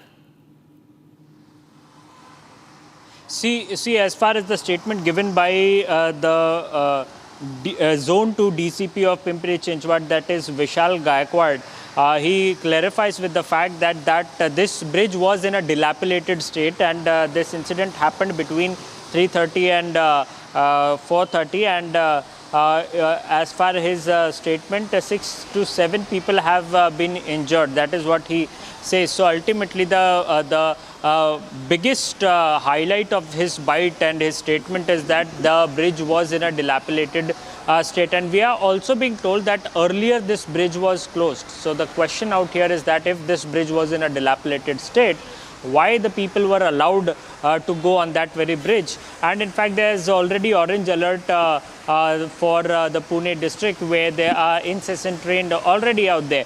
So there are a lot of questions when this incident happened, whether there was any security guard who had stopped them to climb that very bridge. And in fact, at that very point in time, how many people were there? Because as we played a bite a few minutes ago, a local who was there at the rescue operation, he clearly mentioned that there were more than 100 people over the bridge. So what is the exact figure? It is 20 to 30, or is it more than 30 people who were there on the bridge at the time of the incident?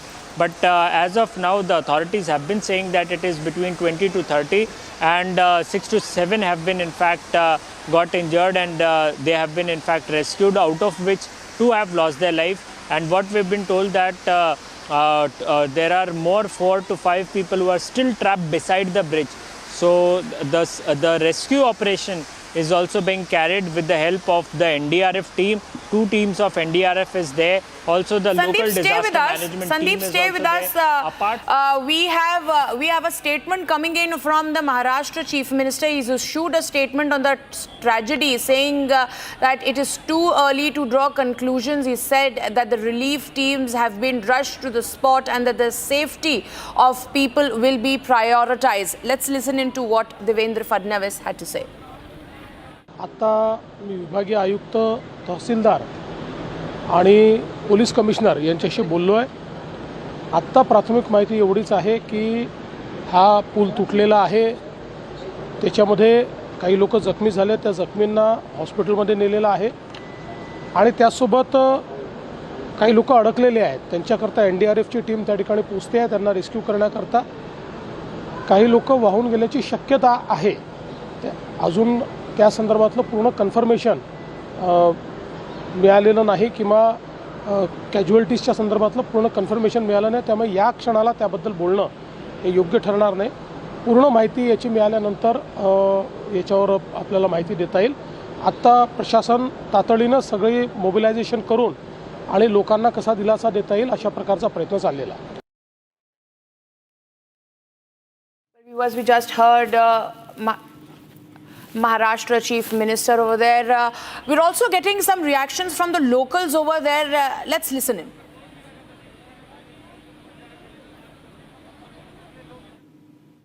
Pune Maval तहसील में कुंडमाला में Indrani river पे एक पुराना bridge था, साको bridge. वो आज दोपहर 4 बजे के दरमियान पर्यटक यहाँ पे लगभग 4 पर्यटक घूमने आए थे. उसमें से 100-125 पर्यटक एक ही जगह पे ब्रिज पे खड़े थे. तो ब्रिज अचानक से कोलैप्स हो गए. उसमें लगभग 20-25 लोग बह के गए हैं. उसमें से कुछ लोग हमारे स्थानीय कार्यकर्ता ने बाहर निकाले हैं और 4-5 लोग अभी भी ब्रिज के अंदर फंसे हैं. ब्रिज का जो भाग पानी में गिरा है उसमें. Let me go across to my colleague Sandeep over there, who's been bringing us all the updates. Sandeep, quickly wrap it up for our viewers who's joining us live at the moment as to how many people were there on the bridge at the time of collapse, how many have been swept away, and how many have been rescued so far. Sandeep. See, we are getting the latest data from the Chief Minister office that 32 people have been injured, out of which 6 are in a critical stage and they have been taken to the hospital out there. And in fact, we have been told that 2 have lost their lives. So that is the latest data that we have got, and also 6 have been rescued. That is what is also being said, and 6 the important agencies, the important disaster management agencies and the local authorities have been in fact deployed out there for a search and the rescue operation. So definitely a big update coming out from the Chief Minister's office right now. Well, absolutely, Sandeep. Sandeep, we are getting these live visuals over there where we can see that the rescue operations are underway in full force. We can see the SDRF over there as well, I believe, along with the police officials, all working on that bridge that collapsed a couple of hours back. Tell us as to what the authorities have to say as to how are they going to augment this entire rescue operation, and how soon are they looking for a culmination of that, meanwhile keeping in mind that the maximum lives should be saved. Sandeep. See, as of now, what we are witnessing is that they are using Hydra machine as well as cranes as well are something that have also brought into the action for search and rescue operations. Several NDRF teams are also there using small boats, to locate these people, and swimmers are also being brought out in. Remember, at this point in time when it is raining very heavily out there in Pune, Maharashtra, it will be very difficult for the disaster management agencies as well to carry out the search operations. But ultimately, the update that we are getting is that 6 have also been rescued in this very case, and the search operation for rest of the people are still underway, and more than 25 to 30 people were there, and there are chances that more than 25 to 30 people might have swept away. So the search operation is underway, and NDRF and the rest of the authorities are making efforts to locate them. Absolutely, Sandeep. Sandeep, talk to us also about the fact that around 32 people have suffered injuries, of which 6 of them are critically injured at the moment, and they have been shifted to a nearby hospital there at the which was near this collapse site. Talk to us about that. How critical are these people? Do you have any word from the doctors where they have been admitted? See,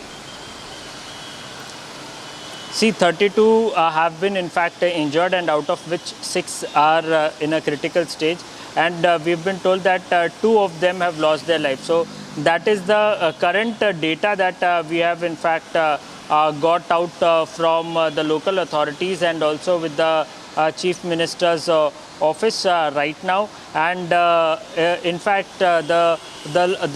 NDRF teams are taking help of Hydra machine as well as of cranes. The local authorities as well as the medical staff has also arrived out there. Ambulances have arrived out there in order to make sure that more and more lives could be saved, and they are being shifted to the local hospitals out there. We have been told that 6 are very critical out there, and the medication and their treatment is underway.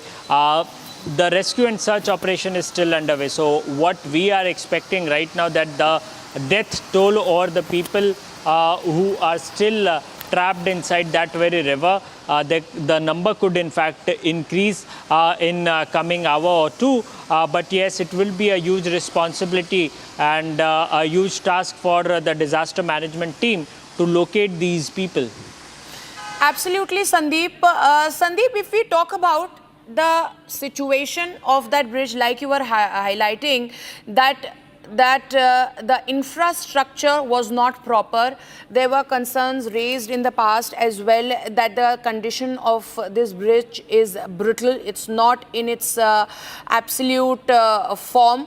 Still, there were tourists over there, like what we have learned from our sources from the ground, that there were around 20 of them on the bridge when the collapse happened, and keeping in mind that it was a Sunday.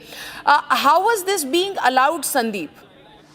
Are questions being raised on this issue, that how were people being allowed at a bridge which was so weak, and that there was an orange alert in the area, and still the tourists were allowed to wander around on this particular bridge? पूरा 30 साल पहले arrangement किया था, लेकिन यहाँ पे ज़्यादा पर्यटक लोग, 2 व्हीलर वाले लोग उसके बीच में आके जिस टाइम आने का एक टाइम हुआ था, वो पूरा इकट्ठा 100-150 लोग आने के बाद उसके ऊपर ज़्यादा लोड होके नीचे फैल गया है। अभी 2 लोगों की मौत हुई है। बचाव कार्य यहाँ पे एनडीआरएफ का, पिंपरी चिंचवड़ पुणे कारपोरेशन का पूरी तरफ से यहाँ पे सहयोग है। अभी तो फिलहाल में क्या वजह है ब्रिज गिरने की, आपको क्या वजह लग रही है कि बहुत ज्यादा पुराना था या उसके रिपेयर भी किए गए थे क्या? नहीं, बीच बीच में हम लोग रिपेयर भी करते थे, लेकिन यहाँ पे पर्यटकों को यहाँ पे टू व्हीलर आने के लिए मचाव किया था, यहाँ पे प्रतिबंधन किया था, फिर भी लोग यहाँ पे आते तो अभी क्या ऐसा इंसिडेंट होना अच्छा नहीं है, लेकिन लोगों ने भी समझना चाहिए था। नहीं, यहाँ पे इकट्ठा क्यों हुए थे लोग? इकट्ठा 100-150 लोग कैसे इकट्ठे हुए थे? यहाँ पे टूरिस्ट लोग सैटरडे संडे ज्यादा करके टूरिस्ट लोग आते हैं, तो यहाँ पे टूरिस्ट लोगों को आजू बाजू में घूमने के लिए जगह है, वहाँ पे घूमना ठीक था, लेकिन ब्रिज के ऊपर आना मना होते हुए भी यहाँ पे आए, ये एक एक्सीडेंट यहाँ पे हुआ है।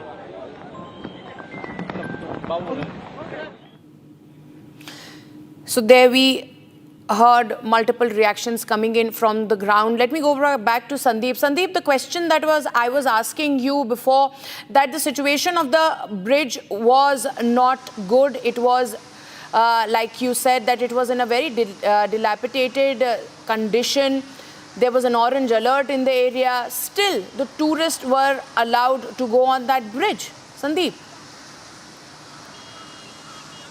See, definitely it is a very irresponsible act of the people, also by the administration, because ultimately if you go through with the bite that we just played, it is very much clear with the fact that as he mentions that the two-wheelers were not allowed at that very point in time. There was restrictions to take two-wheelers on that very bridge, but despite that people had taken their vehicles out there on that very bridge. So this is indeed a very irresponsible kind of an act. But also there's one more question that arises on the part of administration, that why there was no security staff or someone to in fact stop them. So whether this arrangement was made by the local authorities or not, this is something that is very crucial, and definitely people who are responsible needs to be take responsibility of this very incident, because ultimately it was this bridge was in a very dilapidated state, and this was not the first time that the tourists were coming on that very spot, being it Sunday. So the questions definitely needs to be asked to the authorities, whether the necessary measurements were taken before this, as this incident has happened.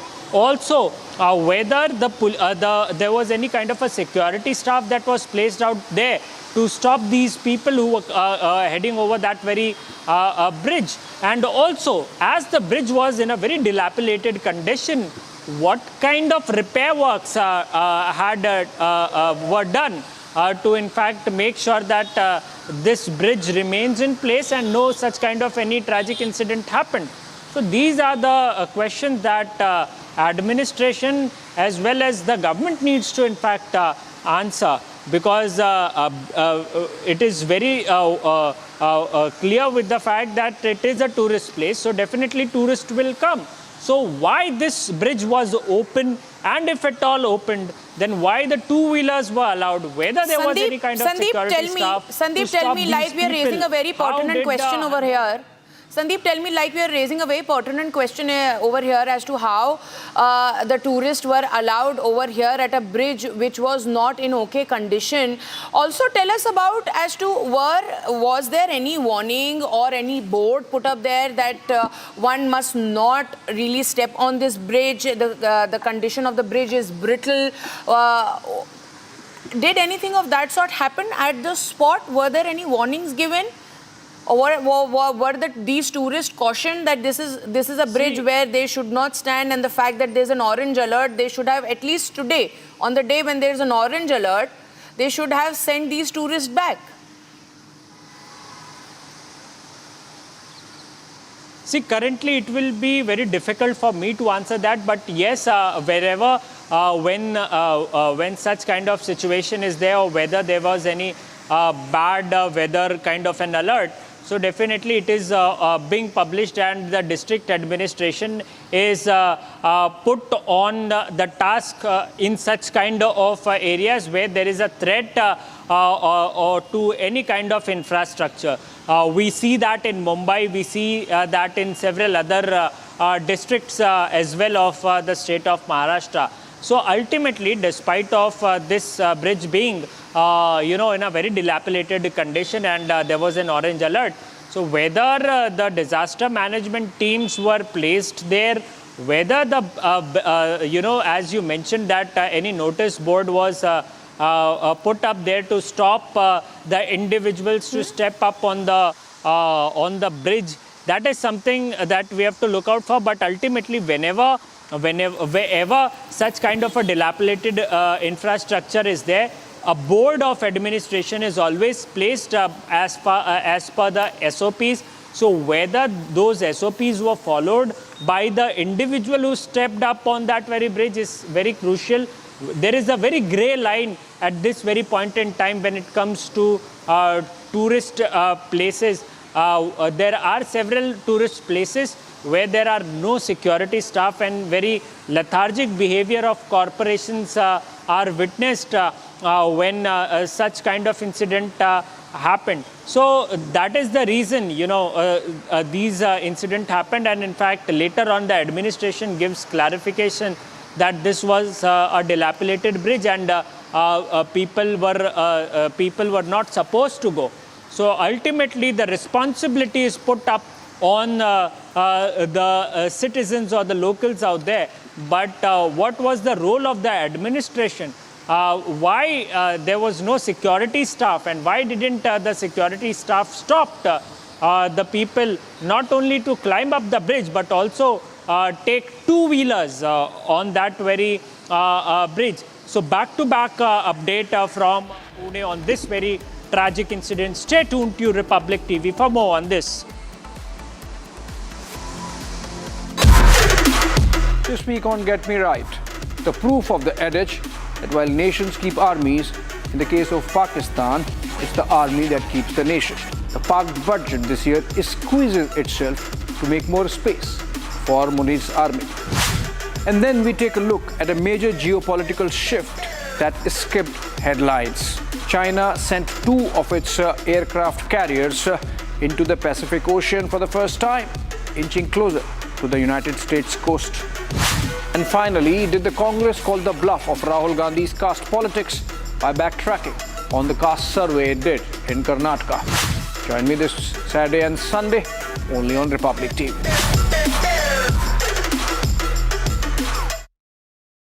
मेरी नई Hyundai extra तुमने भी तो कल नई car ली है ना, उसमें भी तो होगा ना ये वॉइस इनेबल सनरूफ है ना अंकल, सिंगर इनेबल सनरूफ। और बेनिफिट्स ये तो मिले होंगे ना?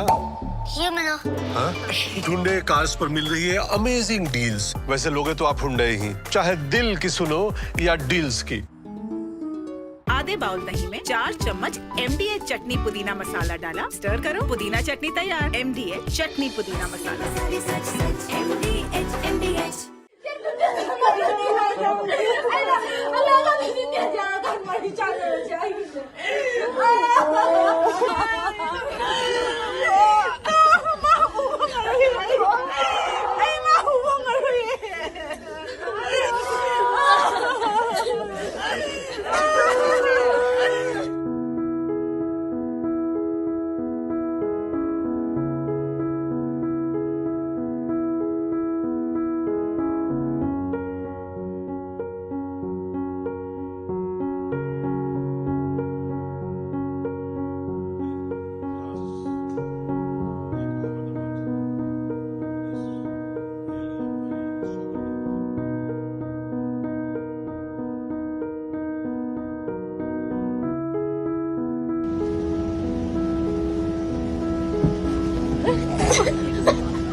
कि उनके मोबाइल भी अभी चल रहा है रिंग।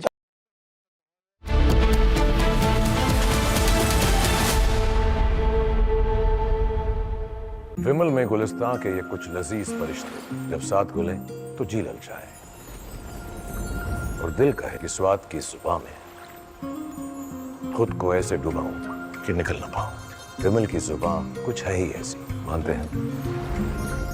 विमल, बोलो जुबान कैसी? अब छोलिया हो या लोबिया, सफेद चने या काले चने, सब कुछ मजेदार बने।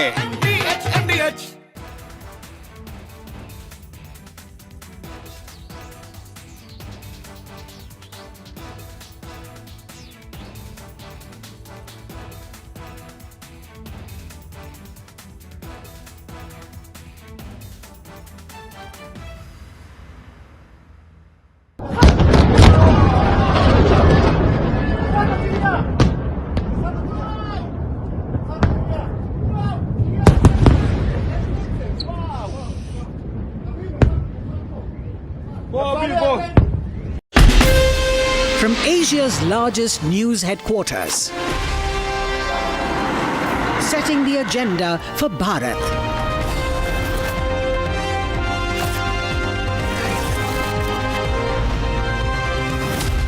You're watching Republic.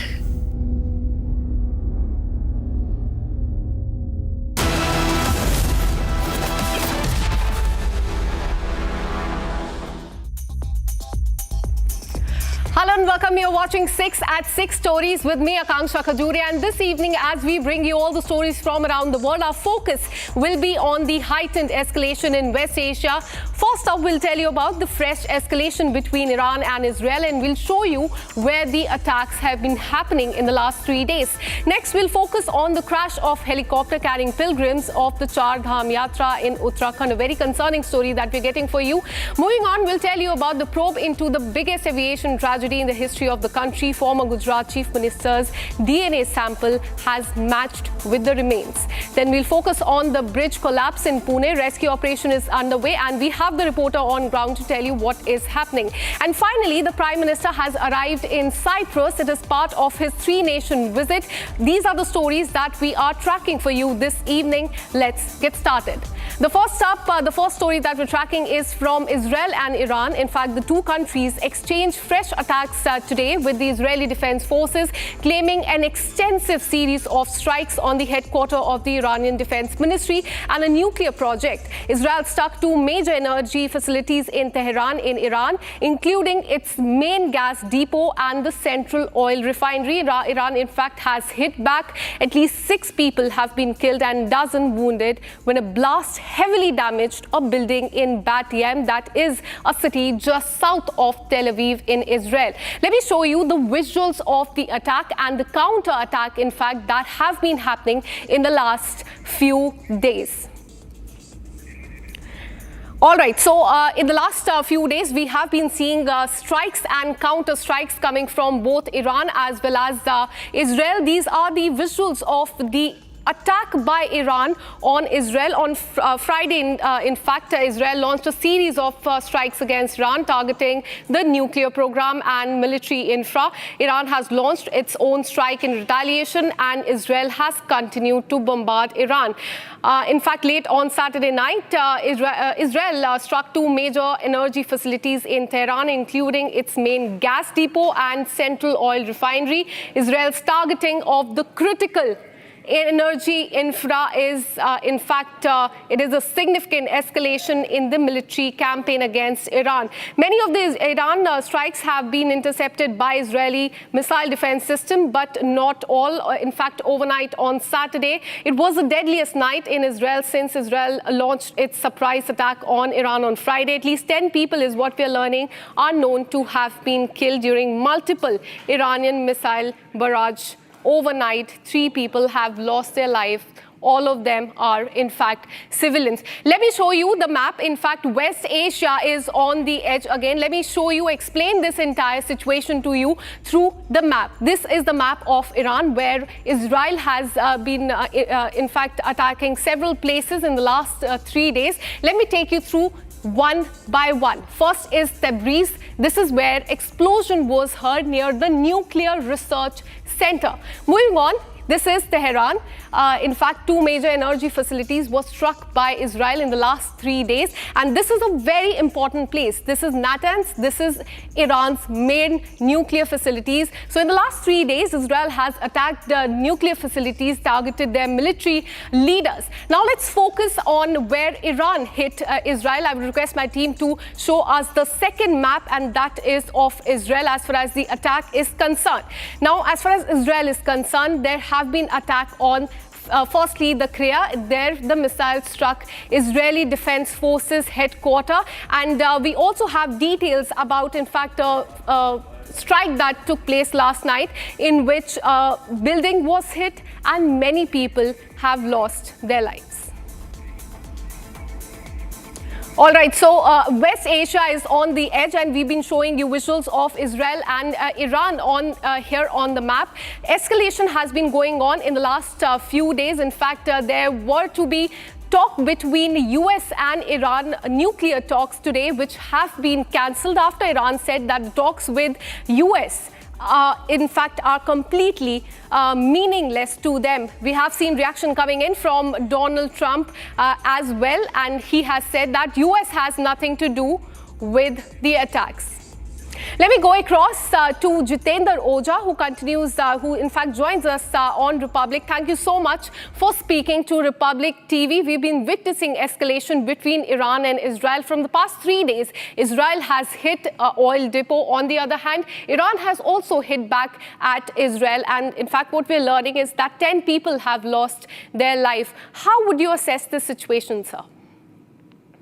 Israel has made a multi-pronged attack, and its objective is not only to militarily incapacitate Iran, but it is also seeking to change a regime. Israel has shown, a remarkable courage, one can say, to launch these preemptive strikes. They have managed to integrate intelligence with the defense attacks, and intelligence is not only making good assessment of what is going to be likely response of Iranians. They have not only anticipated Iranian moves, but they've also integrated their weapon system. They have been operating inside Iran, created, a lot of assets and small time, you can say, war-making capacities. This Iranian military chief has been saying they are absolutely safe and they can attack Israel, and next day they are dead. So Israel has also been very careful not to attack civilian targets. So fact is that, Israeli intelligence establishment has been anticipating for a long time that if Iran is able to develop its nuclear capacities or the kind of infrastructure Iran had created through its multiple proxies, these constituted existential threat to Israel. But it definitely required Israeli Prime Minister to take this kind of decision that he will go for this preemptive attack and virtually, one can say, to some extent, numb Iran through these attacks. But Iran is a very powerful country. All said and done, many consider Iran as regional superpower in West Asia, stronger than even Saudi Arabia in certain areas. So this is not going to be very easy. But yes, out of many of their missile launch facilities also, Israel has, one can say, paralyzed to some extent. Yes, yet Iran has more than 3,000 missiles it is expected, including some hypersonic weapon system, which it has developed in collaboration with North Korea.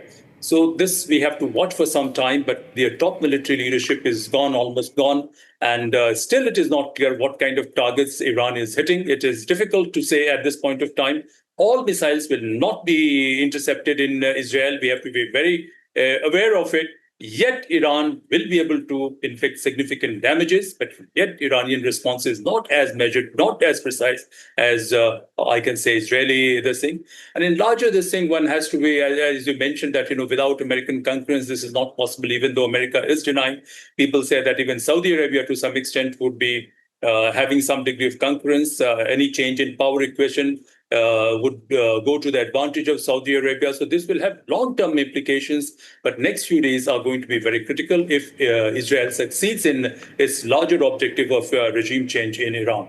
Absolutely. It remains to be seen how this entire situation pans out in the coming days. Thank you so much for speaking to Republic TV. Now we're shifting our focus to the state of Uttarakhand.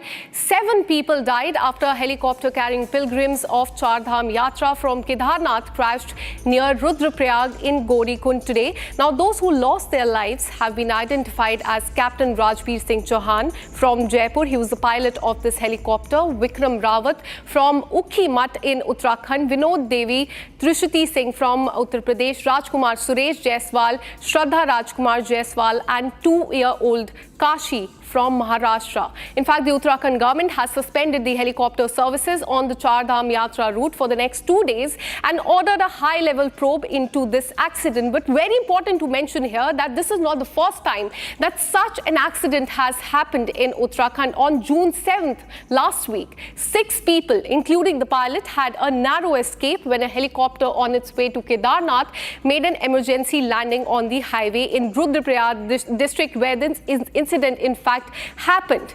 Now, DGCA has ordered special audit into helicopter operations involved in the shuttle services in Uttarakhand following the spate of occurrences which have been happening in the last 1 week. 2 incidents and 1 deadly incident in the one last week that we have witnessed. All right, so this is the situation as far as Uttarakhand is concerned. As I told you, on June 7th, there was an incident in which there was an emergency landing, but very tragically today, 7 people lost their life after a helicopter crashed while pilgrims were on the Char Dham Yatra.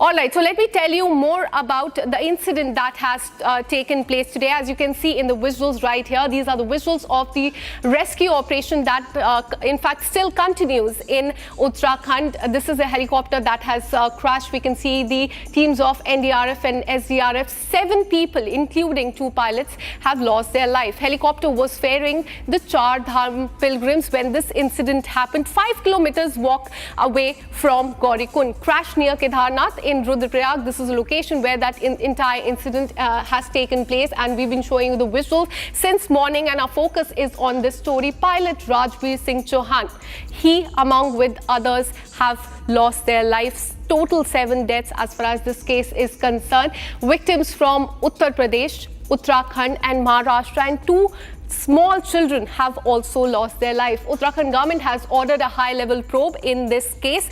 DGCA has also issued the direction. Chopper services has been suspending on this entire area that leads to Kedarnath for the next 2 days. We are learning that inspection of the helicopters of that area will also be carried out in the next few days to see if they are facing any technical snag and how it can be fixed. So this is as far as today's incident, a very tragic one, is concerned, in which 7 people lost their life. But as we've been in fact telling you that this is not the first time that such an incident has taken place. On June 7th, another incident took place. This was in fact on June 7th, and this is the name of the aviation, the helicopter.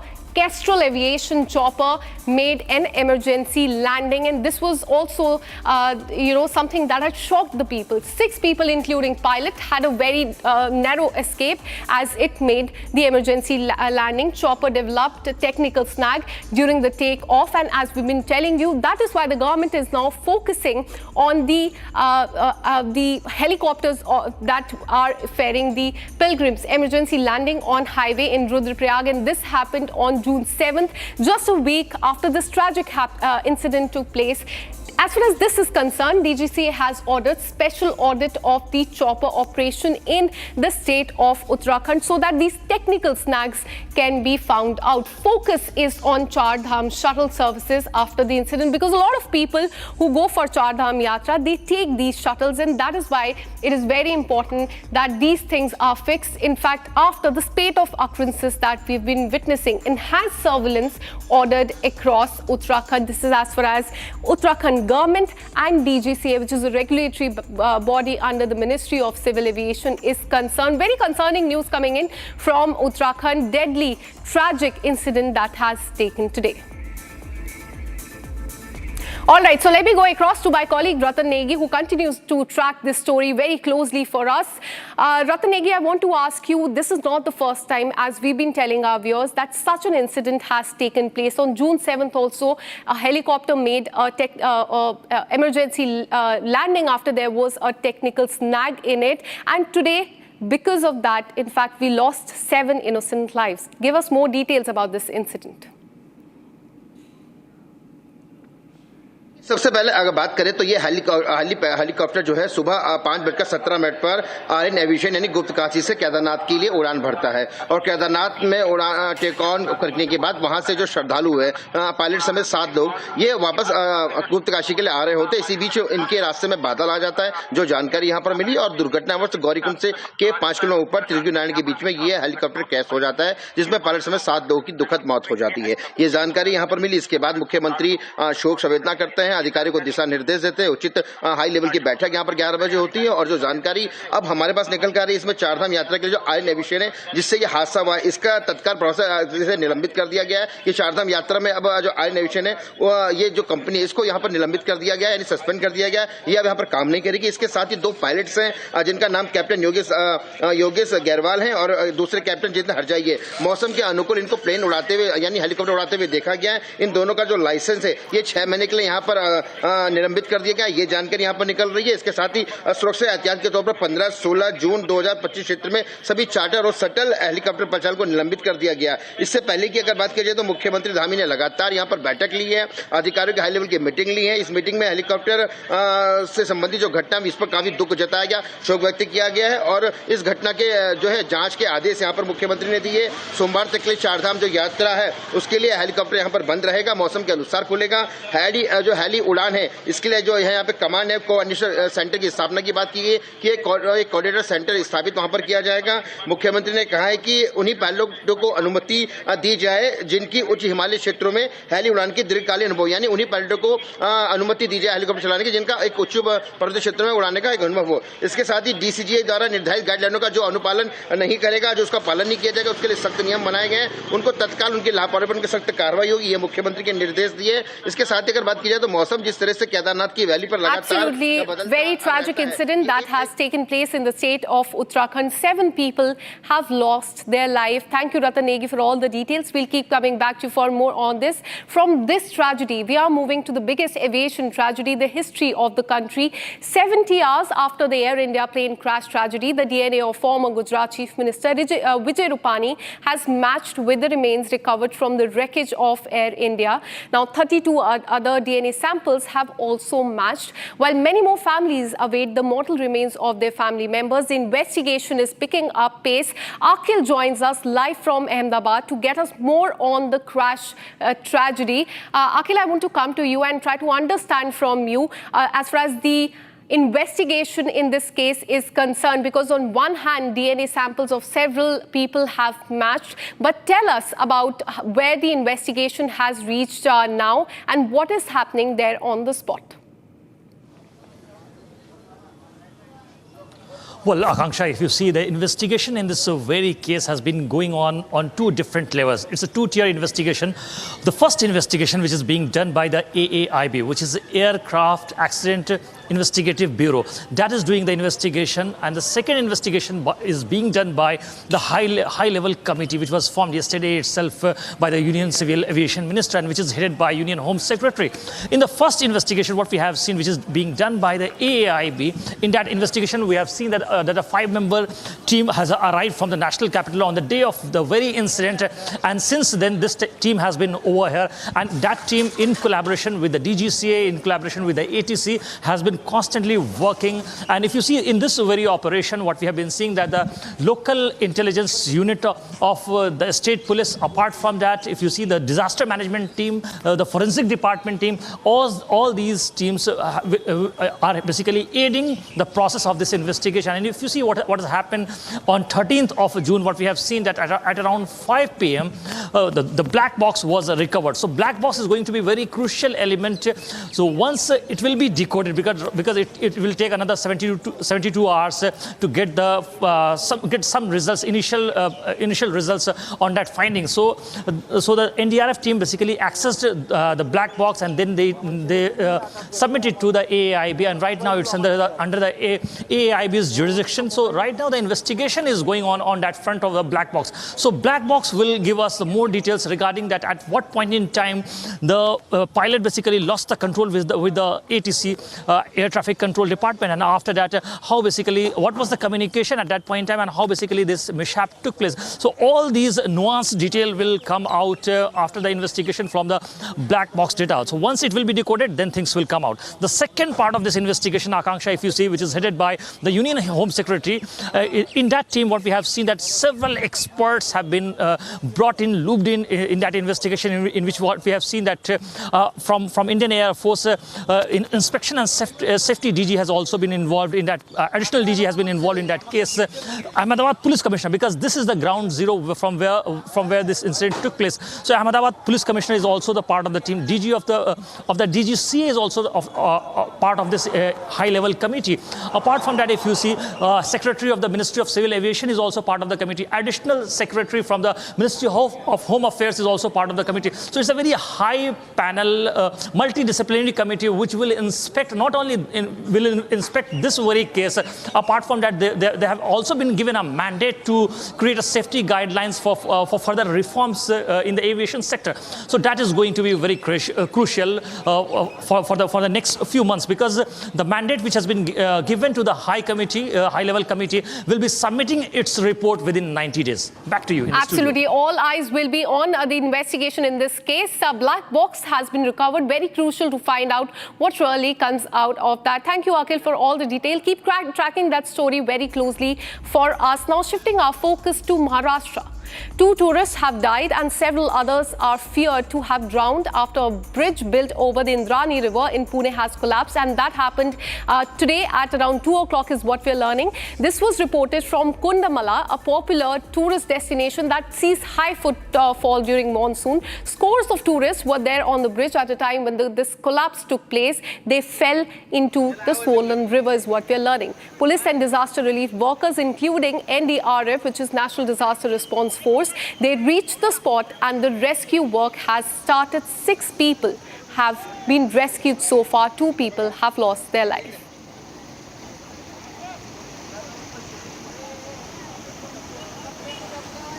All right, so this is as far as the rescue operation is concerned. As you can see in the visuals, NDRF teams are there on the spot and they're trying to get the people out who may be, in fact, trapped inside that rubble of that bridge from there. And these efforts are underway to bring out people who could be under that trouble. Now, shifting our focus, Prime Minister Narendra Modi has in fact, before we get to that story, let me go across to my colleague Sandeep, who joins us live on the broadcast with more details. Sandeep, what are we learning about this rescue operation? Because as you've been reporting, 6 to 7 people have been rescued, but there is a possibility that there are few people who could be trapped under the rubble. Give us more details.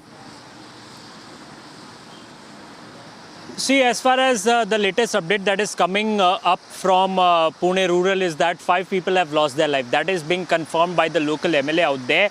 The local MLA has confirmed with the fact that due to this very tragic incident, 5 people have lost their life. In fact, that bridge was in a dilapidated condition, and in fact, it was 100 years old bridge, and despite that, there were people who went up on the bridge with their 2-wheelers. That is what also being said by the locals and the local authorities out there. Also, there was a notice that was in fact put up by the local authorities to not to go up on the bridge.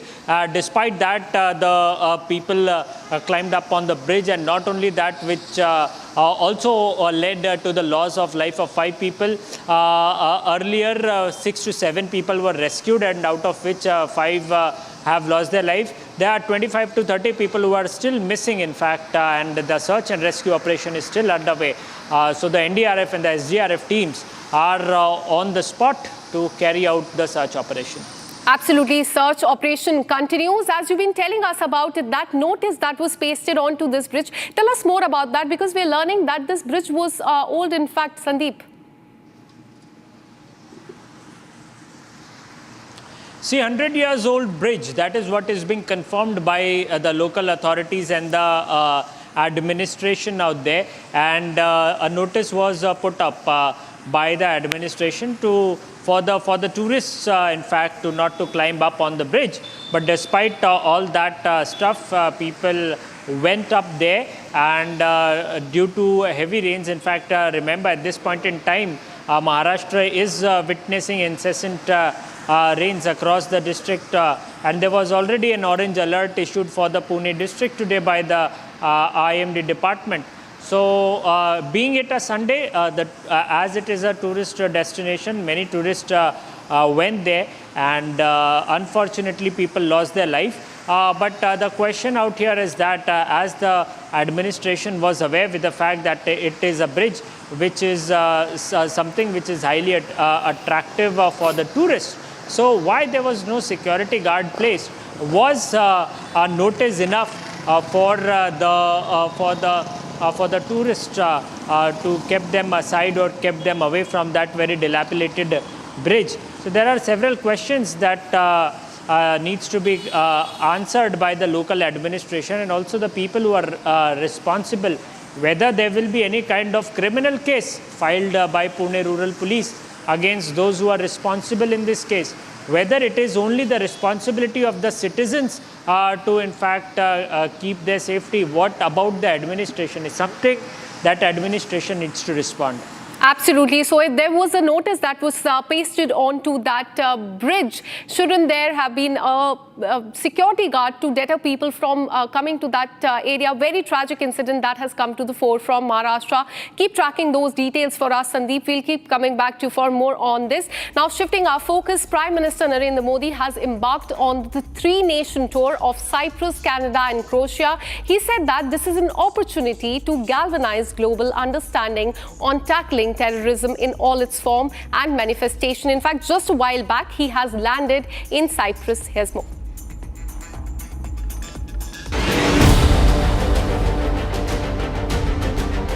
Prime Minister Narendra Modi on Sunday embarked on a significant 3-nation tour with scheduled visits to the Republic of Cyprus, Canada and Croatia. This diplomatic journey aims to bolster India's international relations and explore new avenues for cooperation across various sectors. The first stop of Prime Minister Modi's itinerary is the Republic of Cyprus, where he will engage in discussions with President Nikos Christodoulidis. The visit comes on the backdrop of long-standing friendship between India and Cyprus. Following his visit to Cyprus, the Prime Minister will move to Kananaskis in Canada to participate in the G7 summit, where he is invited by the Canadian Prime Minister Mark Carney.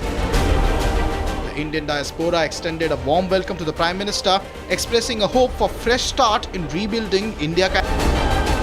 India's growing global influence is clear, as highlighted by former Deputy National Security Advisor Pankaj Saran, who explains why India's presence at G7 is essential despite diplomatic challenges.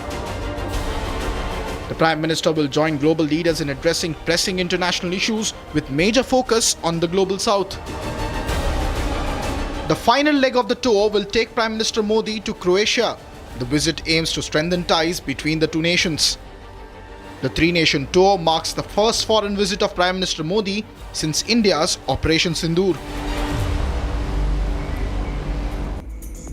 This is all we could pack for you in this bulletin. We'll be back tomorrow with more stories at 6. Keep watching Republic TV.